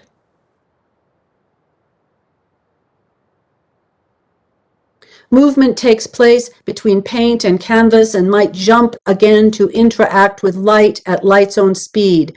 It percolates among rock and crab or toad and tree, in the creek bed,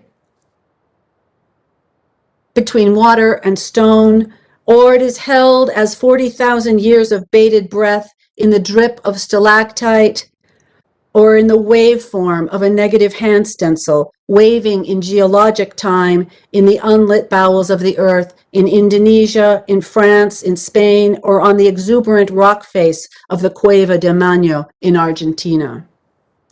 Jumping body to body, limb to limb, mouth to mouth, movement articulates variant registers of time that both carry histories of interaction and make interaction anew.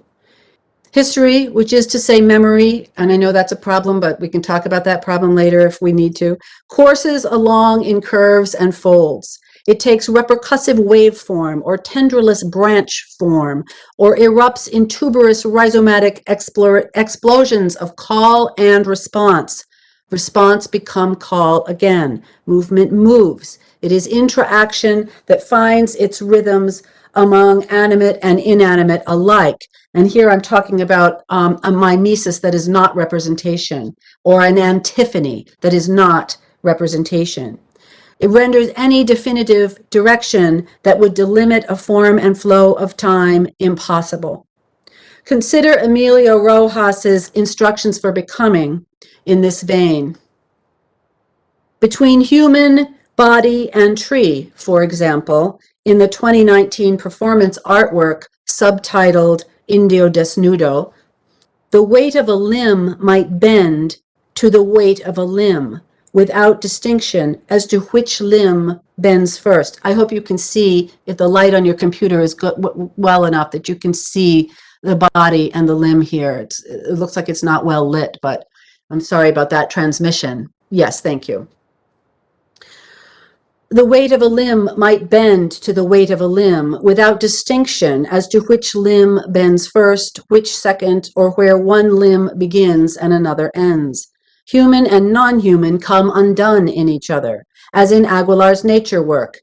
And in this series, Rojas's, you can go on, Rojas's intimate and queer lamentations place precise jointure in question. This is Aguilar whom he's responding to. Go to the next, please. And to the next. That was a reminder of Aguilar. Okay. Which first and which second, which human and which non are in limbo? Rojas grew up in Mexico as a migrant moving through conditions of precarity between Mexico and the US. Beginning this series of photographs of performance-based work while living and working in Chicago and wanting to experience something he describes as a return, he literalizes the metaphor of roots in Mexico and simultaneously, sorry, go back one. That's the next thing. I'm sorry. Go ahead, back one. He literalizes the metaphor of roots in Mexico and simultaneously works to bend time. If, quote, returning, sorry, go to the next slide. It's hard not to control your own slides, but that's all right. We're talking about promiscuity here, so it's okay. If returning implies a movement from one time to another time, one place to another place, Rojas provocatively suggests interaction, finding his roots in his limbs. Thus, performance become digital photograph and the photograph as circulating performance, performs an homage that branches in multiple transmedial directions. Homage to the tree, homage to the land and the artist's migrant roots, but also homage to artist Laura Aguilar, with whose nature work Rojas's instructions explicitly resonate. Instructions for becoming take up Aguilar's gesture as if to respond in kind, like a wave of the hand is met with a wave in return, or instructions are met with realization. Thus, Instructions for Becoming, the title of this series, is not discrete, but carries Aguilar's work laterally, moving beside it and gesturing to it. In this way, Aguilar's call is recalled through Rojas, though she herself may be read not as origin, but as responding to stone or to tree. In other words, Rojas's performances take and pass instruction along in a vast relay of branch work, limb to limb, call to response to call. As photographs, limbs become image, move as pixels of light. They branch out to find me where I encounter them, even as I, in turn, pass them along in a gesture of transmission of my own to you. In another work, ongoing since 2014, called Herida Abiertas a Gloria, you can go to the next slide, or Open Wound to Gloria, Rojas traces the long border between Mexico and the U.S. in blood, having carved the borderline into his back as an inkless tattoo. He reopens the wound annually, reopening, recarving the line so that it moves like a long branch, bending and bleeding in tandem with his spine. Across this piece and others, Rojas carries the work of Gloria Anzaldúa, whose 1897 book, Borderlands La Frontera, The New Mestiza, fundamentally called him to response. She writes, quote, "The U.S.-Mexican border es una herida abierta, an open wound, where the third world grates against the first and bleeds. And before a scab forms, it hemorrhages again, the lifeblood of two worlds merging to form a third country, a border country, a third country, a border culture," end quote. Against his head like a pillow, he literally lies upon her words, relying upon and relaying the woman of color feminism, the Chicana feminism that Anzaldúa set into gesture as he becomes or bodies forth the wound she articulates in text. One time, in another time, one word in another's mouth, Rojas literalizes the ongoing, reopening lives and afterlives of historical trauma that move in spinal time among us, limb to limb, reaching for redress. Rojas's Open Wounds brings to my mind another earlier, similarly decolonial work by the indigenous Anishinaabe artist Rebecca Belmore, who uses performance as a mode to render literal the embodied tracks of historical dispossession. In Fringe, 2007, Belmore's back faces the camera, the futured viewer. A long, bleeding wound traverses her spine, moving laterally across the length of her torso. But what at first appears to be blood, on second look, becomes a fringe of beadwork. What at first appears to be an open gash, on second look, is on the mend. All of it rendered in makeup, thread, and beads. Oscillating between open and closed, the wound evokes both ongoing Anishinaabe heritage, beadwork, and, no less real, the ongoing trauma inflicted on indigenous peoples by the extractive expansionism of white settler colonial capitalism. And I always use colonial capitalism with a hyphen following Glenn Coulthard. Less an open wound than a wound caught in the half-life process of becoming scar. Belmore's body meets her viewers in between times of historical trauma and what Saidiya Hartman, writing of the slave trade, terms trauma's ongoing afterlives. This is a wound both open and closed, not entirely open, not entirely closed. It is also a wound dressed and redressed by performance. Belmore's body is simultaneously performer, performance, and document. In fact, the work renders lines of distinction between performance and document moot. Belmore's performing body is already a witness, a document, standing as statuary or after living testament to the history it carries, the history it bleeds in the artwork of beads. It is important, I think, to note that in this work, as in Rojas's, the camera and resultant photographic or digital image doesn't do the documenting of some otherwise live performance, because the body is already itself both live and non-live, bloody and beaded, animate and inanimate. The body and the performance are already document, just as the document performs. The photographic image is simply a means to jump, like a gesture, like a waveform, to branch limb to limb, and thus extend in that waveform, body to body, body to object, object to object, etc. The camera, that is, carries or amplifies or moves some particle or some aspect or some gesture of a body or an object or a thing to pass among us as a gesture moves or as a sound is carried forth from a body as a wave. Even as the turned back might be read as a mode of refusal, as in the performance photography work of Lorna Simpson or Carrie Mae Weems,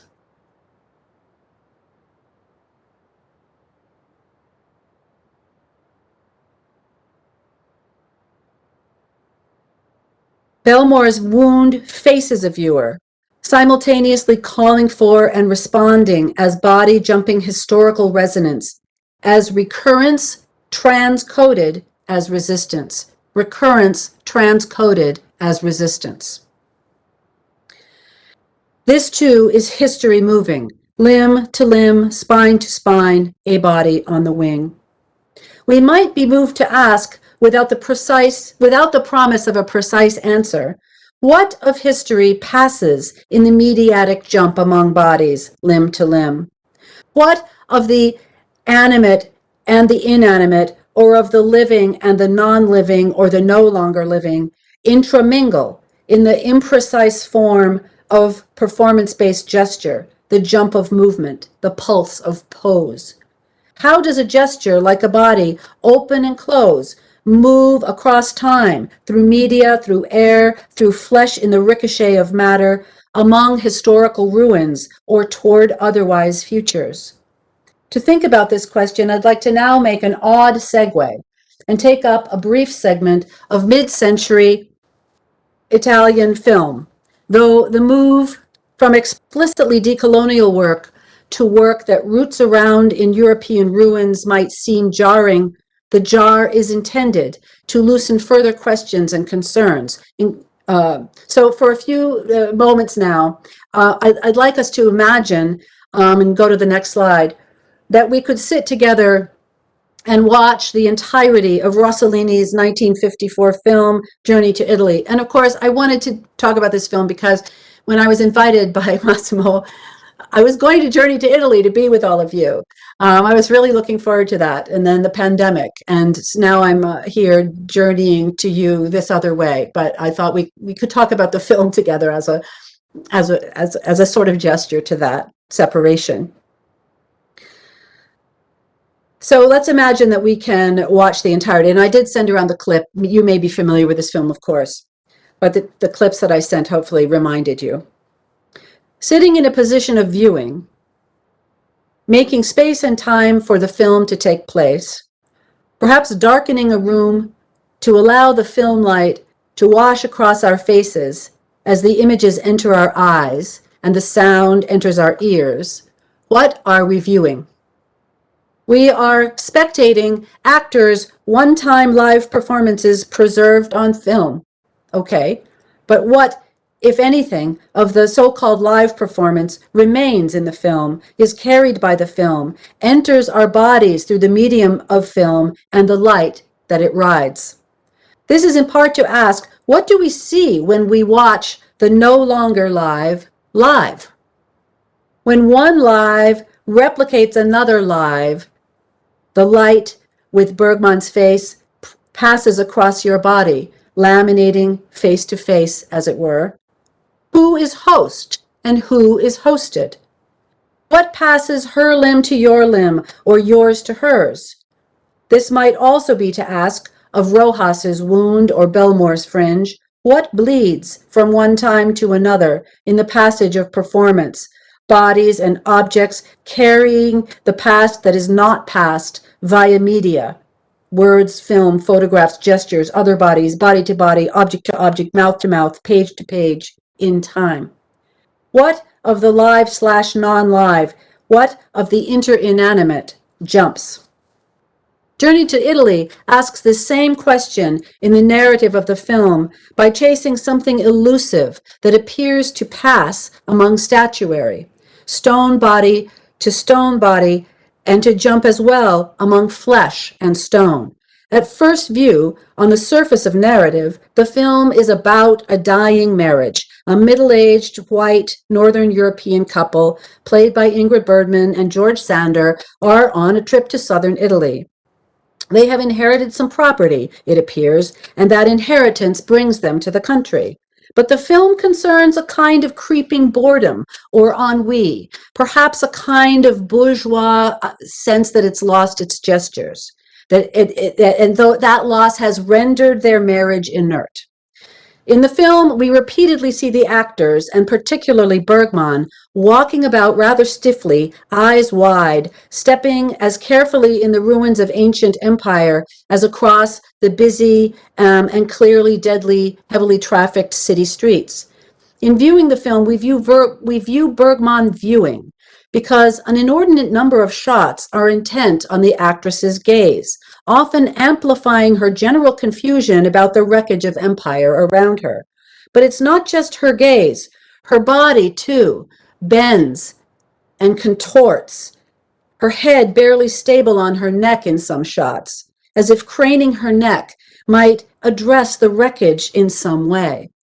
We view Bergman viewing the detritus of empire, skulls in the catacombs, shards of once erect pillars, and crumbling fallout of the once monumental. Or, more accurately, we watch the filmic traces of her viewing when she was alive to view. In this scene, which I've been showing you images of, Bergman is in an art museum in Naples, and it's a very explicit scene regarding the bounce of gaze between stone and flesh. Because she's accompanied by a docent who points out various statues to her gaze. As she looks at the statues, curious, almost hyper-theatrical expressions pass across her face as her head tilts on her and her shoulders shift in subtle ways that look as though she is literally taking the statues into her body, even as we are taking the film into ours. At one point, the film works to capture a gaze explicitly exchanged between the supposedly inanimate statue and the seemingly animate Bergman. And you can go back and forth between these because the film does. As if animacy and inanimacy could jump across materialities interchangeable with one another. Watching the film, we seem to be spectating over Bergman's mid-century shoulders as the gaze of the statue arrests her into stillness, even as the statue itself moves across our viewing faces, entering our eyeballs and reflected on their surfaces. Many of the museum's statues are in ruins, limbs missing. At one moment, the camera settles on a limbless Venus and jumps to Bergman's affect-filled face. She looks as if she might prefer to run away, but I'm sorry, I find the scene very funny. But her own limbs have either turned to stone or been amputated by the filmic close-up, or both. In fact, the relationship set up by the film between the actress and the stone statuary and we as viewers is complex. Limbs that are not limbs nevertheless reach out to Bergman as the surrogate for a liveness she cannot know itself as live. Not only are we seeing Bergman seeing ruin/statuary, but we are seeing her as ruin.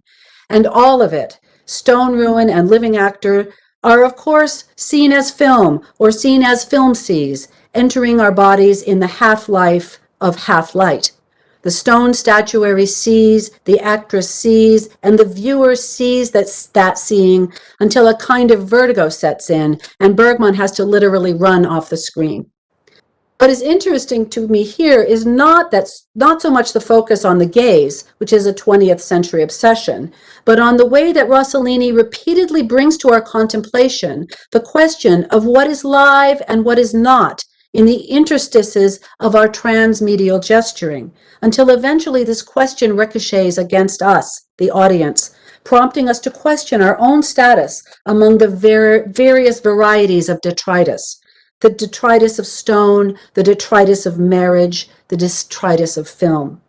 At moments, still, silent, and watching, we viewers may more resemble the statuary than the actress who walks and then runs among them. Among the ruins of stone and in the light of film, do we all, together with Bergman, partake of the question, what does it mean to be or to become live? From where do we take our instructions for becoming? And what might becoming be? And how is that becoming or unbecoming always unbecoming singular? Always, that is, a matter of transcodification, the materiality of the interstice. Bergman and her semi-estranged husband visit Pompeii for a scene in which the conventional divide between live and non-live further erodes. In the ruins of natural disaster that is Pompeii, affect bounces back and forth between stone remains of the live and, in this case, the holes left in the shape of bodies in lava, and the privileged white heterosexual couple struggling with their dead or almost dead marriage. Journey to Italy bounces filmic scenes of animate meets inanimate, inanimate meets animate into our eyeballs and ears.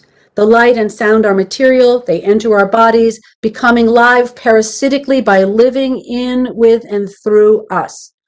As Mel Chen might write, of metal toxins, animate and inanimate, mingling to the point of indeterminacy. So which is it? None of it is live, or as Rossellini himself suggests, all of it is live. And go to the next slide, I think. Rossellini actually wrote in an interview, quote, writing of Naples, quote, that strange atmosphere which is mingled with the very real, very immediate, very deep feeling of eternal life, end quote.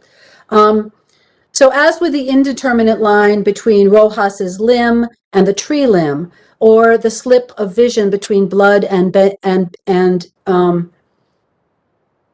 bead in Belmore's Fringe, the difference between dead and live is undecidable.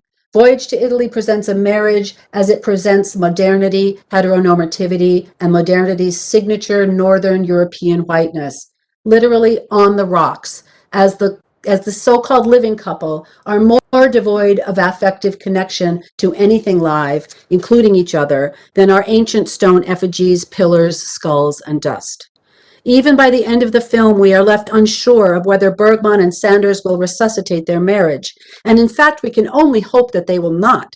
At the close, with nothing decided, a random religious carnival full of darker-skinned Napolitanos, whom Sanders calls children and who Ingrid Bergman calls happy, reminding us of the explicit racism of the bourgeois subject. A religious carnival sweeps them up in an ecstatic, pulsing crowd, reminding the viewer that the film is indelibly steeped in modernity's violent and romantic primitivisms, even as it is just possibly through Rossellini's brilliant flip of the gaze that poses some questions about the deadliness of modernity's assumptions. And here it struck me that the couple, when I looked at this, were kind of like a triumphal arch through which, if you look, these other faces are coming. And I was noticing that and wanting to pull out those particulates. As mentioned previously, It may have seemed odd to have moved from the queer intimacy of Rojas and Belmore's decolonial work to a mid-20th century European film about white heteronormativity that roots around perhaps nostalgically fetishizes the ruins of ancient Rome. And yet, the ongoing afterlives of empire might be shared topics across these works through touching on privilege and dispossession differently. I think about this as I walk to work on my campus in Providence, Rhode Island in the 21st century. To get to my office in order to write this essay, I walk beneath two monumental triumphal arches. Each arch leads me onto an open yet enclosed campus green. Each arch stands on land that, like the whole of the state, is Narragansett territory. Thus, when, where, and who of my daily walk are populous with, I'm walking you toward the statue that looks back at the triumphal arch. Signatures of supposedly bygone Rome sit atop supposedly bygone Narragansett land, where a statue of Marcus Aurelius, a copy of the one at the Capitolone, features the emperor gesturing, raising his hand in a hand wave back through the arch. These mimetically resurrected classical ruins refuse the myth of their disappearance. Clearly, what is ruined is also paradoxically intact, and they perpetuate the ethos of a European triumph. Here's the Capitolone hand wave. They perpetuate the myth of a European triumph over both the past and the future so-called New World. One time laminates another time, one place cites another place, one medium hails another medium. Hyper-visibilized ancient Rome masks hyper-invisibilized Narragansett land. And though both are supposedly bygone, ancient Rome and indigenous civilization, both are clearly still reverberant, or else we wouldn't need this symbol of triumph to remind us every day. To get to work, I pass through the arch and under the raised arm of the emperor. The arch conducts me through its liminal byway, as if to choreograph my passage. Rebecca, sorry, we can go to closing. Okay, we started late, but I will have to then say, that's okay. Let's go through the slides and I'll just talk. I'm sorry. I'm sorry. Thank you so much. Okay, so we'll just stop. Fine. I think you get my point. I was going to talk about something else, but I'll stop here. Let's go to the next slide. I don't want to stop on that slide. Okay, next. I want to actually think about the quarry from which the rock was taken, but we can stop it. There's a lot to talk about. So go ahead and stop. Okay, perfect. Thanks so much, Rebecca, for your wonderful presentation. I think that we can open the debate. I have two questions, very quick question. First, in 2012, I think, I don't remember, you have written a paper on Occupy Wall Street, where make a difference between liveness and deadness. And in that paper, you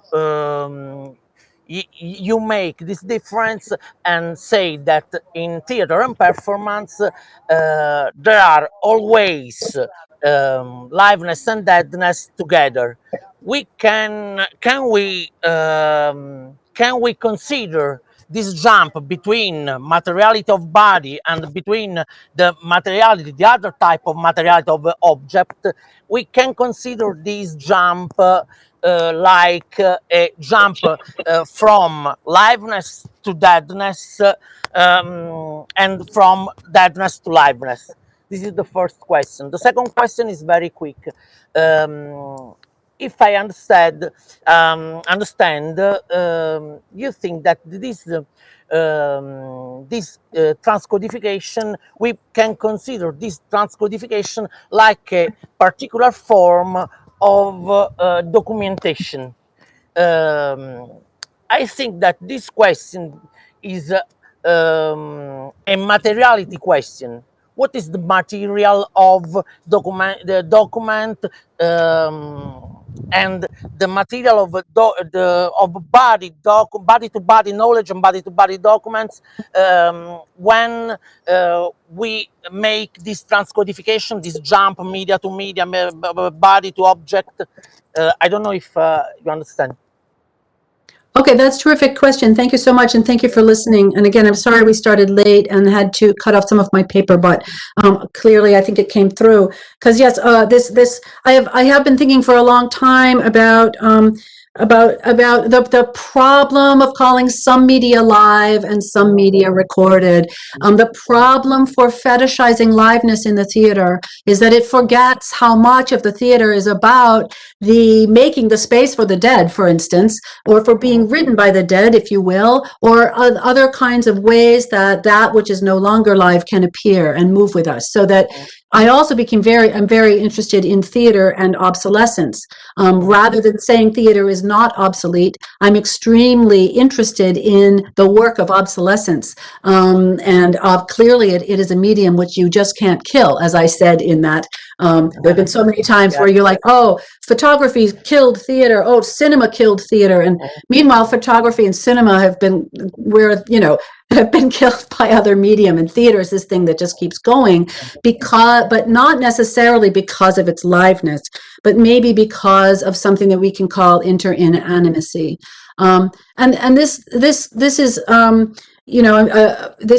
what happens when we shift our orientation to the work of the interstice. If we consider not only, it's easy to see with gesture how a gesture is always off of itself. As Avita Ronald writes, gesture inaugurates relation. If I'm gesturing, a gesture is a call that's open for response. Yeah, It's a way in which the figure of zombie for this reason. You using the figure of zombie for this reason. Theater and performance is like a zombie. Yes, I'm not against zombies. I think zombies are very interesting, and as critiques for capitalism, particularly because capitalism eats liveness, it eats living labor. What was interesting to me about Occupy is the use of the zombies to refuse to be living in a way, and all of the sort of protests that are die-ins, for example, are critiques of some of the operations of the liveness machine that is capitalism. So I am very interested in that, and in work. I thought it was terrific in the event last night, the Remix Cinema event, which was fantastic. That it used Cocteau's Blood of a Poet with the hand with the mouth on it. And moving between the statuary and the live in that very film. Anyway, that's just an aside. I thought that was fantastic. So I don't know if I answered your question, but in general, I think it's important today, especially with what we're facing in the world, in terms of the multiple nightmares wrought by the Anthropocene, but also by the clear unsustainability of colonial capitalism for our planet, that we shift our thinking to our very being as entangled and co-made, co-beings with the inanimate, with the world, with the stone, with the tree, with all beings, and that we stop fetishizing at the top of an animacy hierarchy the human, the so-called human, which has always only anyway been the white liberal subject. So, thank you so much. There's other question for Rebecca.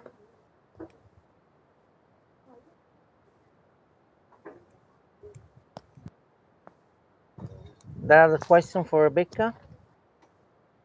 You can hear me?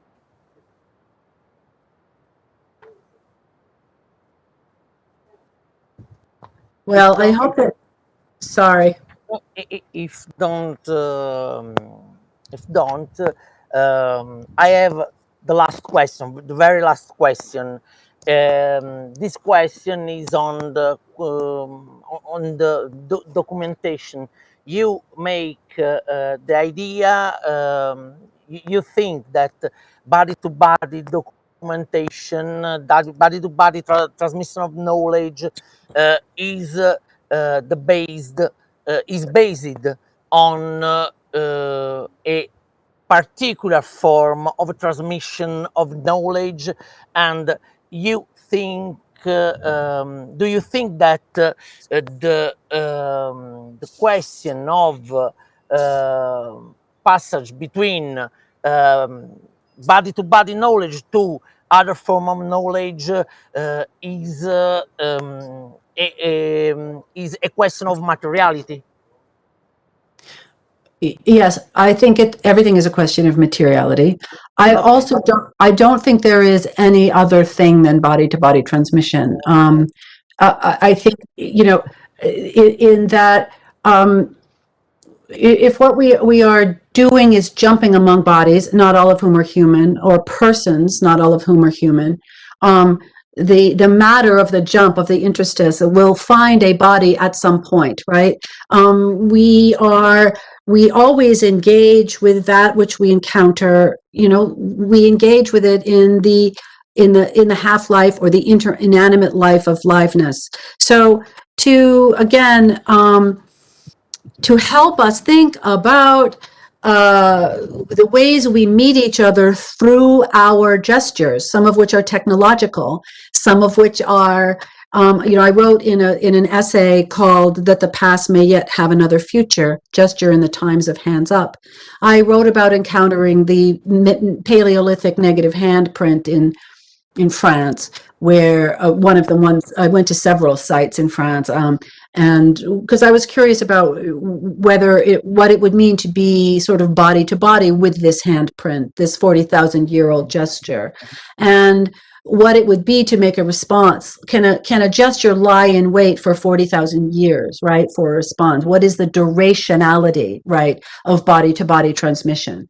And I think that's a book can carry a gesture, right? There's the fabulous work of Dion Brand called The Door of No Return, writes about books as gestures, writes about books as waves, and our engagement with them as vehicles for transmission, and as themselves gestures is, I think, incredibly stimulating as we have to think out from under, the McKittrick quote, which is very much about insular racisms, you know, think out from under our habits of rendering discrete borders. And not to say we have to be promiscuous, because that might sound like we're not talking about the hard discipline of reading in between, or reading among. So I'm not sure I answered your question effectively, but that's what I have to say to that. Does that, Vincenzo, does that resound with what you were asking in any way? Thank you so much. Perfect. If there are not other questions, I say to Rebecca, thank you so much for this very Vincenzo, I'm sorry to interrupt. There are actually two questions from the audience. There are two raised hands. Okay. Excuse me. Sorry, one from Vincenzo Maggitti and one from Massimo Fusillo. Thank you very much, Vincenzo. Sorry. Perfect. Sorry. I'm sorry, Massimo. I'm sorry, Vincenzo. So I give the floor to Massimo Fusillo first, and Vincenzo Maggitti. Then. First, Vincenzo. Okay, excuse me. First. Yes, Okay, since there is no perfect. hierarchy. Yeah, I'm sorry. I'm very sorry, Vincenzo. No, you not have to be sorry. There's nothing to be sorry about. I just wanna wave back to the wonderful speech by Rebecca Schneider, and I said I'm not fake. I say that even though this is your speech was very polemical, it was all the way so moving that I feel emotionally also overwhelmed by it. And talking about emotionally overwhelming, I just want to focus on the image of Ingrid Bergman bursting into tears in front of the revealed bodies of the dead people from Pompeii, because this is one of the images that really haunts my imagination in terms of relations to the gestures from the past and the way we have to cope with it, since all the, not only the temporal distance, but also the hierarchical relationship between statue and living person is completely reshapen and rewritten in this image. About the reason why she burst into tears, because I've read so many kind. I mean, yours is one more way of discussing about it and reading about it. Because I remember maybe it was Laura Mulvey that discusses about it in terms of the way the actress, in a certain way, gets moved by the idea that one day when she is dead, people, as audience of the movie, are going to see her as a similar dead body. So that the vision of the movie in a certain way surfaces the same kind of revelation that the archaeological setting reveals in the bodies. But at the same time, I mean, yes, she's burdened to tears because, of course, this image of the bodies on a narrative way, in a certain is connected to the collapsing of her marriage. But there is something more, especially if we connect it with the visit to the museum, which is also replete with funny sides of it, because of mostly because of the comments by the old guy who turned into you know, a kind of prudery discourse and speech with his comments.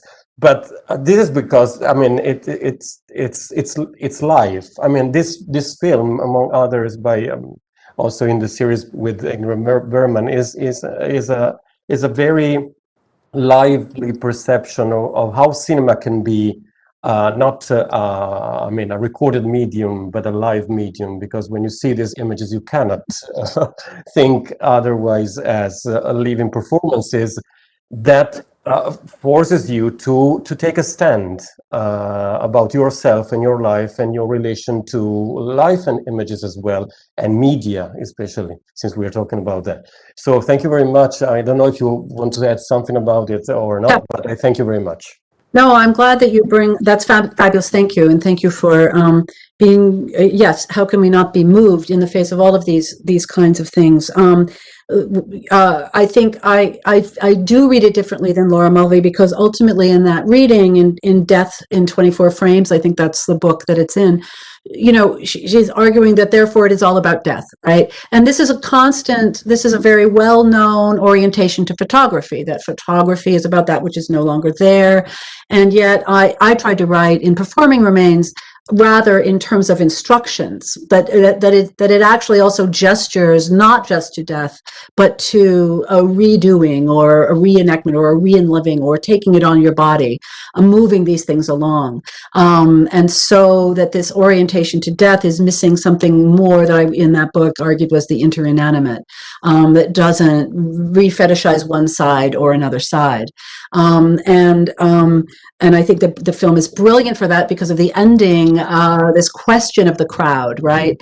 And this question of what I didn't, because my paper was cut off, you know, they come back and they hug at the end, but that's actually not the final image. The final image is a line of police who are policing the crowd. And the question becomes about when can the live, you know, in a sense, be live, or why does he end with the police? I think it's a very interesting question for our time. And then my ultimate question was like, well, look, this gesture of the emperor that I am walking under every day, which is a statue that hails me into relation with a past that I may want to take issue with in terms of Narragansett, et cetera, and the dispossessed. How can I gesture differently? What are the means for gesturing back and toward a sort of, not just saying it's all death and it's all bygone, but I cite Christina Sharp in her book In the Wake on Blackness and Being, that really argues, as others have, that the past, which is not past, reappears, and it doesn't reappear as dead. So this is key. But thank you for that fabulous response. Thank you so much. Massimo Fusillo for the last question. Yes, but My question was about Journey to Italy, and in a way you already answered it. So no, actually it's a movie that I love a lot, and usually in Italy especially criticism was a little bit harsh about this movie because of the picaresque structure, which is also the force of the movie, in my opinion. Yeah, I was struck by your interpretation of body and gaze, and the fact that the experience of watching art, but in a way you answered already. I have another very short question about the relationship. So the first images you showed us about scars and limbs and reminded me of body art of the 70s, which was in a way more extreme and more based on on masochism, actually, on a radical transformation of body. I think the difference lies in the political accent of the art you're showing us. But I don't. Just my question is if you ever thought about the relationship between these scars and limbs and the tradition of body art of the 70s. Yes, thank you for that question. Yes, you've just actually taken me back through my life, because my very first book was called The Explicit Body and Performance and was about 70s masochistic performance-based art. So how did I get, from that to this? I mean, it's very much related to that. And what is different about that and this? In my first book, I really was arguing that some of these artists, and many of them were feminist performance-based artists, although of course we have, I had Valley Export in my images. So, there's already a gesturing to that history and lineage. But I think that early work was also really important about challenging the distinction between subject and object. It was already a kind of what I said in the first book, binary terrorism, that it was that by making the body the object, it was, getting in there and challenging also positions between viewer and viewed, artist and artwork, and subject and object, and challenging us in some really important ways in that way. So I think it's great to mention that, and I don't think we're done with the questions that were raised by that work. But I also have written elsewhere too that is very interesting, that when I'm curious as to why, when the center of the artwork after World War II moved from the center of the art world, or certain ways of historicizing it, moved from Paris to New York, was there with the birth of performance-based art, although it was happening in Japan and in Europe, but a particular American signature to this. And I've written about that in relationship to, elsewhere. But this is a huge topic, Massimo, and it's absolutely related. So even though I can't unpack it here for you, I thank you for acknowledging that lineage. So I thank a lot Rebecca for these important for me discussions. I thank the organization of conference, and I give the floor to Massimo to close the work. Thank you. So much. Thank you so much, Rebecca, and sorry about the technical problems we had. I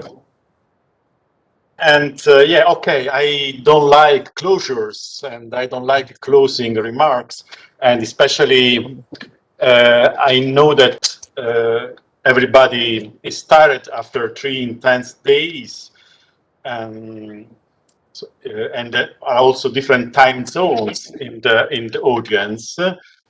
I will just say really few words. Today, Marina Grishakova remembered our first workshop in Tartu before Christmas. A lot of snow, completely different situation from now. It was before the pandemic. Now I am in Rome in a dinner time in extremely hot. and it's in front of a screen. It's a different situation, but I think that nevertheless, this conference went along to the project of CLAM. So when we founded the CLAM, so the research committee of the International Society of Comparative Literature about literature, arts, media, the idea was that comparative literature study shouldn't be confined to the nostalgia of a humanistic hegemony of literature or logocentric models. And we, on the contrary, a future perspective of comparative literature studies lies in the dialogue with the mediascape, in the interdisciplinary dialogue we made together, during these 3 days. And a good help was the concept of transcodification, which is at the core of the project of excellence of the Department of Human Sciences, which is our host, virtual host, but it's our host. So we heard a lot of interesting plenary speeches about, with some keywords like dissonance, noise, space, intermediality, and transcodification was a way to discuss media studies, studies on performance, which sometimes are excluded by the idea of mediality, contemporary art, dance, music, cinema, opera, and it was really extremely rich and intense. Now we will rest for a while, then you will hear about publications and future perspectives of the CLAM. As I said, we just got a renewal of more 3 years, so we will hear about us again. And my really closure is really a warm thank to the organized committee. Really, they have been working during these 3 days, but during the past months a lot. So again, Doriana Legge, Mircolino, Mattia Petricola, and Gianluigi Rossini. They are here. You can see them. They are really the responsible and the author of this. They really worked a lot and worked very well, very well. I'm extremely thankful, and thank you to all the participants, the plenary speakers, the speakers, the audience, and we had some technical problems, but not many actually. I think we can be happy, and so this is my closing remark. Thank you to everybody. Thank you everybody. Thank you, Massimo. Thank you, everybody. And thank you very much. Thank you. Thank Bye. you, everybody. Bye. Thank you. Bye-bye. Thank you. Bye, everybody. Thank you.